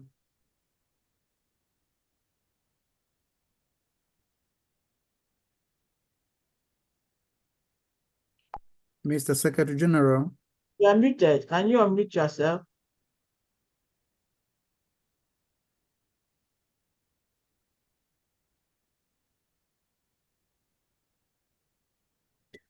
And after that, we'll take the appreciations from You are muted, Honorable Chris. Unmute yourself. So it's been a long evening. Where is he? He's still acting here. Yeah, but he's muted. Okay. Okay, let's Hello? yes, Mr. Secretary General. Okay. We're here. Yes, go ahead. I was saying that the chairman has actually summarized everything. And there has been a wonderful ventilation of ideas from various speakers. But one thing is certain from what I've just discussed, we need very good leadership to carry on with our intentions for the future, to build a greater future for our children. And in order to do that, we need to create opportunities for them. Without creating opportunities for our children, we may not be able to achieve any purpose. But in order to create that opportunity, we need to develop ideas, that seems to work on imperatives for the future. One of the speakers was saying something about education. If you don't have functional education that is relevant for the future, all the entire process of educational or bringing up our children would have been nonsensical. So we need to tailor our education in such a way that it will be functional and be able to attend to the needs of the future. Like I said, the chairman has analyzed and summarized everything, but I think the essential point here also is the kind of education. What manner of education are we bequeathing to our children? For now, I guess we have dysfunctional education in Umunya, in Anambra State, in Southeast, in Nigeria. So something proactive needs to be done in that direction. One of the speakers was saying something about our children not doing anything, not learning any skills, It is, yes, true. We need skilled children in order to face the challenges of the future. I don't think I have much to say again. A lot has been said, and I only wish to commend every one of us who have been part of this wonderful summit. Thank you. Thank you. Thank you so much, Mr. Secretary General. Professor Adeze Judy Meneke, it's your turn to say thank you, thank you, thank you. Mm-hmm. Wow, what a day from here. Wow. Oh my God. It's a good thing that we made it. We made it. I thought it can never be made. So we got the glory, and in fact, if I'm in worship mood, I will have another 1 hour. I'll just start praises and worship. So this summit has shown that all of us from Umunya, with the support of friends and colleagues, are committed to community system with Umunya at the center. We have, through the presentations today, set out clear operational vision that can shape our today for our tomorrow and our generations. Our target, therefore, include Pact for the future of Umunya, an agreement by all of us. Sustainable development, including Umunya community acceleration of 2030 development agenda, and leave no one behind. Issues of Umunya change towards climate change and rebirth of our ancestors' talent and skill acquisitions. Umunya peace and security, including commitment of Umunya women, peace, security, youth, and children.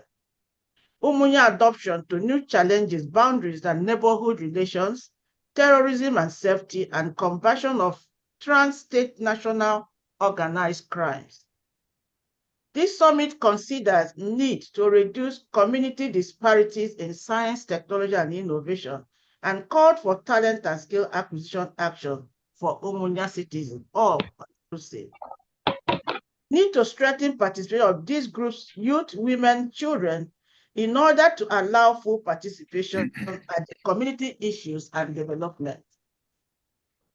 This summit also highlighted on the significant need for Umunya to make multilateral system more effective and fit for our future.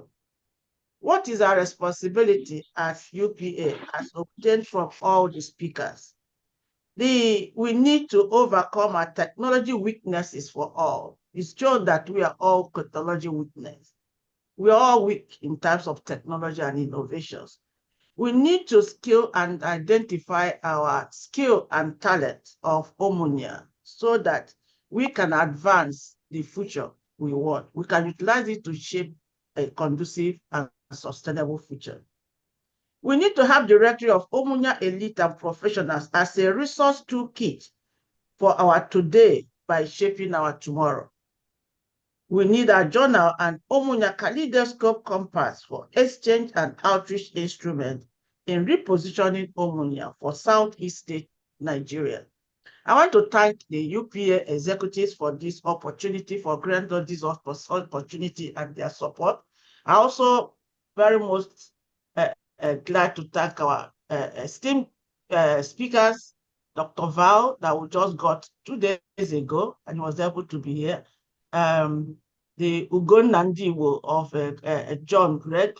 I think it was, again, less than 24 hours that he agreed to speak and give us a wonderful intervention, and even encouraged to support us with connections and linkages. Even when I spoke with him, he was very optimistic that Umunya is a good place for him to be part of. And also, there are 2 ambassadors from the UN Environment. His Excellency Usman Saki is right now in Geneva and couldn't join, one because of time and then again the network challenges. But he promised to send the video of his presentation to us after the summit. And Ambassador Thomas Andra, all the way from the Caribbean, we are much grateful for your support and attendance. And I'm also very proud of our key speakers from Umunya. Chief Michael Obaka Chiezude and Chief Chinedu Gilbert, the President General. So your time and your effort, your contribution. In fact, when I read your papers, it's really a strength that the passion for a new Umunya and the future we want is very, very accommodating. And also the education initiative from Chief John Akunia and our professor, Professor Emeritus IG Okafor, on this technology and innovation. He has been so much passionate about this technology and putting up a system that can help us take Umunya to the next level. And I'm thank God that this initiative will be a call for action for what we want to take as a next step. So, Professor Swag, oh my God, I told our chairman, Professor Jofo, that the paper of Ozimbo Oswago has given us a full page of our book coming on. You need to see what. In fact, if I allowed him to speak the time, we wouldn't have finished by now. Very inclusive and very, very detailed and encouraging as an Igbo man. I'm proud to be an Igbo woman after reading his paper. So I also want to acknowledge all the panel, the Umunya people, the resources that are in you, all of you that spoke, starting from a knowledge-based legal framework, education aspect, social inclusion, SDGs, and all of them. And all these are geared to what the summary of the United Nations Pact for the future entails. It entails sustainable development and financing. It entails international peace and security, peace, technology and innovation, and digital cooperation. It also spoke about the youth. Thank God for Mr. Dalu Ejiofor, who is the son of our chairman, Professor Ejiofor, and you see how intelligent, which means the youth of Umunya also agitating to be part of a new Umunya. So we'll also talk transforming global governance, digital impact, compact, and also we need to also have a declaration of the future we want for Umunya. So I want to appreciate all the speakers that have made contributions, and also the women, my fellow Umunya ladies and the women that have agreed to be here. In fact, if they were not here, I wouldn't be here. I would just cancel this program, because there's no need doing it for red cap chiefs and the way fees and the way. I will just decline. So Well I'm very proud of you for coming out, Dr. Chinwe, Dr. Ifi, Wada, Florence, engineer, from you. Yeah, hold on, no, Helen.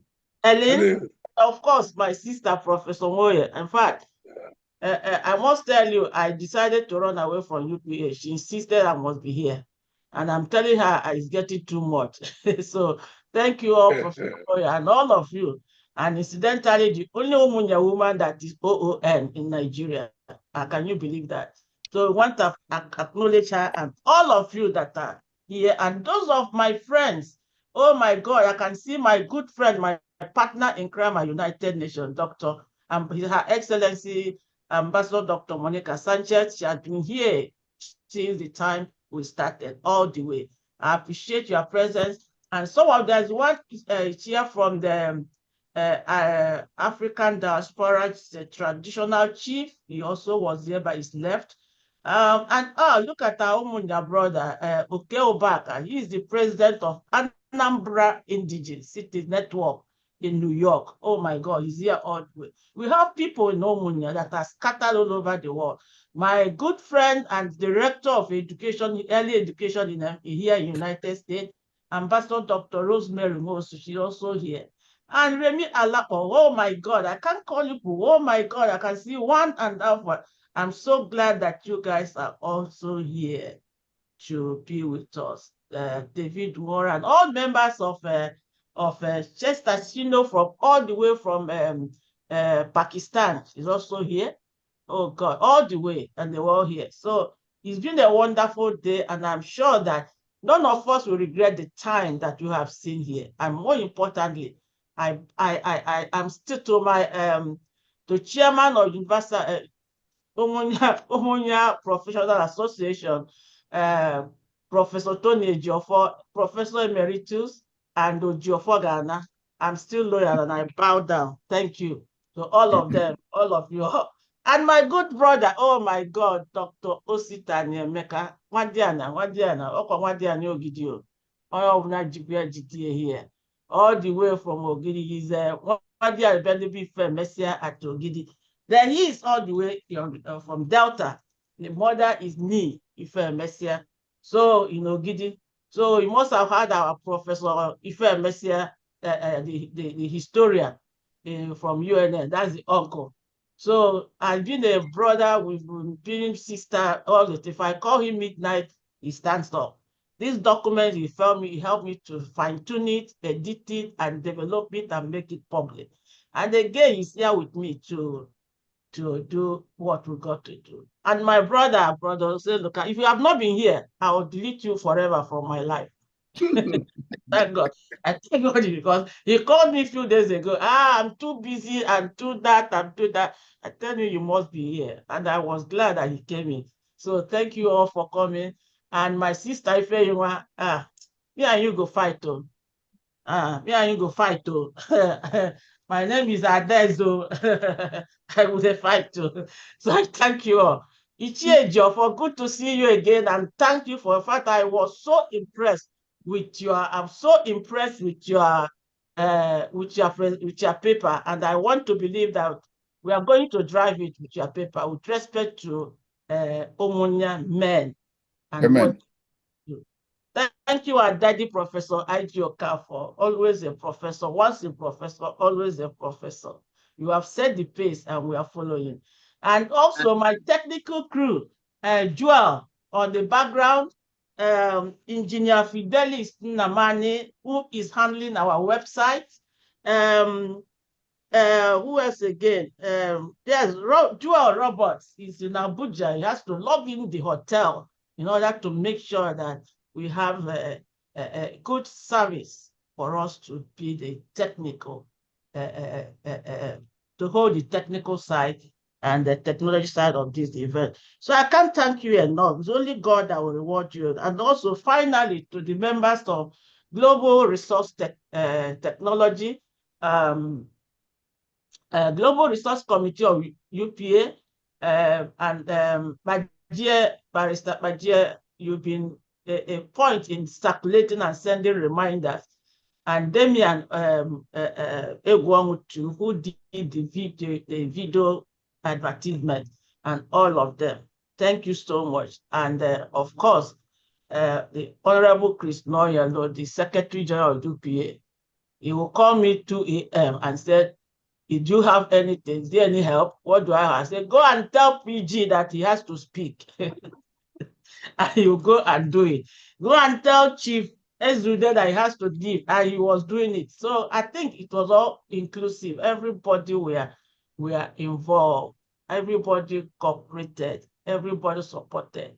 And Obuefi, thank you. I really like your speech, your spirit, because you had to wait. In fact, while he was at the airport, he was testing me. I'm still trying to board my flight to Lagos. I hope I'll be there. You know what? That is commitment. It's not just about speaking, it's just all the commitment. And he really made it. And you can see how he even forgot his red cap as a wife, because he just wanted to be here to speak. So I thank you for that. So thank you, everyone. And let's now, we have set up the pace. Let's not go down. And we are targeting Southeast. We want to be the model of this pact for the future for the Southeast states of Nigeria. God bless you all and thank you. Thank you, everyone. Can someone lead us? Dr. Val, my name is Oliver Twist. What you said, people have been asking questions, and I'm going to come back to you. So my name is Oliver Twist. So we are not stopping for your presentation. That model, finances and everything, we need more. So in fact, Professor Idioka might be taking it cool. Me, I'm hot as one that he was. Thank you. So thank you, everyone. Can we invite anybody to give us a closing prayer? I think we need the chair to so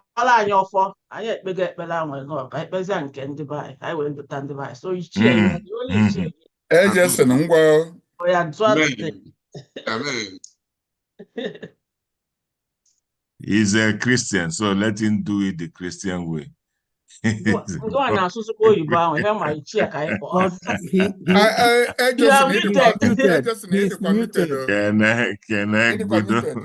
The man is muted. You are muted. Muted. Muted. Can I unmute? Unmute yourself. Chief, can I unmute yourself? We are meeting from the technical team of meeting. Maybe he's no longer hearing us. No, look at his mouth. When he stops, we say amen. Okay. That's How do you know what you're saying? Amen. I think it's so for in the Christian way. So go ahead. Because I say no Jesus. Amen. Amen. Jesus. Amen. Amen. Even for posterity's sake. Your fathers may hear, your grandfathers may hear, your grandmothers, your mothers, okay? Jesus. Amen. Amen. If I be do even abo, even gabalani ulu no diniru. In all honesty, but your people are trying to rejuvenate it. Please, thank you and thank you and thank you. Kachuku gozi gozi Umunya. Kudodi, kaganiru batawa. Ụmụaka yusu anaghị empower ka eje na-anụ ọgụ na-akụwasị bọtụl kaba gbaa mbọ ka ife dịrịva mma ọ dịkwa nụva mma anya dị free na Umunya biko nụ si n'ike gaa n'iru na ọkwa unu na-enwenye kịta ama anyị nara unu ka Chukwu na-agọzi anyị gozie onye ọbụla n'afọ Jizọs Kraịst onye nwe anyị. Amen. Ichie. Well, I didn't disappoint. Good night, everybody. Prof. Why are you people jealous? Professor Menaka, I need to reconnect on this, okay? Prof. Prof. Juni. Prof. Juni. Kachipon. Okay. God is your Okay.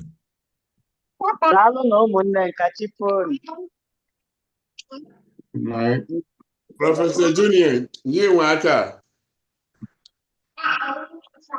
Professor Ada, thank you.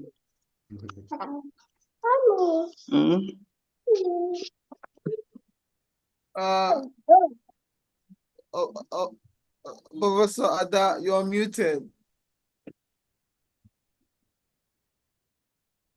Hey, Jesus.